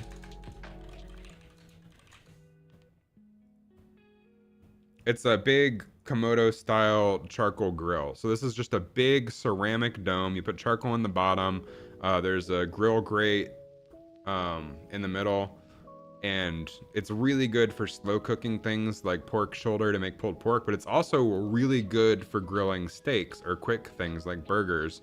And we did I bought some attachments for it called the Big Green Egg pizza wedges, which basically turn it into a makeshift pizza oven. And we threw earlier this year a make your own pizza night with our friends. So we bought a bunch of toppings and let people make their own pizza and cooked it on the green egg. And these pizzas turned out awesome. Like, we got a really good dough recipe off YouTube. And like the crust was like crunchy on the outside, fluffy on the inside. Like, people loved the pesto. Made some really good pizzas. Oh, and someone also even tried stuffed crust, which was pretty fun. So that was like honestly one of the highlights of this year for me, was figuring out how to make good pizza. Like, the pesto was a huge hit. Everybody also seemed to really like the mushrooms, but I'm just not a mushroom person. That looks fire. Oh, we also had sun-dried tomatoes. That was a good addition too, because one of my favorite pizzas ever is the Cosmic Karma at Mellow Mushroom. Yeah, so we have a pizza stone with parchment paper. I think the dough turned out wedges over the indirect charcoal cooking, and it works really well.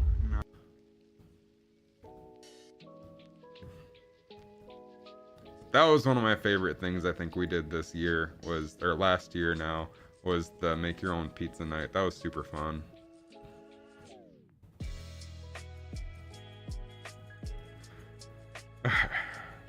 You, sir.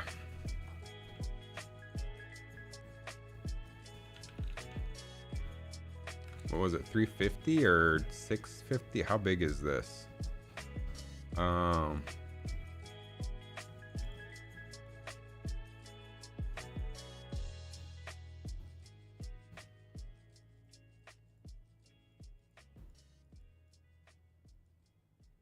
1920 by 650 is what I chose. Cooking is such a joy. Got big into it during COVID. Still have the sourdough starter kit. Shit, that's cool. I haven't tried making sourdough yet. That sounds fun.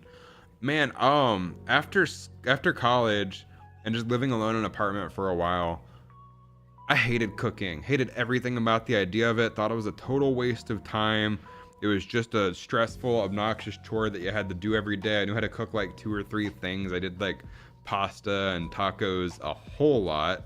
But then a few years ago, I got into Every Plate. I want to make sure this isn't showing my address or anything, but Every Plate, which is it's like one of those meal kit things like HelloFresh. It's owned by the same company, but it's half the price.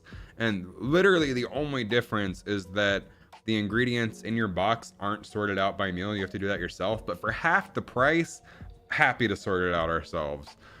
So they send you all of the fresh ingredients you need to make the meals and the instructions to prep and cook them.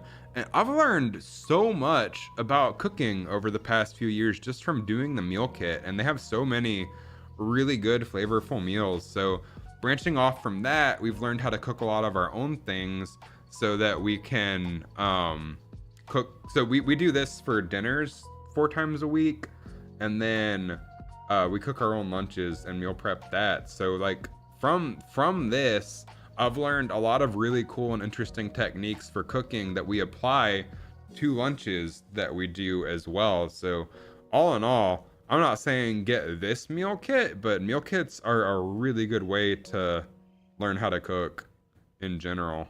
And this one's pretty affordable. And then also they have add-ons that you can get.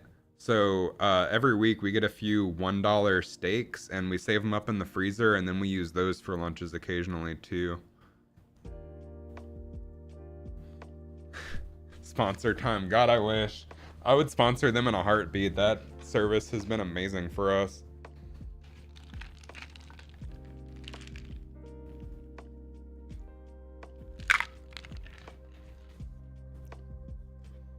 My energy drink of choice today is caramel apple G Fuel. I don't like coffee. I just don't like it.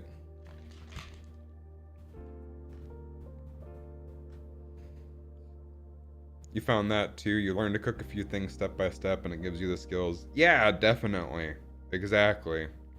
And then you can also find cool, interesting recipes and interesting ways to cook them. Like, one of the best places we've found for recipes from people to start with is on TikTok, of all places. There was this girl that my girlfriend followed on TikTok. Her parents used to run an Asian restaurant. They're retired now, so she posted a bunch of her parents' recipes on TikTok.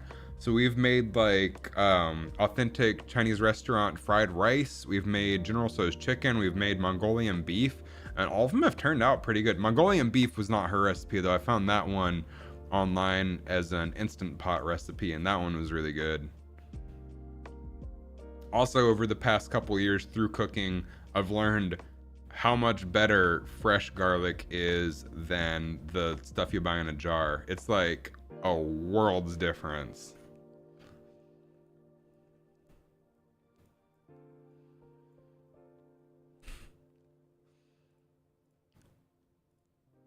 But overall, yeah, I agree with you like 100%. Cooking is kind of just like a really nice, relaxing joy. And that if you end up with something really tasty at the end of it, it's like a really nice reward.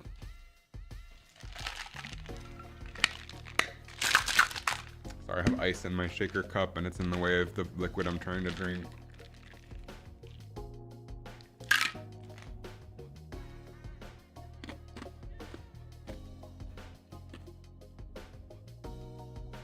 It has been a long time. You're a senior in high school this year.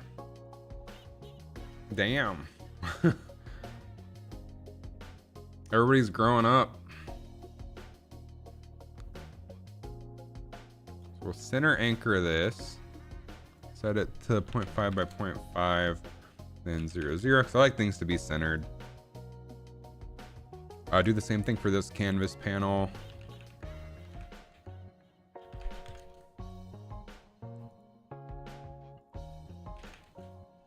And then this one will be 02 coming soon for now. First watched me in 6th grade.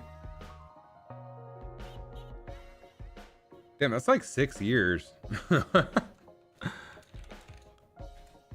I know I've been off and on since then, but yeah, that's a long time. Time flies. This past year especially felt like that. I do this 1 second a day video project, which I just posted the 2024 one yesterday. But it's just a really fun way to see like your entire year quickly. And it just flew by.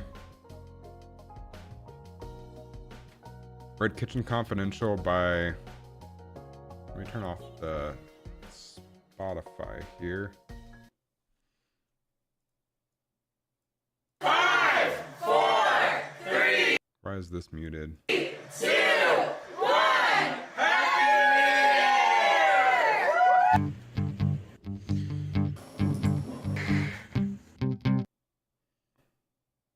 Interesting.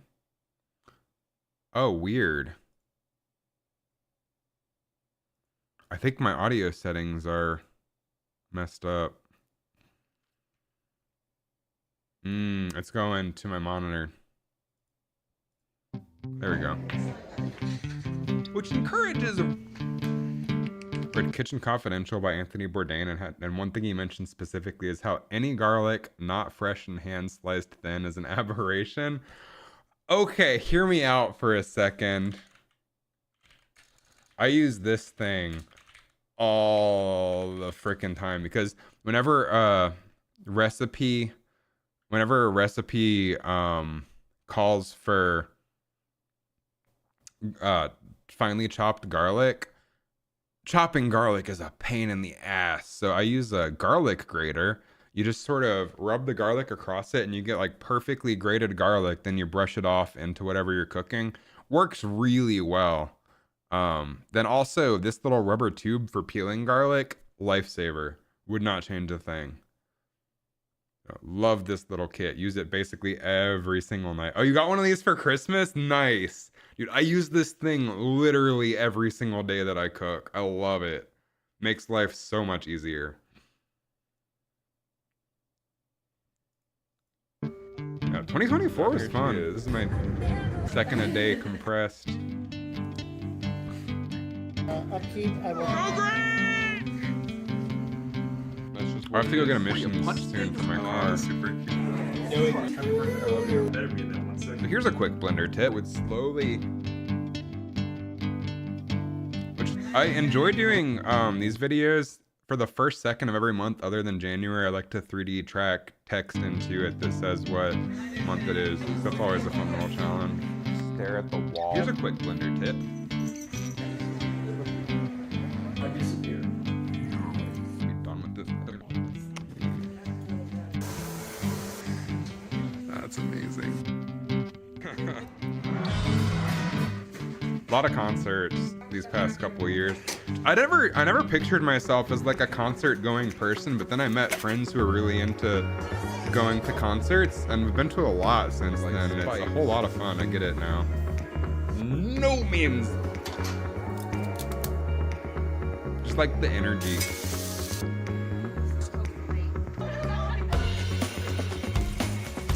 I'll try it.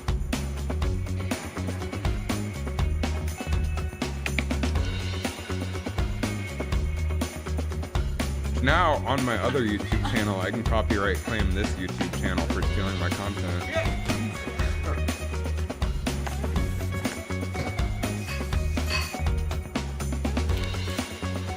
Which, you'll notice the cats show up a lot in my second a day videos. I swear, they funny joke dominate our lives.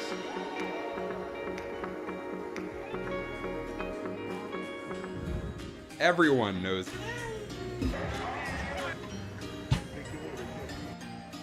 Can you believe that?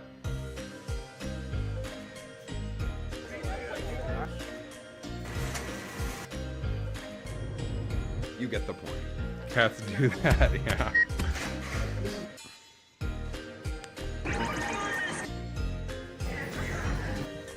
Sorry you missed most of... Oh, you're fine. I was up early. I don't expect anyone to be up as early as I usually am. Oh man, have you played Lorcana, Jefferson? The Disney card game? Let me see if I can find that second again. I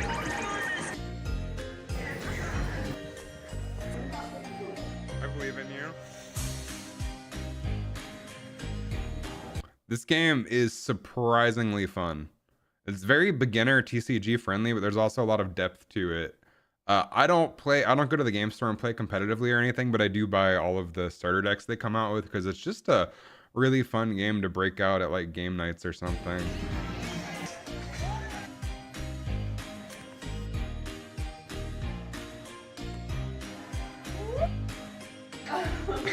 Oh yeah, Cusco is great. And to cut to the I think chase, he was like part of the winning strategy for one of the top tier decks for a while. Might still be, I don't keep up with it. Oh, we got a new couch this year, that was fun. Not fun to get up the stairs, but great new couch. And like magic. Family beach trip. That's my nephew.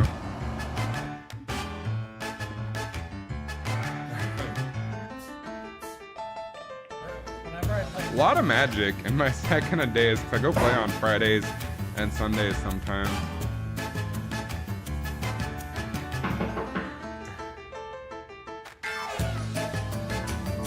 I was pretty happy with how that shader came out. Which that I can actually like just show in engine. Let's see. I'll show it in a second. Might as well finish watching this. I like reminiscing. I am a nostalgia bait person. Oh shit, that one's always funny. For my grandmother's birthday, every year my dad has this 3D printed candle because she's like 80 something. So every year my dad has this 3D printed candle set that he puts up that says almost 100. BRB. All right.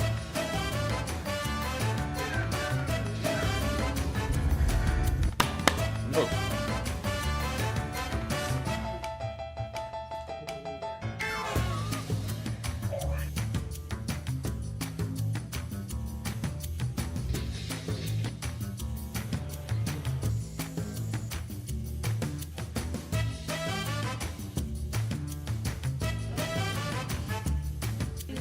Had a lot of trouble picking music for this, but then I realized, you know, it was a fun year. I'm just gonna pick some fun bopping music.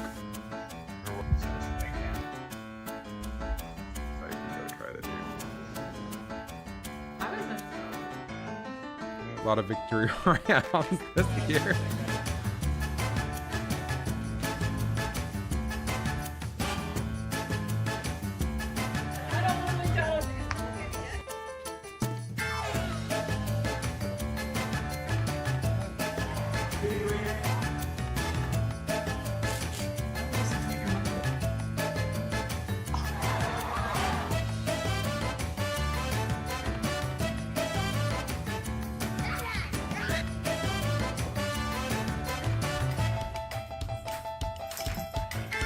I went to New Orleans for the Eras tour this year. That was really fun. My girlfriend is a big Swiftie. I will say Taylor Swift puts on a very fun show. The energy in that stadium was like nothing else I've ever experienced.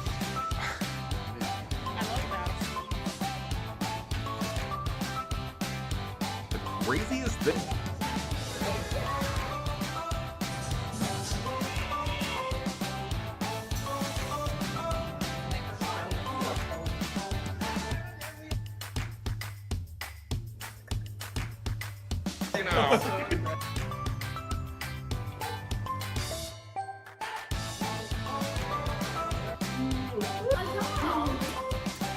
Oh man, that was the repairs I had to do in my house earlier, just a couple weeks ago.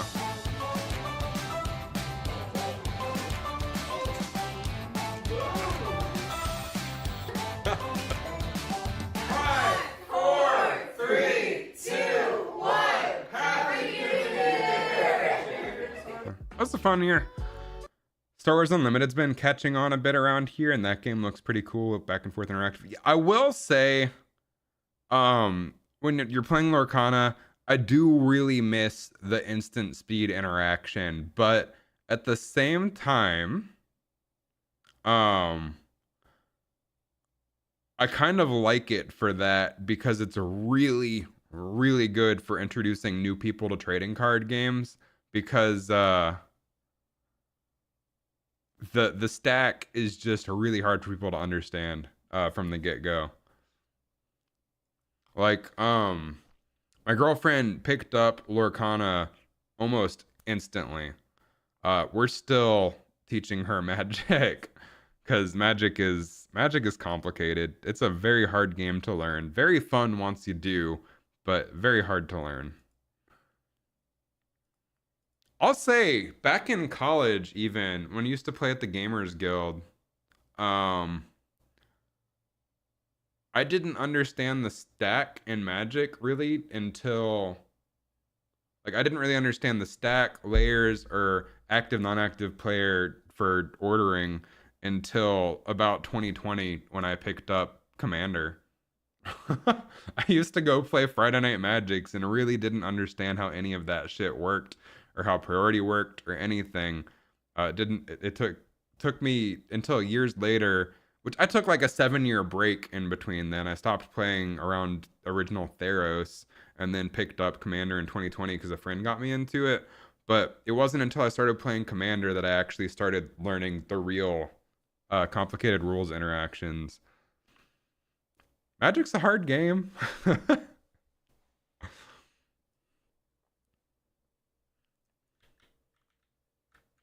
But man, I still get that itch every time like a new set comes out and they drop new legendaries.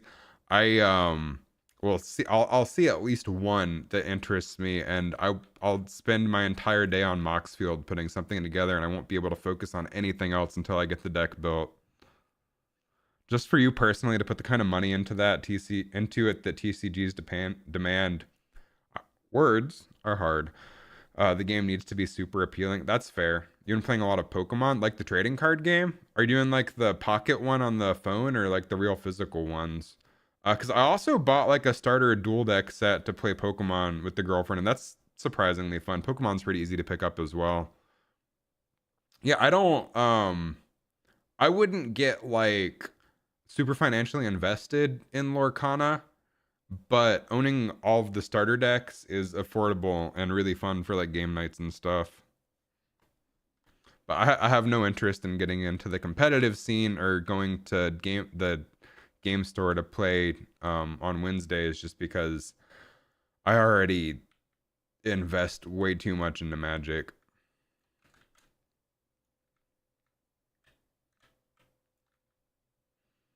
Okay, menu.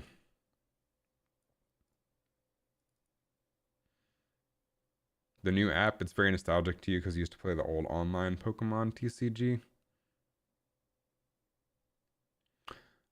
I used to collect Yu-Gi-Oh and Pokemon cards when I was in elementary school, but I had no idea how to play the games. My niece and nephew have gotten very heavily into watching Pokemon and collecting the cards and collecting anything Pokemon related, but they're too young to play the game. They're smart kids, but they're very young. They're like 5 and 6. And learning how to like actually play the game and strategize and stuff is a little bit complicated there.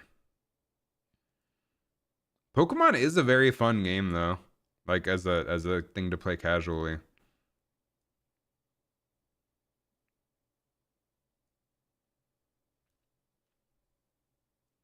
And I occasionally get board game TikTok when I'm scrolling, and this isn't like a trading card game, but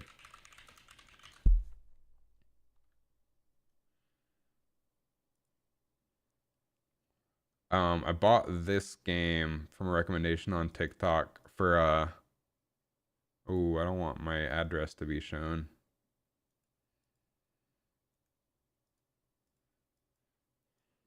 But this is like a hidden identity pirate game where the goal is to make the traders walk the plank, but nobody knows who the traders are.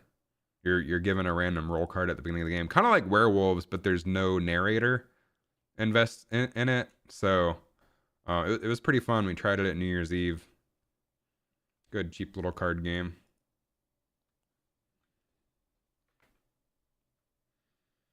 I feel like my screen is not going all the way to the edges, and it's weird.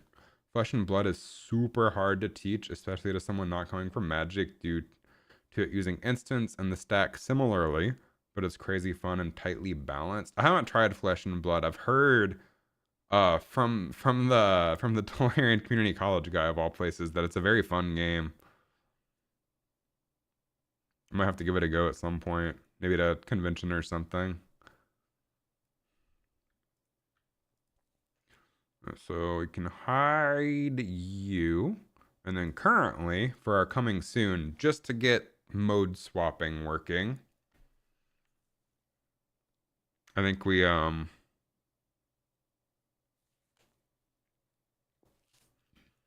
just write some text, right?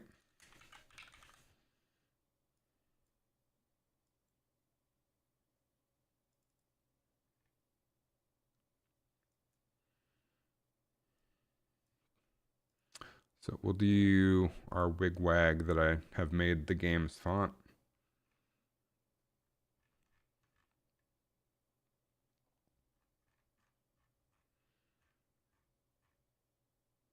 Make it nice and big. Size the content. Center.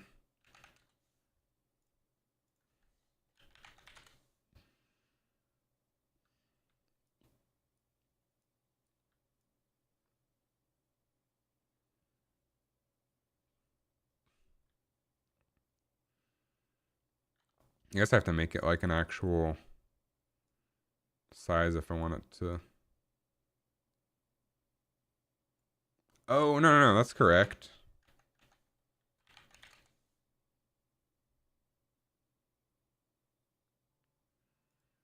There we go.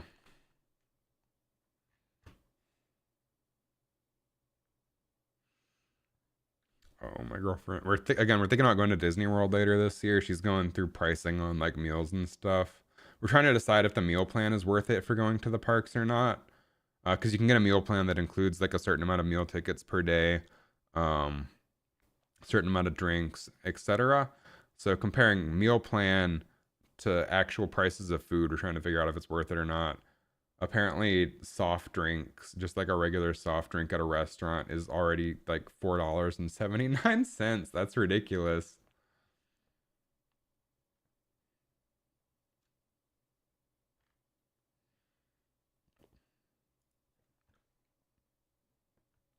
Oh, I can turn music back on.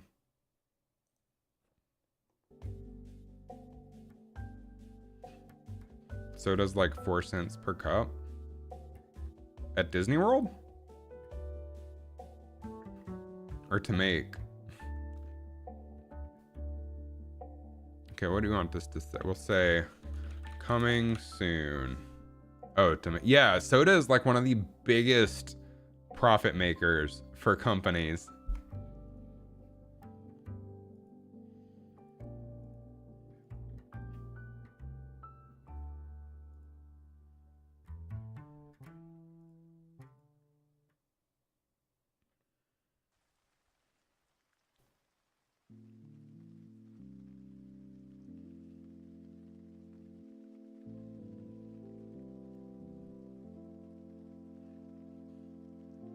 So for this, let's see what we have off currently. If the unlocks are off, game over is off. I guess all of this is hidden on start anyway. So let's make this a little bit smaller, like 25 maybe. And then let's copy paste the text and make this, say, classic mode.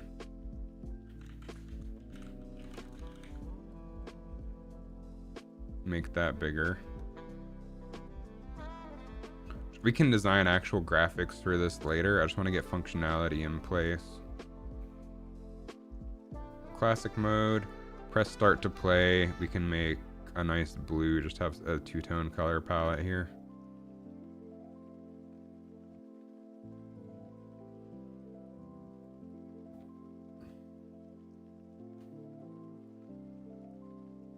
Make you 75. Maybe 85 would be nice. I think that looks good.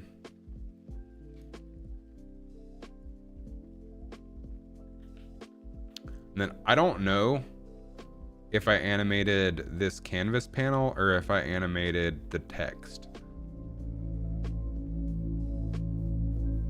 Theaters can turn $1 popcorn into $1,000 of sales. Yeah, but movie theater popcorn with the butter is so good. That do be business. I need to hide the coming soon, but okay, I animated the press start to play. I need to animate the canvas panel.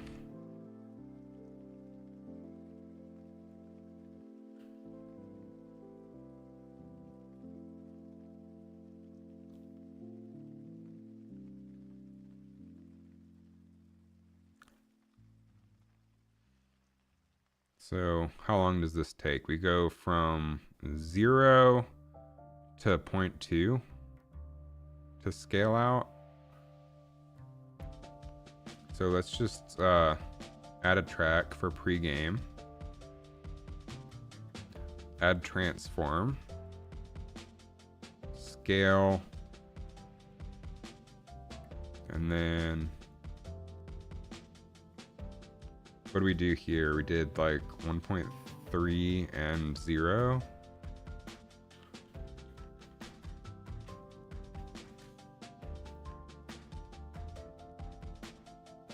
Now I can just scale that out and then delete this track.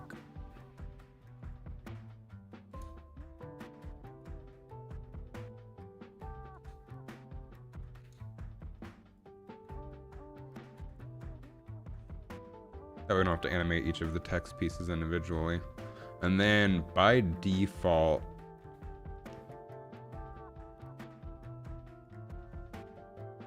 we want the visibility of mode 2 to be hidden.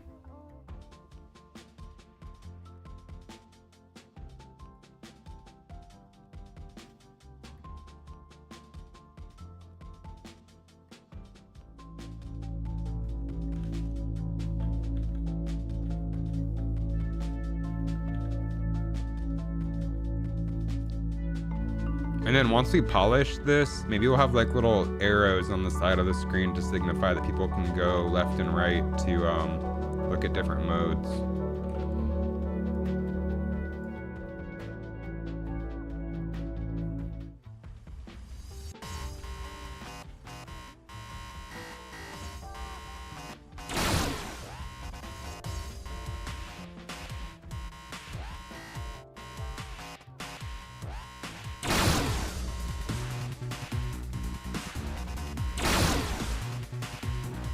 Can't tell where my hand is. I'm dead anyway.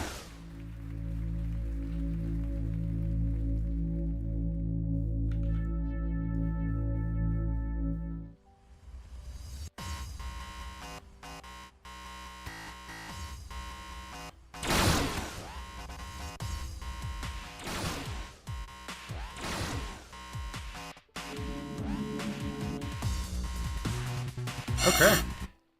So now we need to add logic for mode switching. Ugh. So for that,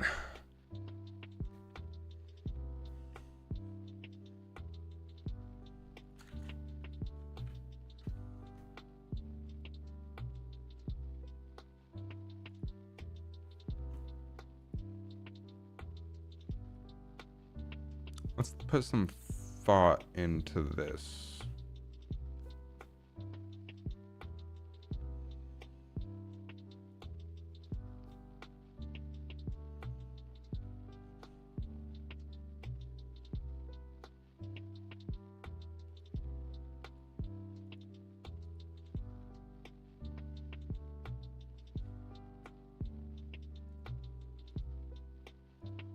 We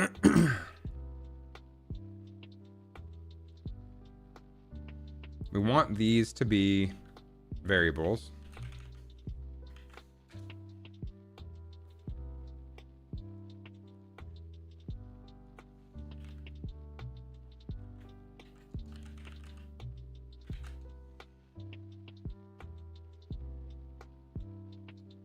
Like we want these to be visible in the graph, and I don't know that they are currently.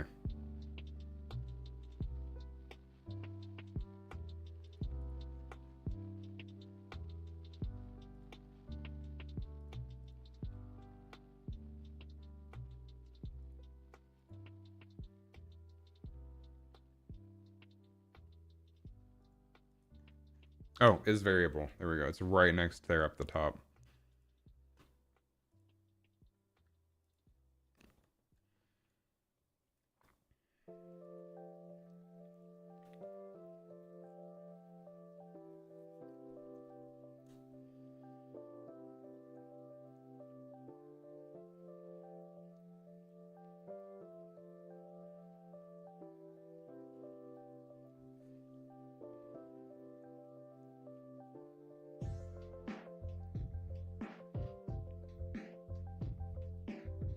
Looks like alcohol will be at least 15 to 25 at Disney World. Jeez. Man, their food's pricey.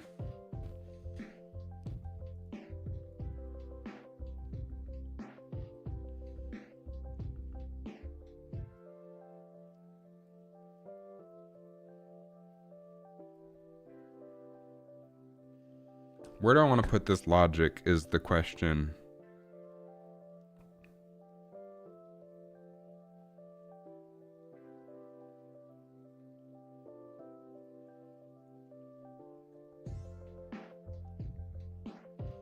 I guess we just put it under the widget, right? We can make some custom events.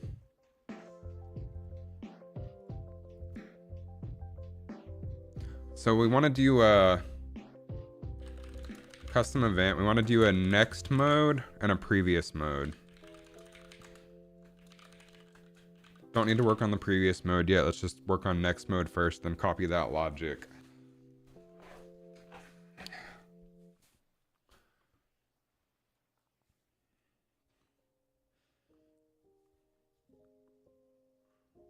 So I think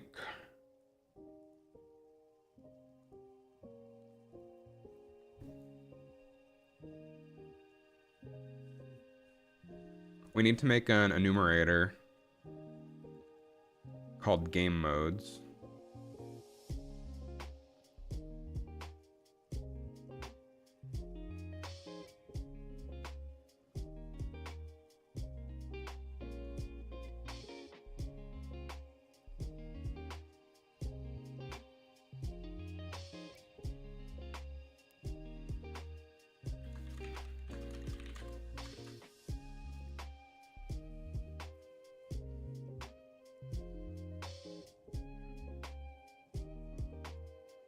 So this is our game state, idle, classic mode, game over.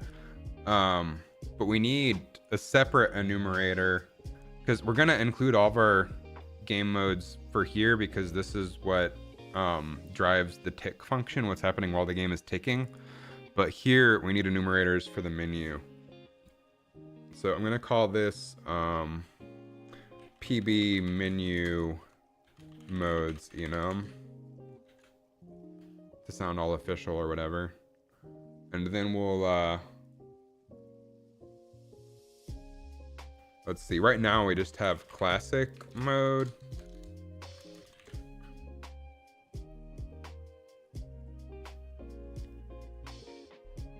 Oh, there we go. Okay. Whoops. We don't want a description. We want classic mode and coming soon. And then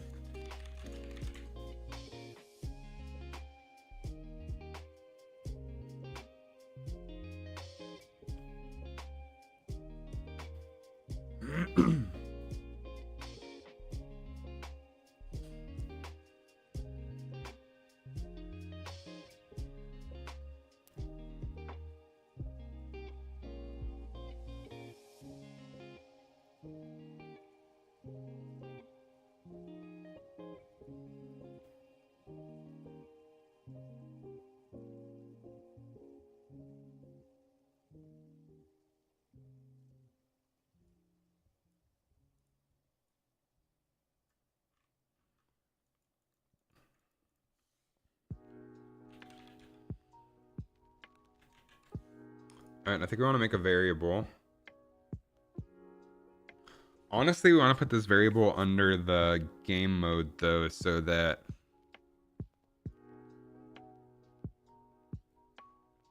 all of the menus are guaranteed to match up. 'Cause I could picture things going wrong if we put it on the copy of the game board. I could picture things happening.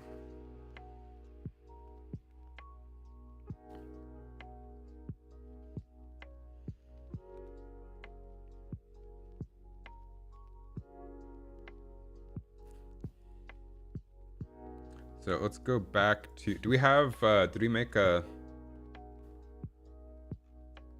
we do have a current game mode. So let's hop back over to our game mode and make a new enumerator. Or at least a new variable.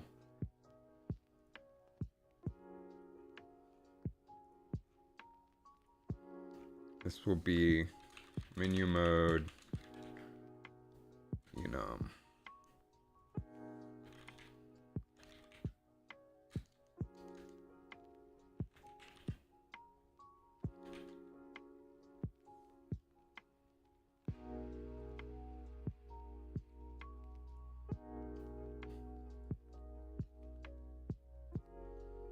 And I don't know everything that you can do with enums. I'm hoping that there's a way we can just say next on the list. And if not, we'll have to write some custom functionality for that. So let's grab our current game mode. And let's get menu mode. And let's say plus plus. No.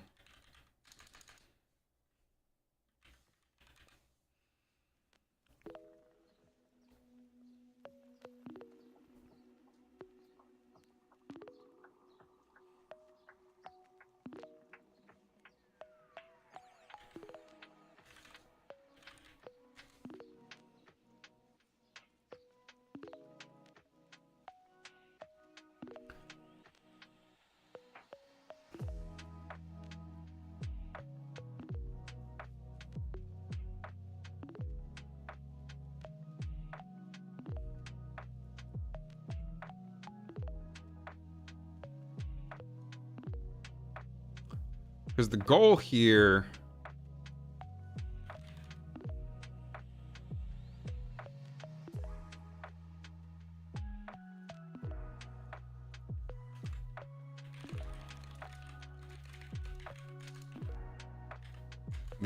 is to switch on the enumerator.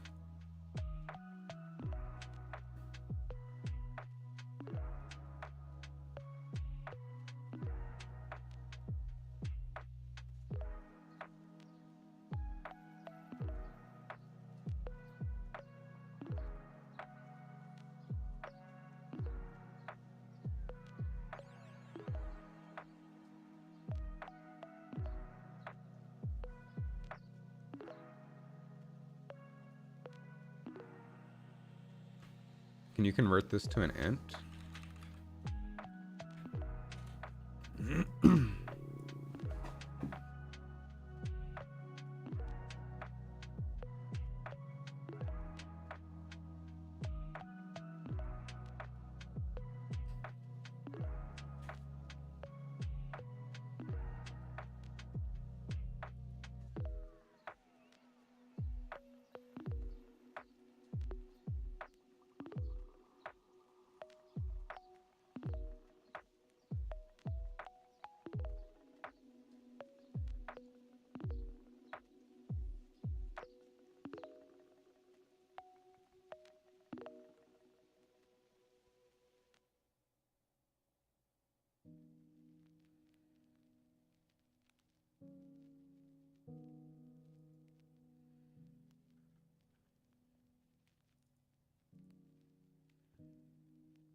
Honestly, I don't know the point of doing this as an enumerator?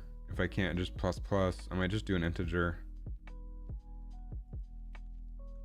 Damn. I'll still set the enumerator just because it seems like a good idea to have that information. But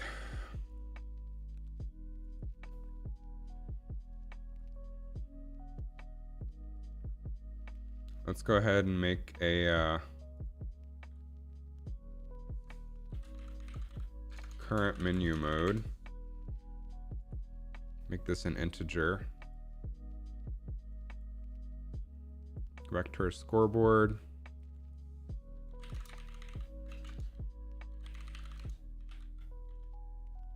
Get current menu mode. Plus plus.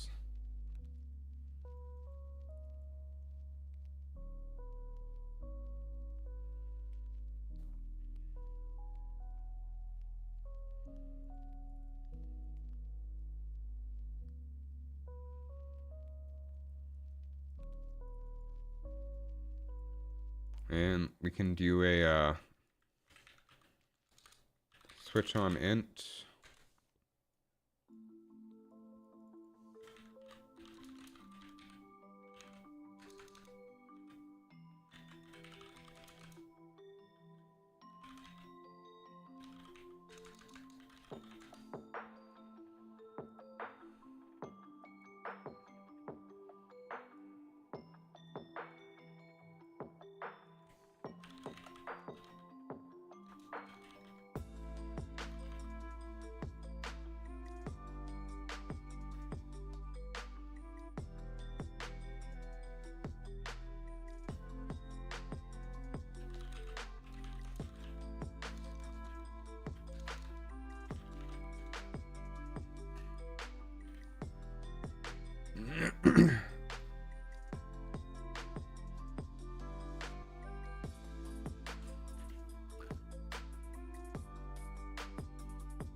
So then we branch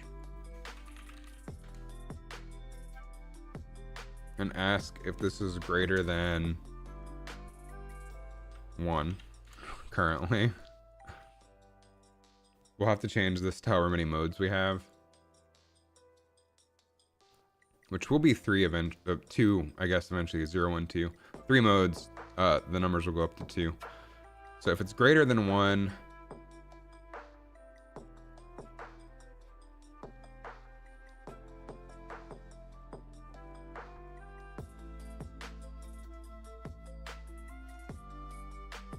then we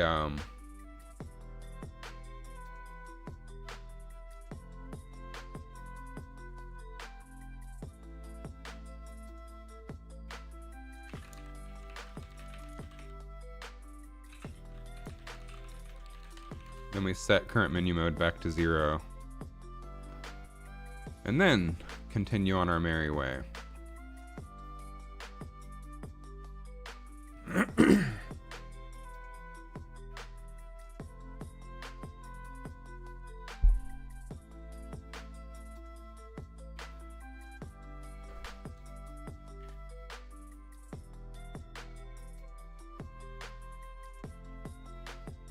So then we switch on int.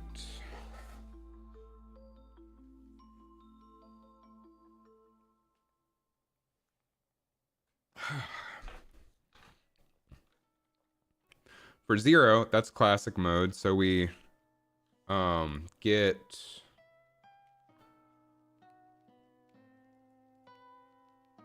mode coming soon. Set visibility.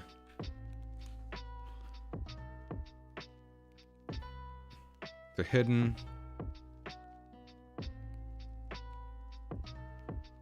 And then mode classic. Set visibility.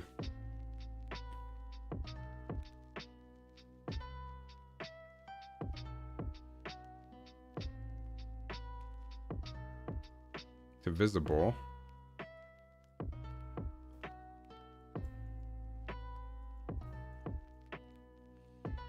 Then we we set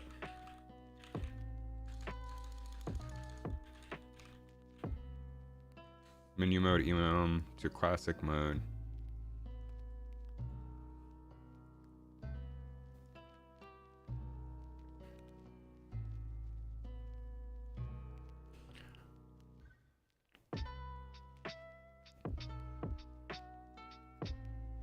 And can we plug multiple things into one? No, we can't. We're just gonna, for each mode that we add, we're just gonna have to add logic. That's okay.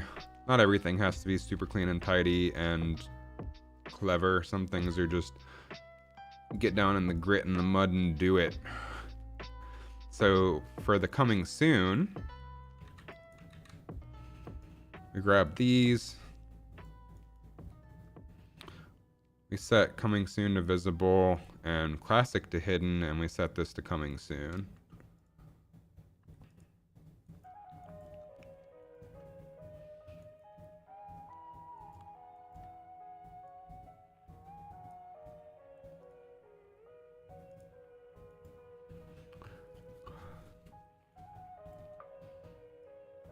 So then we copy all of this. Yeah, what happened? We copy all of this logic and paste it.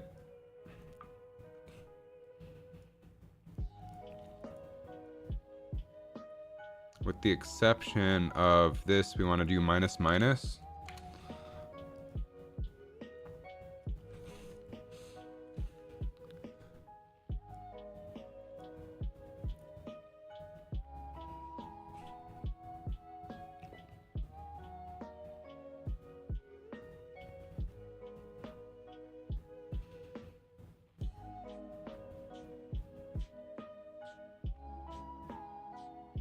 And this we will make a little bit cleaner. But here we do minus minus, and then for the branch we ask less than 0.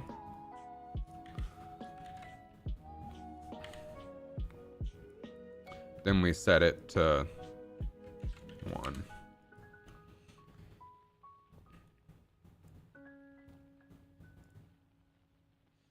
So we can go left and right in the menus infinitely. And then let's go ahead and make this its own custom event.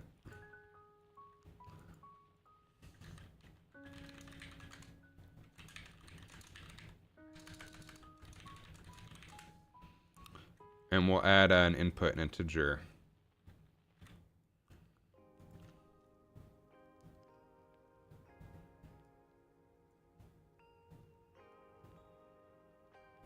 I don't know where my little sidebar went here.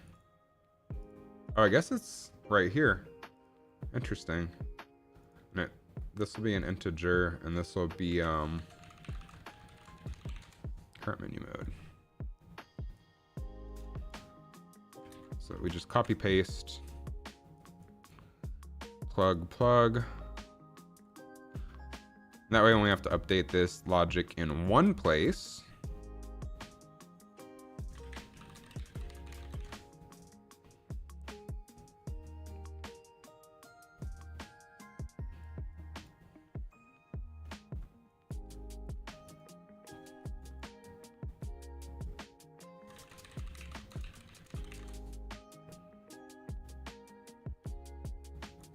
And we can delete this.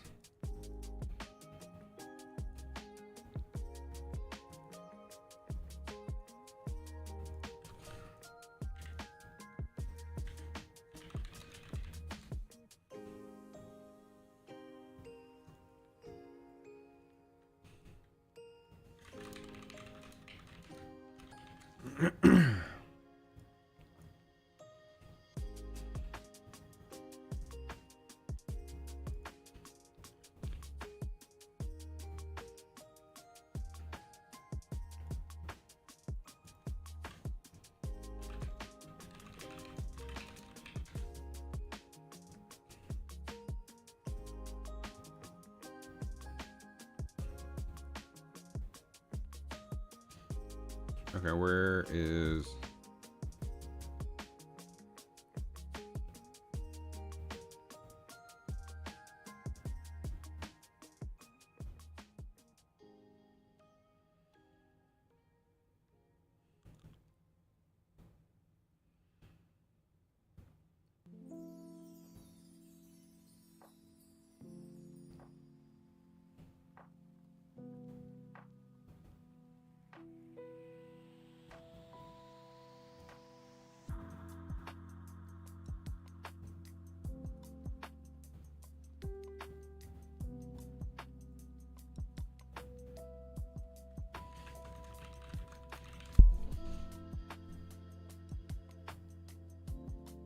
Why is this having issues?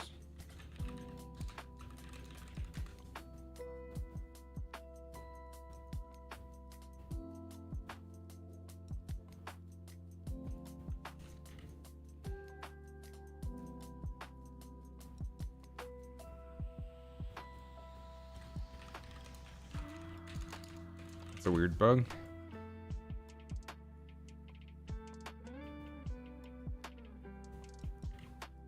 I think it was because they were named the same thing. It was freaking out, but I'm not 100% sure why that wasn't working. But after changing the name, it worked fine. But that's Unreal Engine, baby. Just does that sometimes.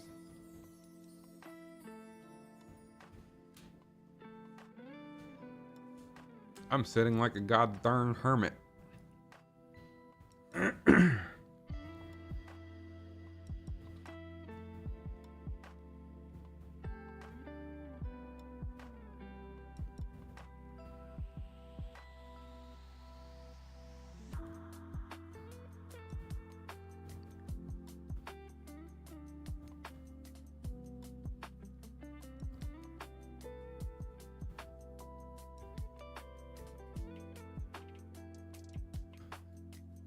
Okay.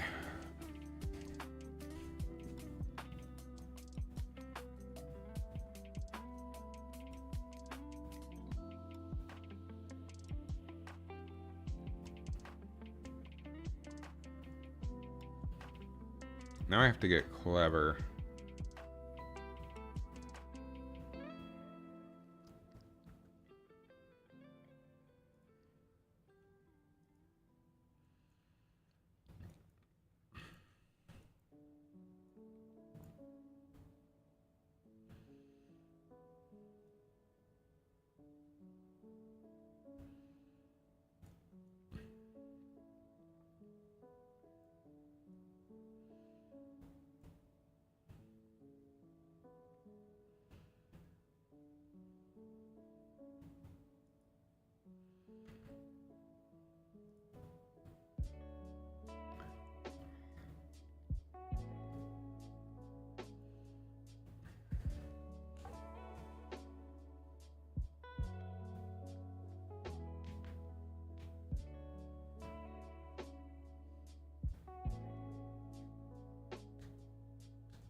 We're also gonna have to make separate leaderboards for the different modes and get that functionality implemented for switching modes as well.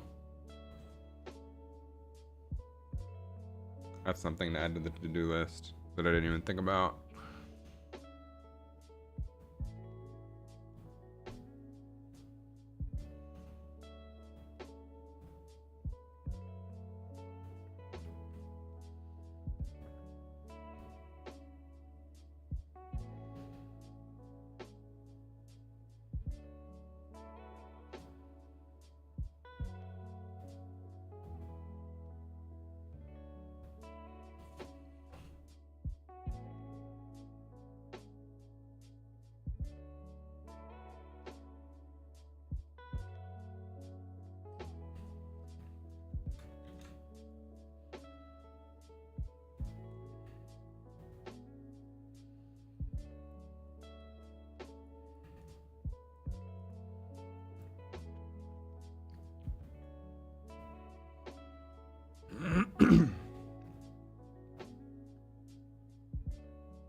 I think I'm gonna make a second variable for inactive menu, just so I can easily select either.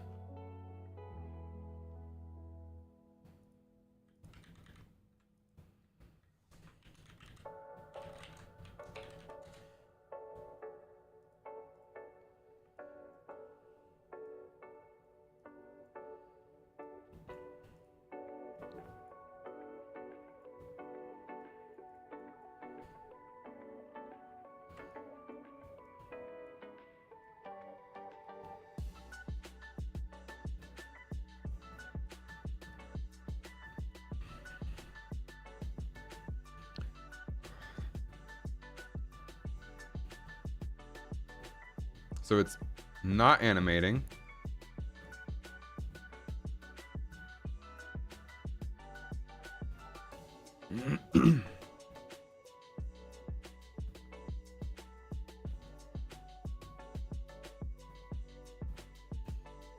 Then we grab the inactive menu.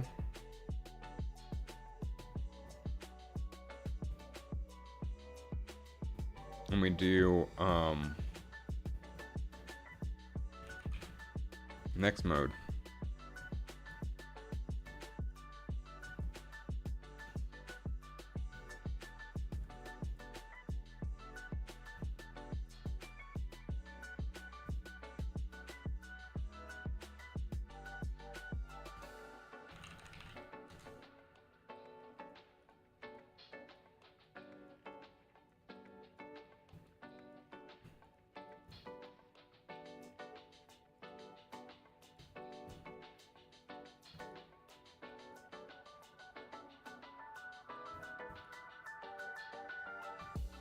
So then we need to go ahead and set our inactive menu on construct.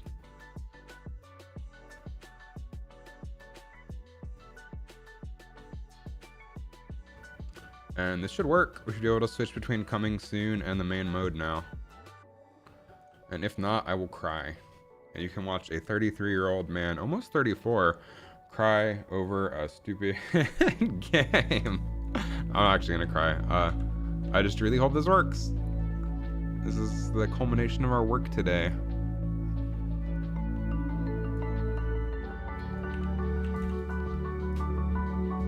Oh man.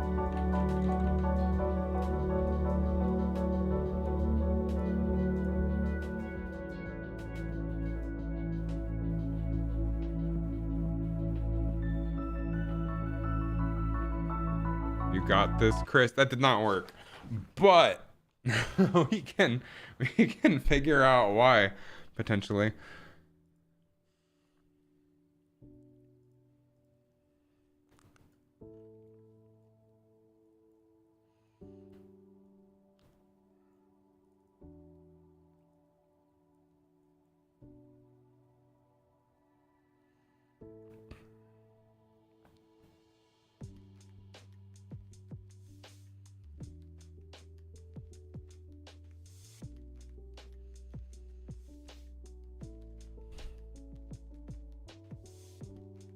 I'm curious if it's even doing this at all. Let's take a look at our game mode and make some things exposed. So I'll expose both of these values. Hit play.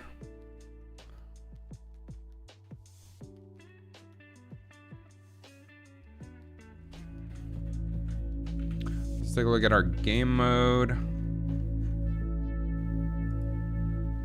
Current menu mode 0, menu mode E mode, enum classic. So let's grab our fist, hit the button. 0 and still classic.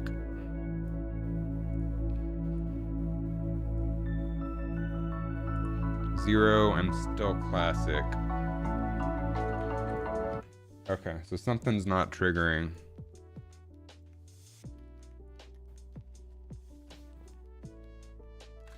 So let's take a look. Let's go back to the root of it. When we press the button,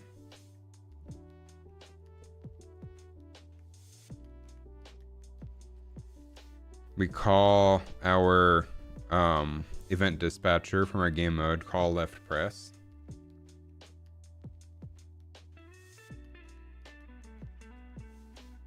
Then we go to what is tied to left press. That's going to be under our scoreboard parent, right? Left pressed, left pressed.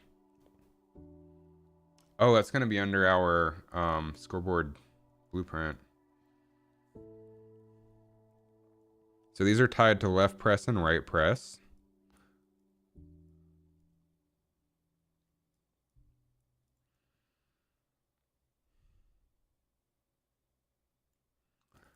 Left pressed. Previous mode. Minus minus. Then ask if it's less than 0.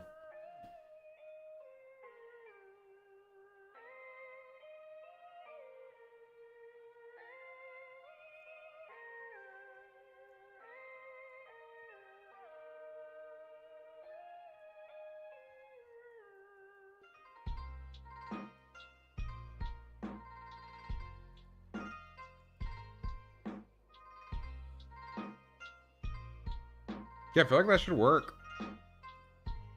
Okay, let's see if this ever gets called.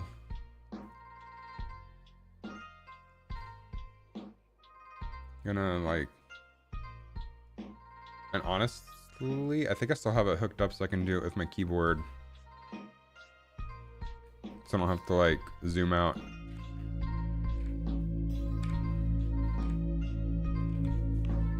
I don't think this is ever even getting called. Let's see if this ever even gets called.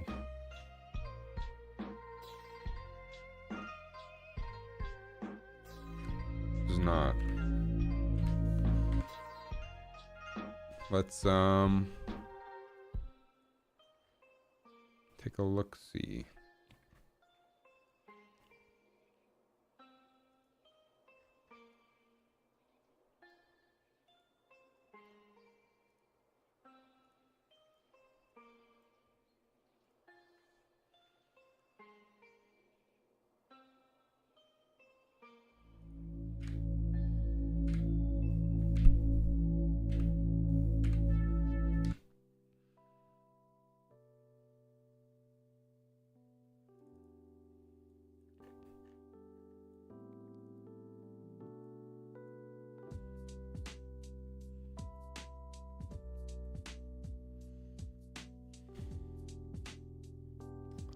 Hello, McMatic? Is that how you pronounce it? Sorry. Well done. Not yet, it's not working quite yet.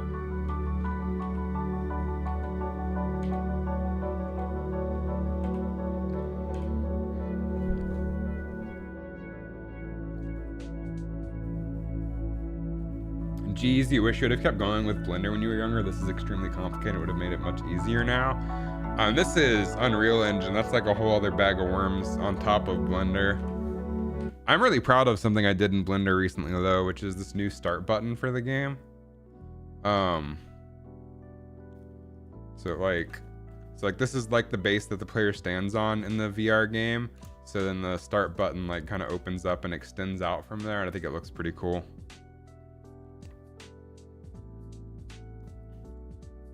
Pretty proud of that. I spent a while figuring out how I wanted that to look.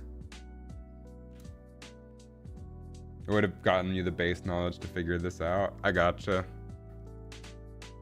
Yeah, so right now I'm trying to set it up so that it swaps modes. These should be getting called though. I don't know why they're not.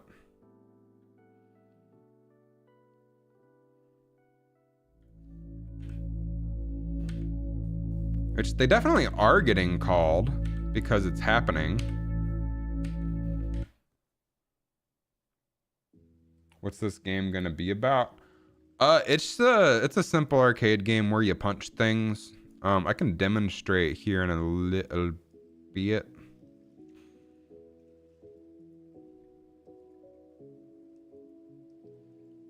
I could probably just demonstrate now using the cast feature. Let's try it.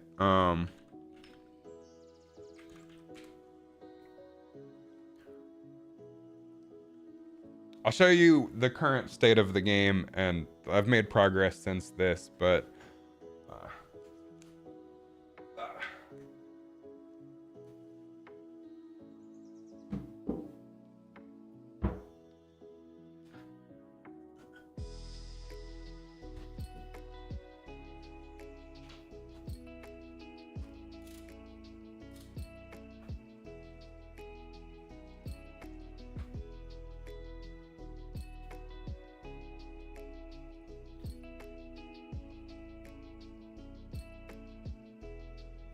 don't know if you can hear me or not.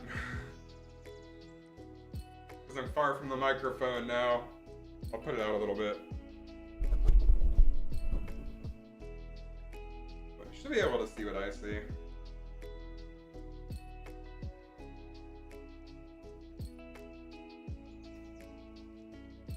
So it's a simple arcade game. The goal is to punch things away before they blow up, and you can unlock different fists to use. You can unlock different fists. I like these ones.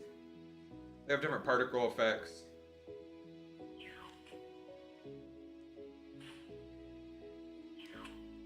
If you alternate fists, you combo, so you get more points. You're trying to hit targets and just mostly stay alive. And it gets a lot harder.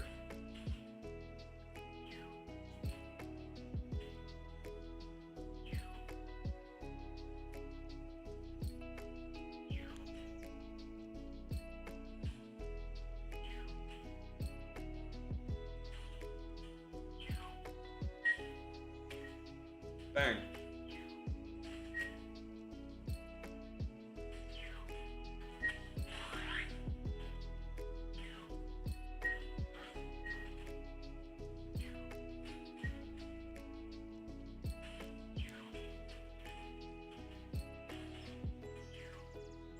And eventually different ones show up too.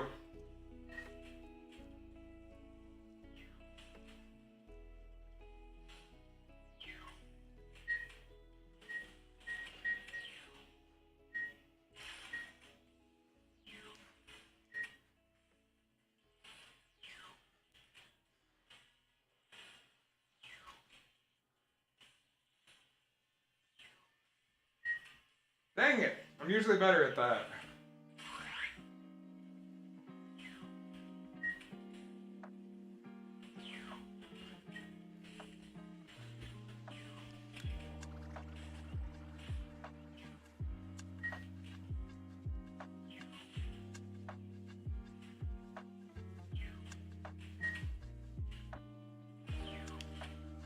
That one was a fake out.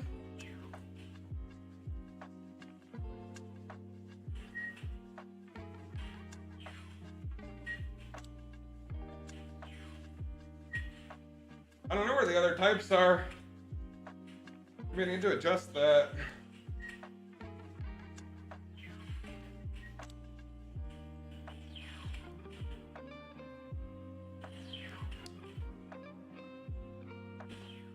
Like that one you have to hit from the top. This one you have to hit with your left hand. That's a fake out.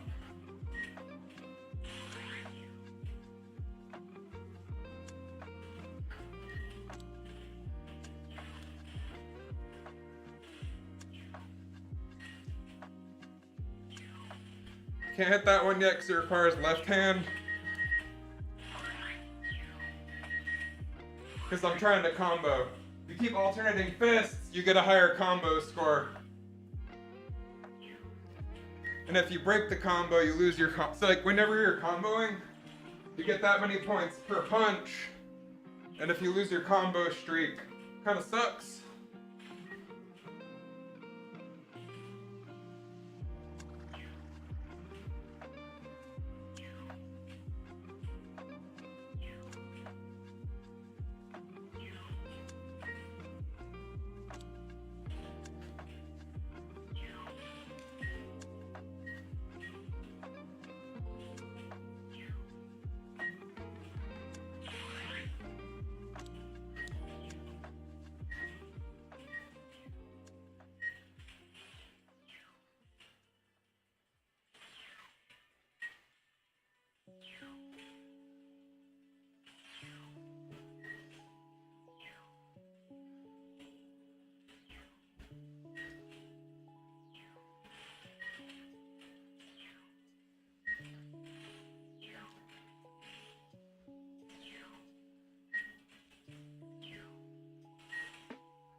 Wait for that one.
You get the point.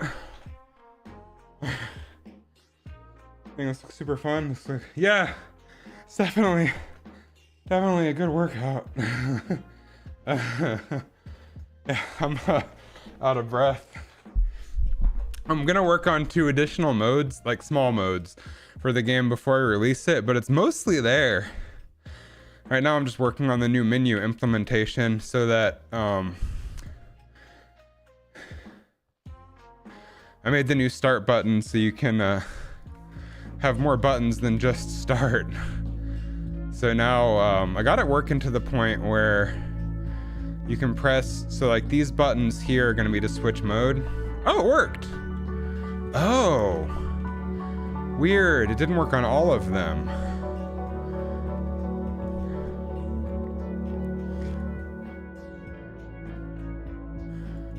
Very odd.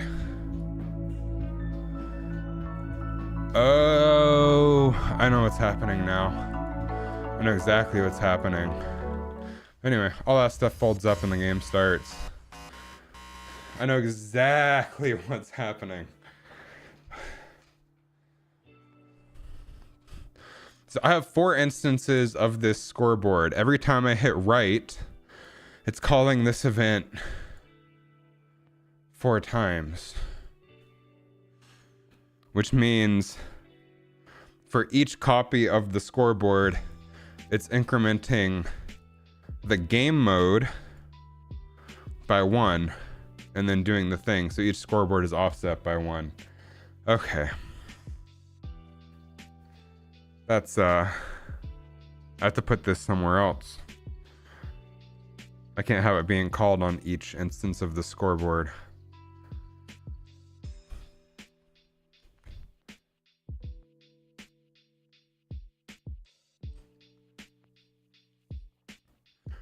It makes a lot of sense. It's always something dumb like that.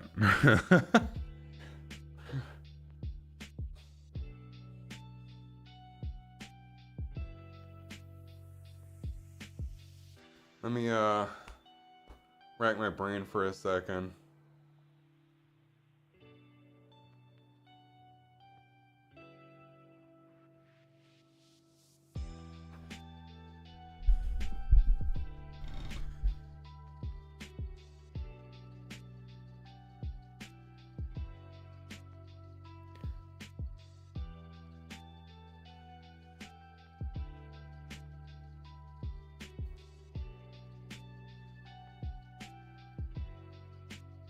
I think we just have to make... No. Damn.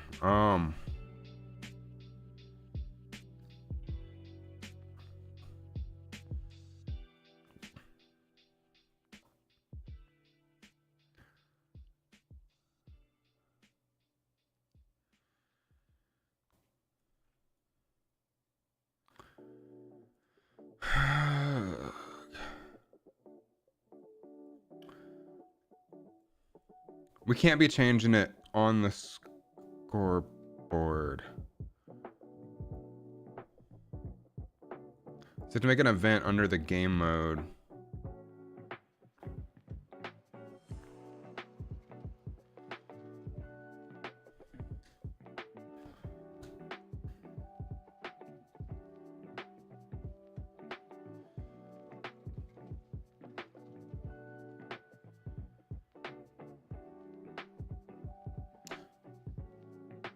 I'm gonna run to the restroom and then we're gonna fix this.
And this is just, by the way, the goal is just to make like a super simple, polished arcade game, kind of like the thing you'd pick up at an arcade back in the day, put a quarter in and play.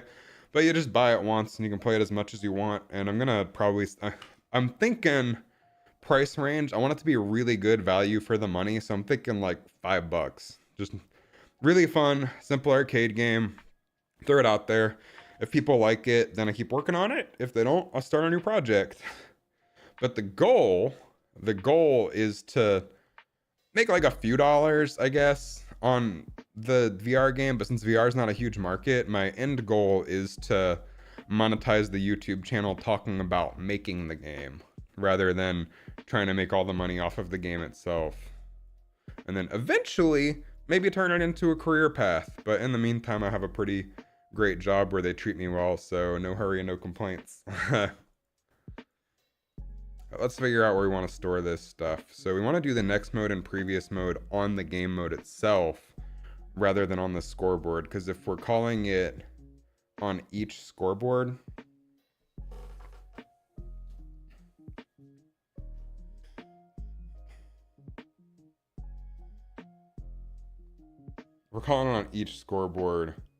that causes issues. So let's go to our game mode.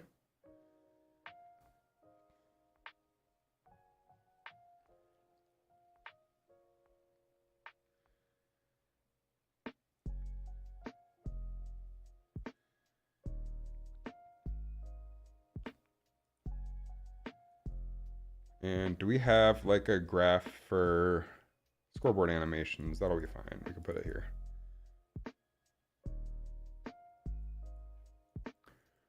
Let's do a custom event for next menu mode, previous menu mode,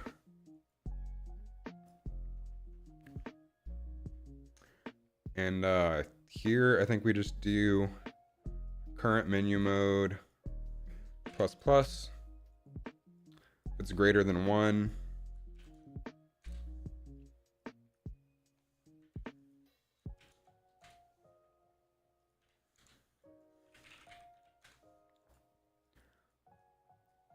Then we set it to 0.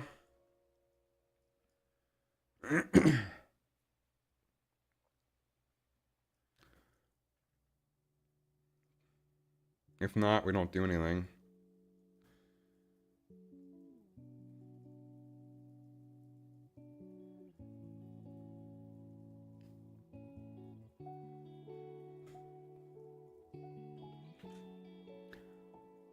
Okay, so then we do current mode, minus minus. Then we ask, is it less than 0?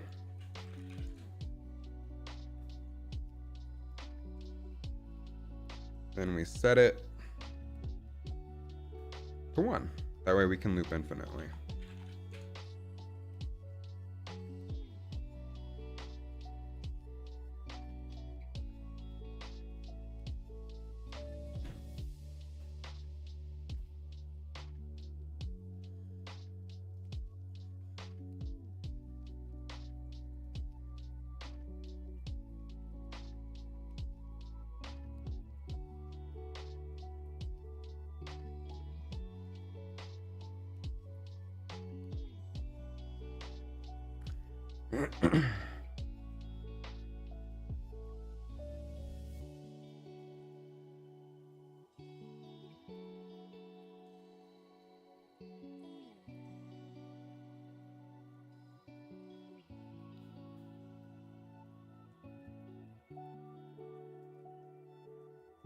So then under our start button,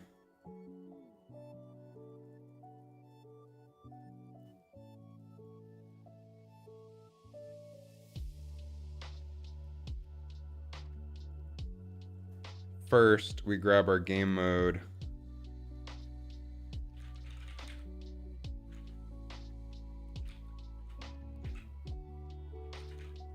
Next menu mode. Excuse me. Jeez.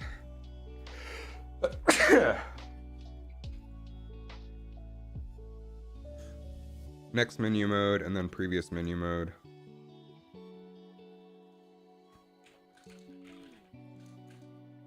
Bless you. Thank you. Now I'm not going to hell for coughing.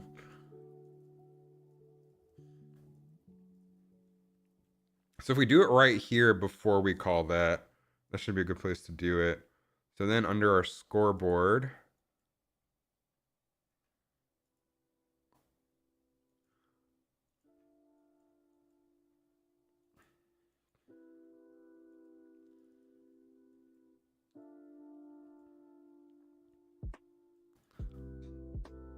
hey yo, STP, how's it going? It's been a minute. Because of me, not because of you.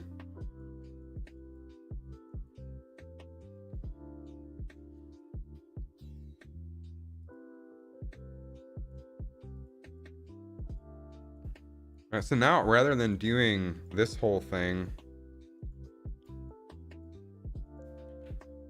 Happy New Year. Happy New Year. I've been really good. This past couple of years have been bangers, for lack of better words.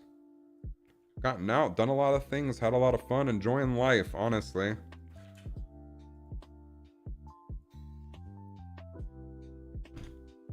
Very few complaints on this end, if any.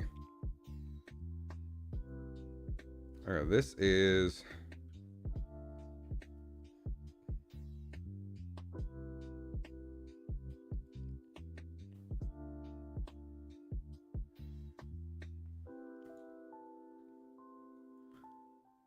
I think what we do is we just grab our inactive menu and say switch menu mode.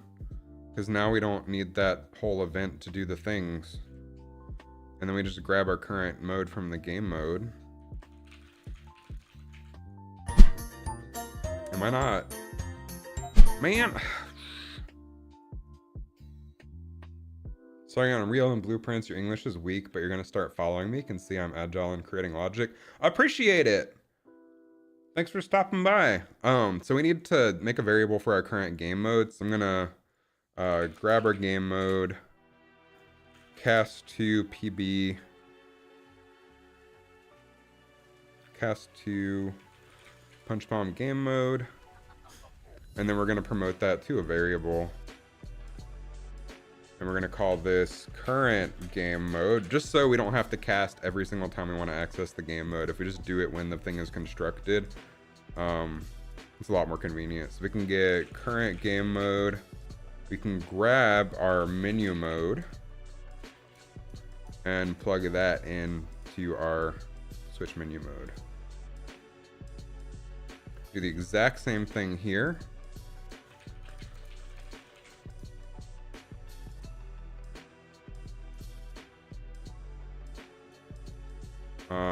Grab our current game mode again, plug that in, and now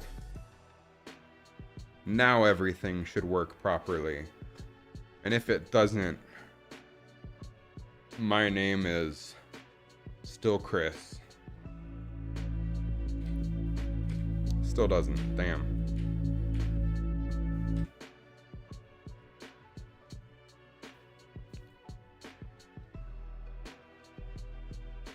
No, it does. It does. You know why? Because I didn't add that logic to the keyboard press. I added it specifically to the physical button press. What do you... it's just something... What do you recommend to better understand each node of Unreal, having difficulty putting together logic? Honestly, you just kind of think about what you want to accomplish, and then... Wow, my, connection says it's unstable. Hopefully the stream's okay.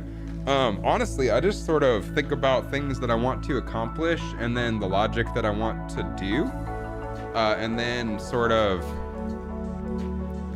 just Google it at the time, and then slowly and surely, like, this is years of using Unreal Engine.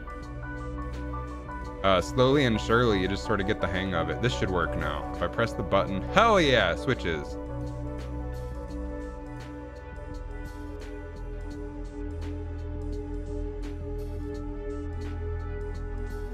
Ooh, that's wrong.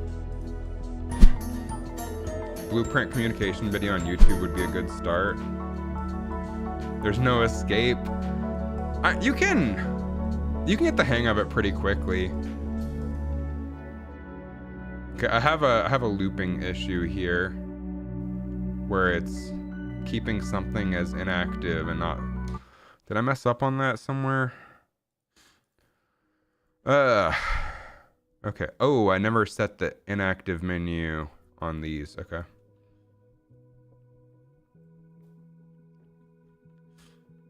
So we want to...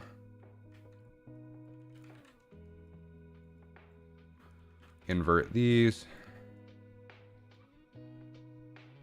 For individual nodes, you can look up Matthew Wathstein videos. I'm not familiar with that, but there are lots of really good resources on YouTube. But mostly just think of things you want to do and then sort of slam your head against the keyboard till you figure out how to do it, is my learning approach. Because, like, you can watch, at the end of the day, you can watch tutorials all day long, every day, and you're not going to actually get into it and learn how to do it. The best way to do it is to come up with a very simple project that you want to accomplish, and, yeah, fuck around and find out. Like, keep it very simple from the start. That's a lesson that I have learned way too many times, is if you outscope yourself, you're going to get overwhelmed and just quit on the project. At least that's how I work. This should work fine now.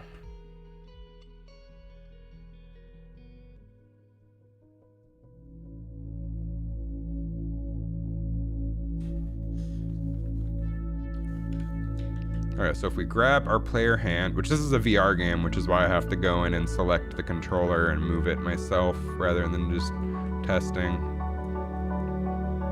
Okay, coming soon, classic mode. Coming soon, classic mode. Coming soon. Okay, we got the menu switching working. Very cool. And it works backwards too. And then one thing we have to fix is when we hit the start button, it should not start the game when it's on coming soon. Tutorials in your language very scarce, forcing you to watch tutorials in English. Yeah, I think that's just gonna be the reality of the situation. I think the majority of people using Unreal are probably, honestly, English speakers. Is what it seems to be. because it's an English company, I guess, that develops it. But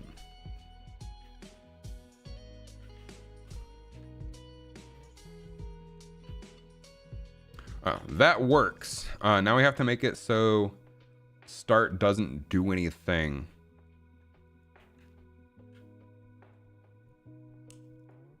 So we're gonna base that based on what the menu mode is.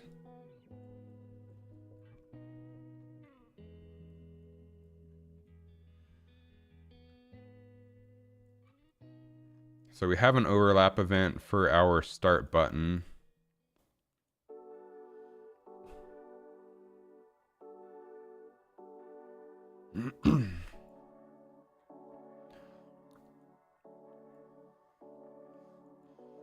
So we're just gonna add a switch on enumerator.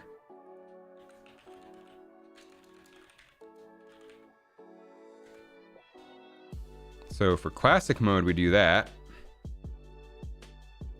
So we still light the button up when we press it, but then for coming soon, we don't do anything. Maybe play a sound effect like bono, but I don't have a badump right now. We can print a string just to see if it's working. We can say, hey, I said it's coming soon, you donut. Nobody will ever see that. This is just for my own testing purposes. We'll set this to 25 seconds. And I do believe we're setting the mode, but let's just double check. So on our start button, next menu mode,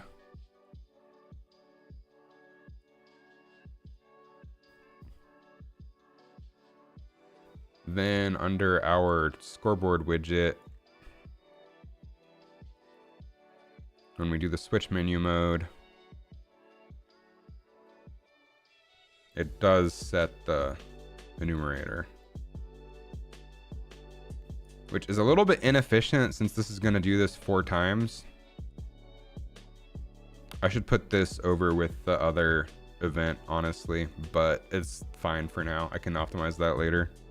Follow tutorial when you finish it, comment everything out, explaining in your own words what you how you think it works or should work. Try playing around, moving nodes around, changing values to something stupid, just see what happens. Yeah, the best way to learn, I've found, is get things working, then sort of figure out why they work. Like, there have been plenty of times where I got things working and had no goddamn clue why it worked, and then sort of figured out later. But mostly just mess around with it is the best way to learn. Okay, that should not happen. It should not be able to start while it's on coming soon.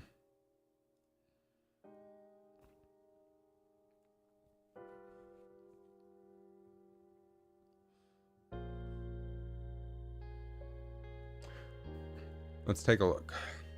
In a book, it's reading Rainbow. Oh, shoot. I know what happened. I'd never set an enumerator to grab. When you move fast and you're talking to other people, sometimes you miss things. Sometimes you miss things anyway. But,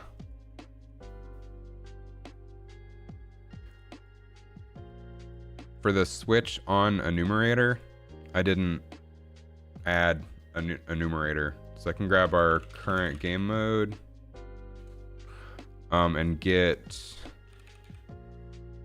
menu mode enum and plug that in. Now the start button shouldn't work when it's on classic mode or when it's on coming soon.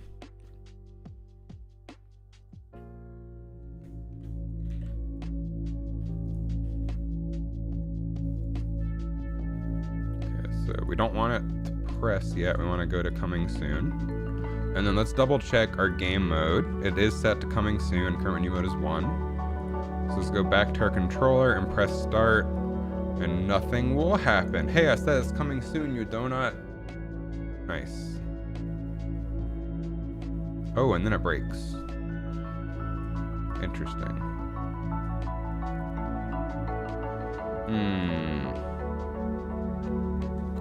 Where am I setting that? This is also the problem with taking breaks from projects and coming back to them. You forget a lot of things.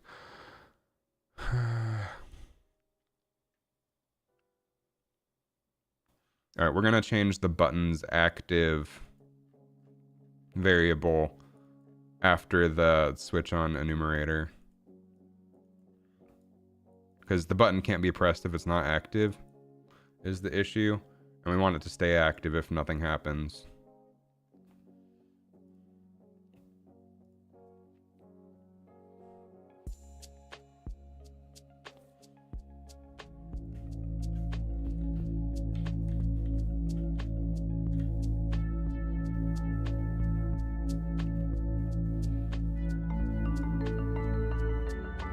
Okay, so coming soon.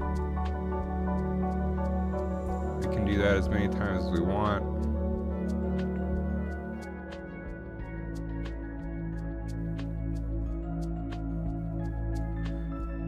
And if we switch modes back,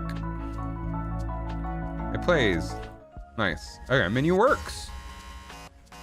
We gosh darn done accomplished what we set out to accomplish today. We started out with no menu functionality, and now we have menu functionality. Let's bake it to the headset and see if it works. I haven't done that in a minute. This might break. Oh, I should add vibration too for the controllers, which I had previously but do not have on the current start button.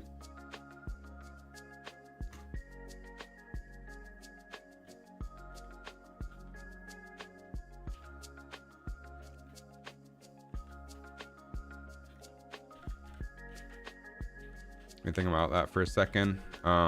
See where I put that and how in the logic I used.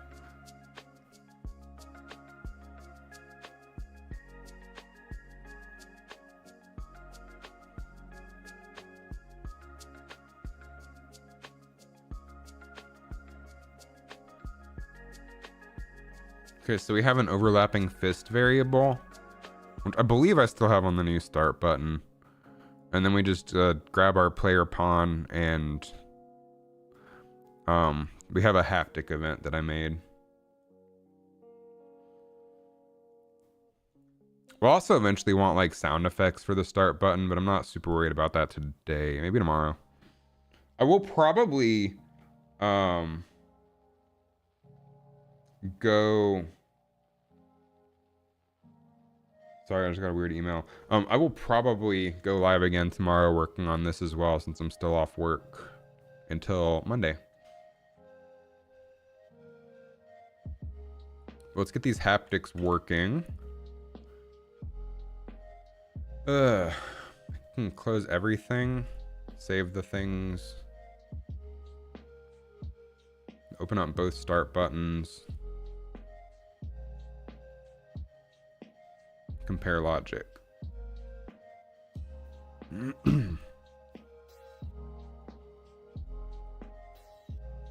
Do we have an overlapping fist?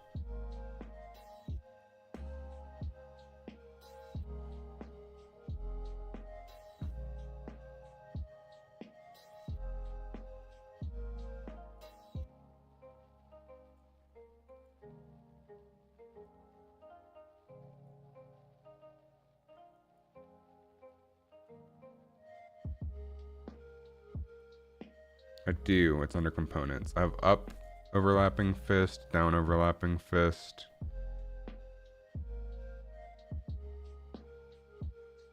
Oh, there we go. That's what I was looking for.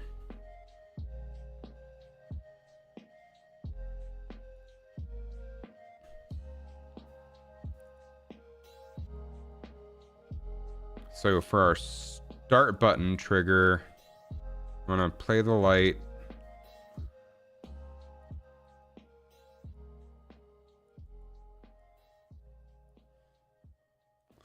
Vibrate, and then do the enumerator.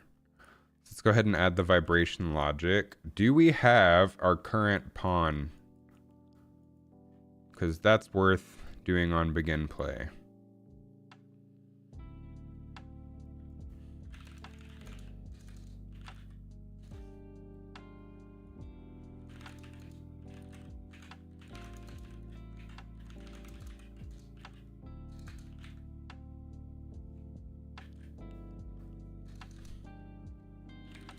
Okay, there we go. That's what I was looking for.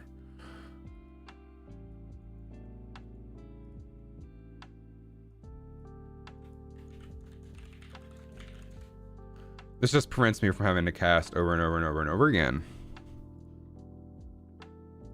Just cast once, and then I have access to that all the time. So here we can grab our current pawn, and we can do haptic left, and this will be punch haptic, and we'll branch. Because we don't want the left fist to vibrate every time. We want whichever fist they press the button with to vibrate. And if they press the button with both fists, then they're probably just dumb.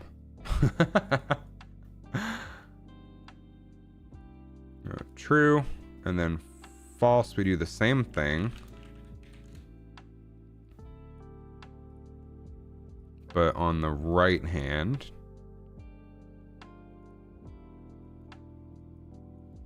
Is this correct? Play haptic. Yeah. Well.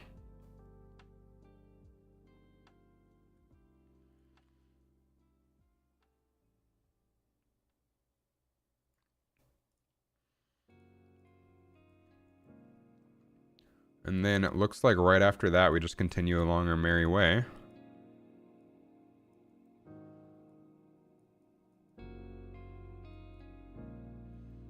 Now we just need the conditions.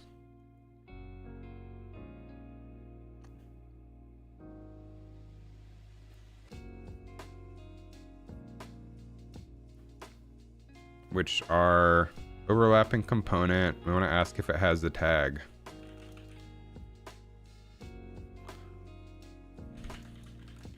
If it has fist L. If it has left fist, then we play the left haptic. If it has right fist, then we play the right haptic. Cool. Oh wait, no, not overlapping component. We want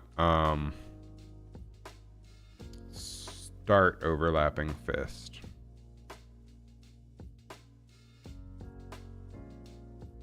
Then we want to copy this logic.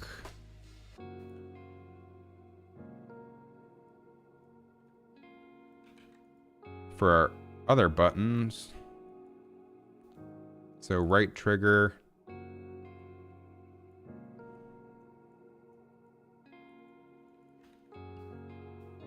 Paste it in.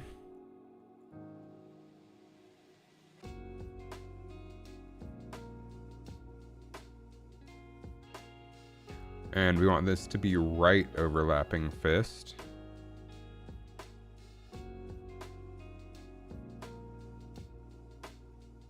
And I want to paste it in for the left button as well. And we have not done any logic for the up and down buttons yet because there's no mode in the game that needs those yet. That's just future proofing.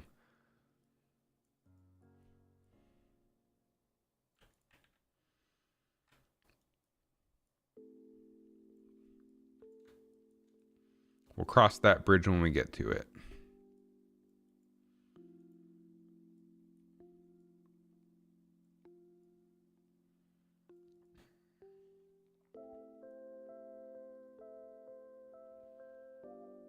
And for this one, we want the left overlapping fist. Compile, save. Now we plug the headset in and see how much of a mess we made.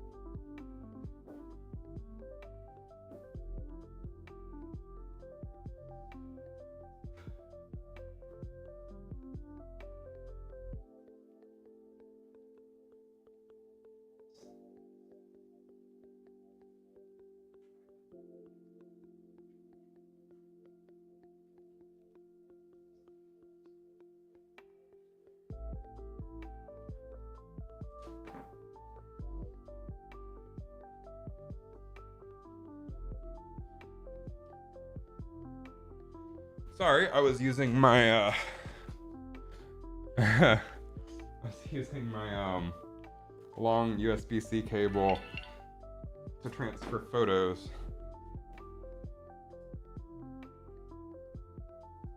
So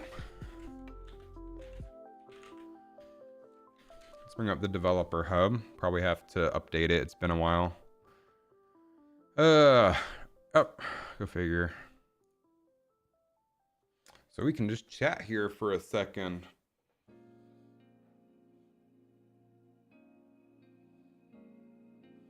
Yeehaw. I can transfer you some cookies. Hi, Green Coke. How's it going? I don't have any cookies. I have caramel apple G Fuel and water.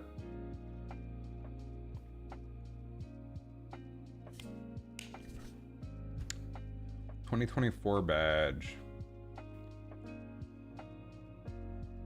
That's the end of the world right there with no cookies. Okay, I had cookies for my New Year's Eve party, but now for day one of the new year, we are eating healthy in this household.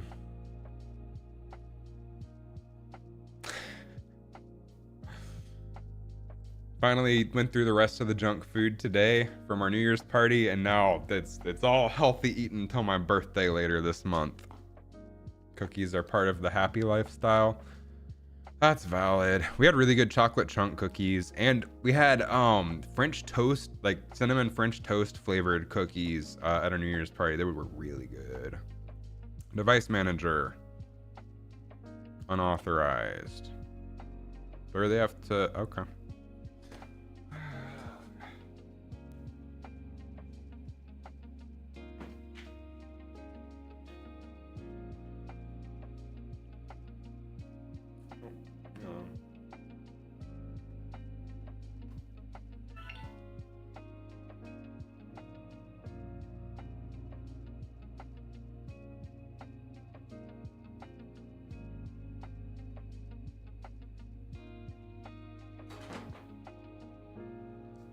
What is it doing? Oh, I didn't want that. Oh.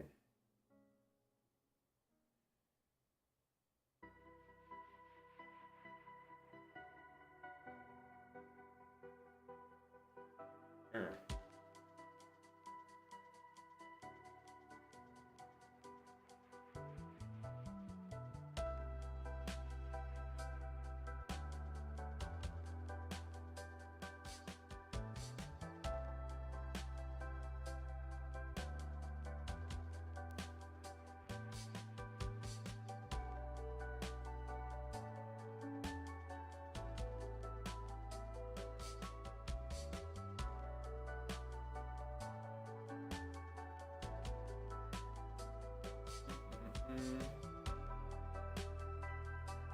I don't know why this isn't showing up. Ooh, VR.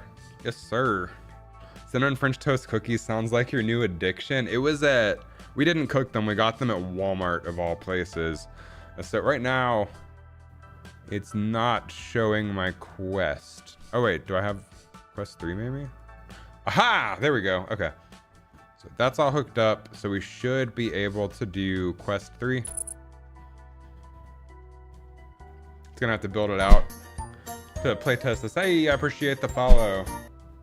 Just yak. We have to build it out for the headset because playtesting within editor on the Quest, pain in the ass. Don't know what the performance is like. It's better to just go ahead and build it out for Android. It doesn't take that long, in my experience. Some other people might have different experiences. Yeah, I'm making a VR game where you punch things, Coke.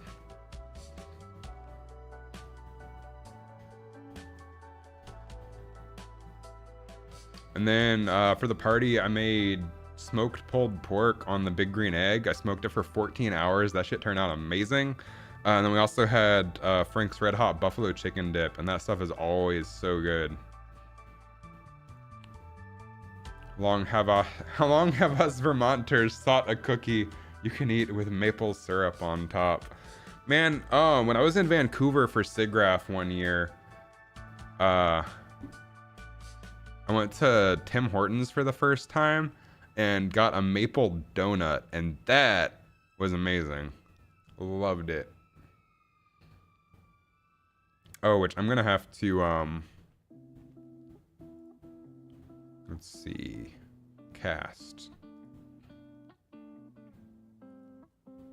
just so it doesn't crash or anything.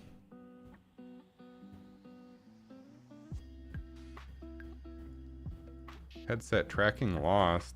Shut your damn mouth.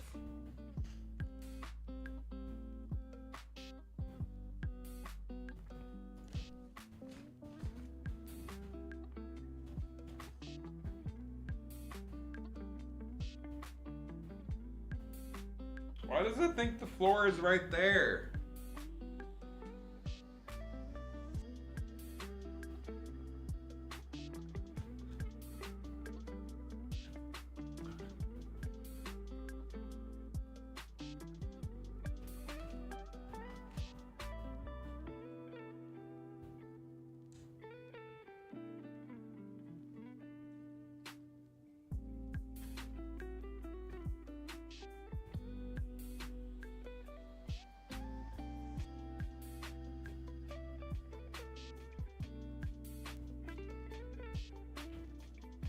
My hand goes straight through the floor.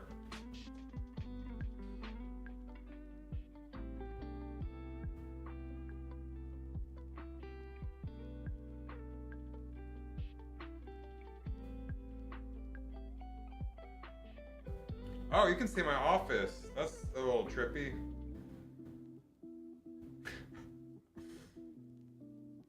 Back.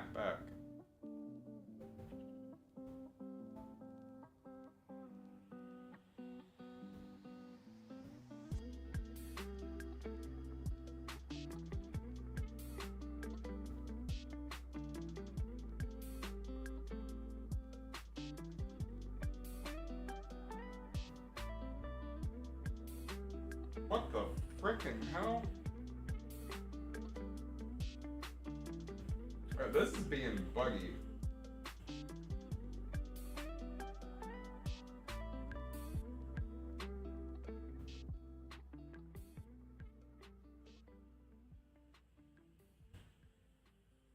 I don't know why it's using my left hand.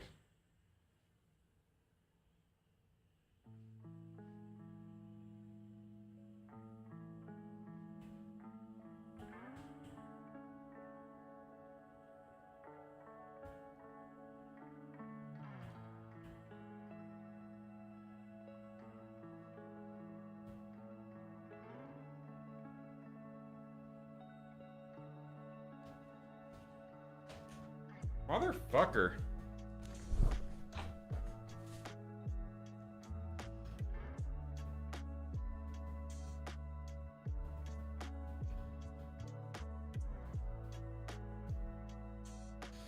I wonder if the casting is causing the issues.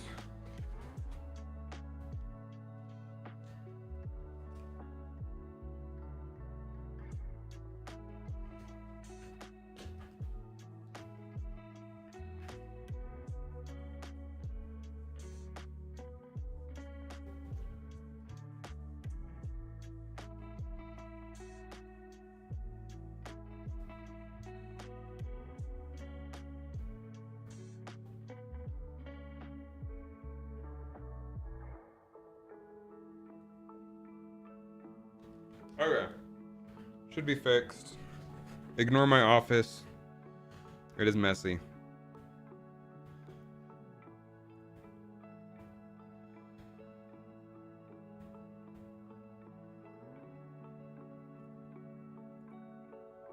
This is still processing.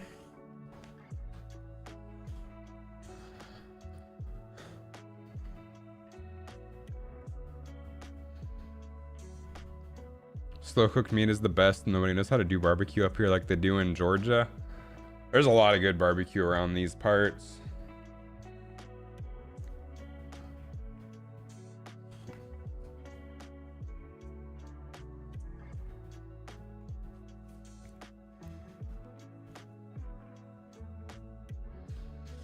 Waiting for it to figure it out. In the meantime, I'm moisturizing. My hands get very dry in the winter.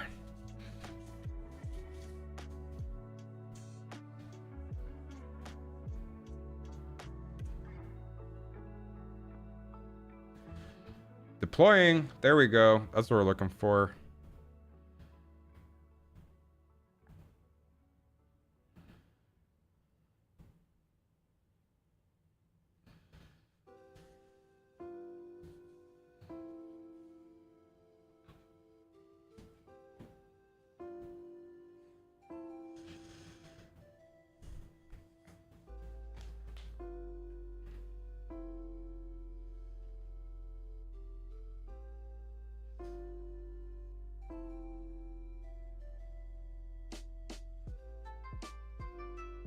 Why does it think the floor is like 2 feet up?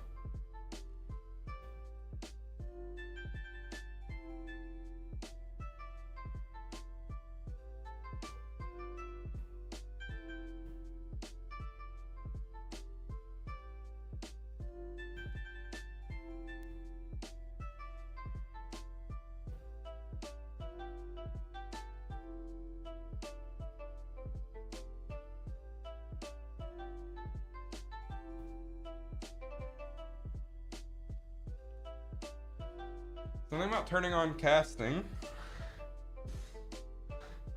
See, it goes,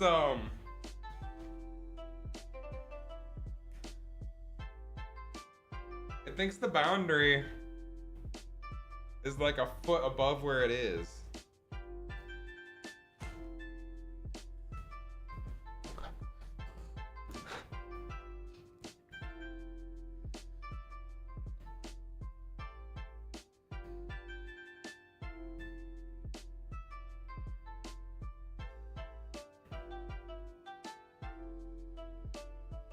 Running.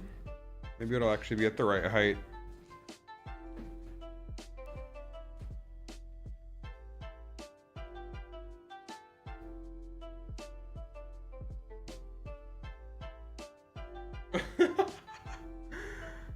Oh no.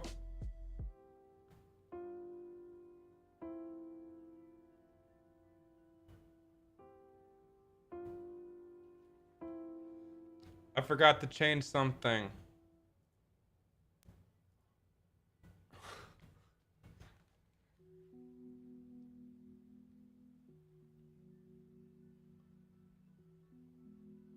We're very high up.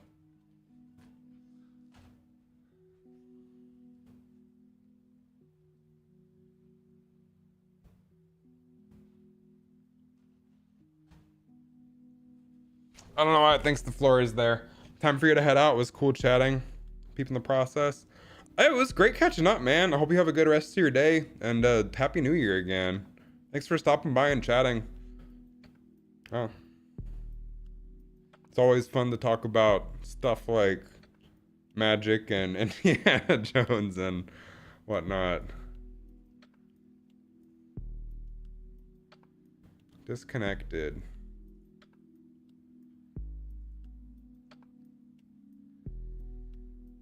Okay.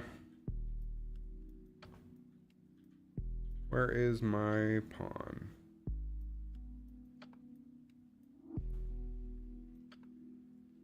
Zero. Also, the lighting for this looked pretty rough in the headset. I just recently changed this so that it's actually shaded. It was all completely baked, but I figured shaded would be nicer for the animations. So I'm gonna have to mess around with that some, I think.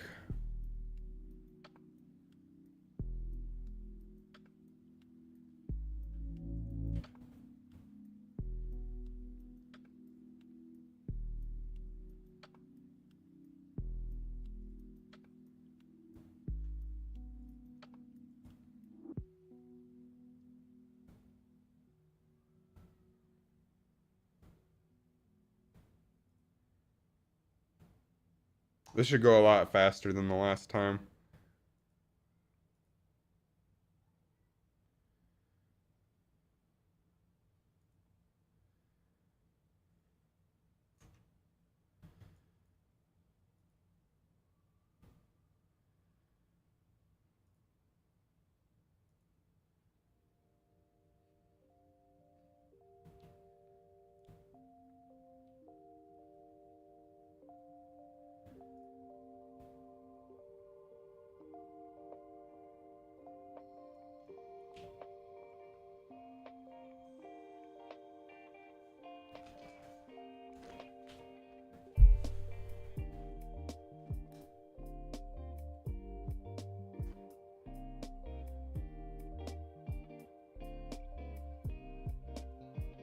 I'm not entirely sure why I'm short.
Damn, dude.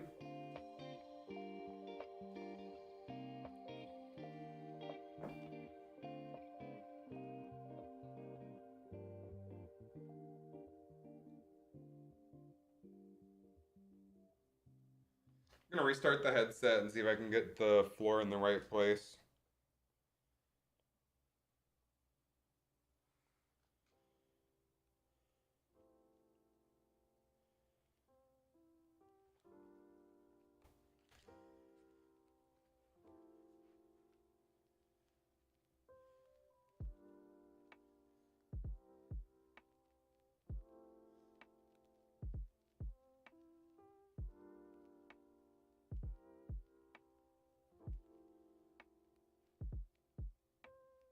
There we go.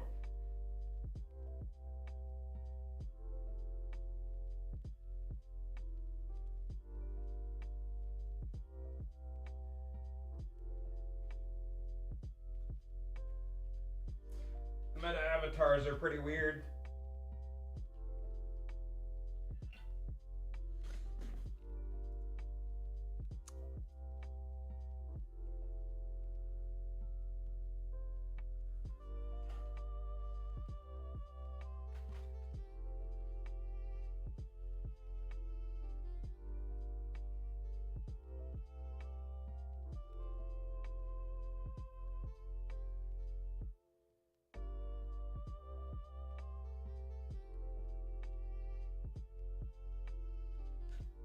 There we go. All right, so now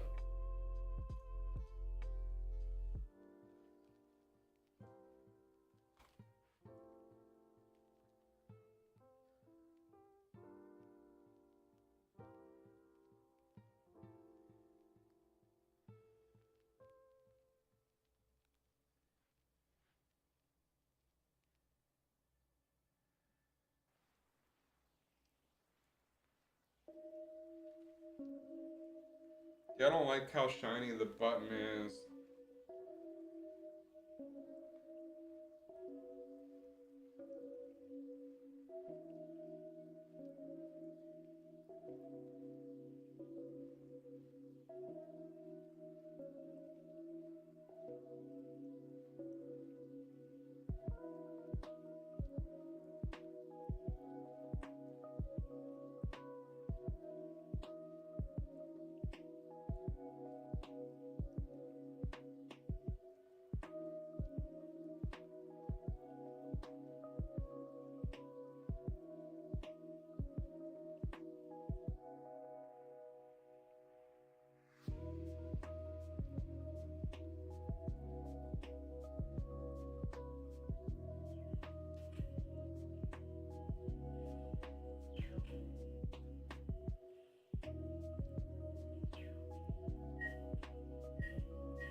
Okay, we're up and running. We have our menu switching working, and that is a lot more than I ever hoped I would get done today. It is currently 4:10. I feel pretty damn good about our progress. I might mess around with the graphics a bit to make it look prettier, but I don't need to be live for that. So I think I'm gonna end the stream here and come back tomorrow around 7:30 or 8 a.m. if that works for y'all. Now that I have this all set up the way I like it for the stream.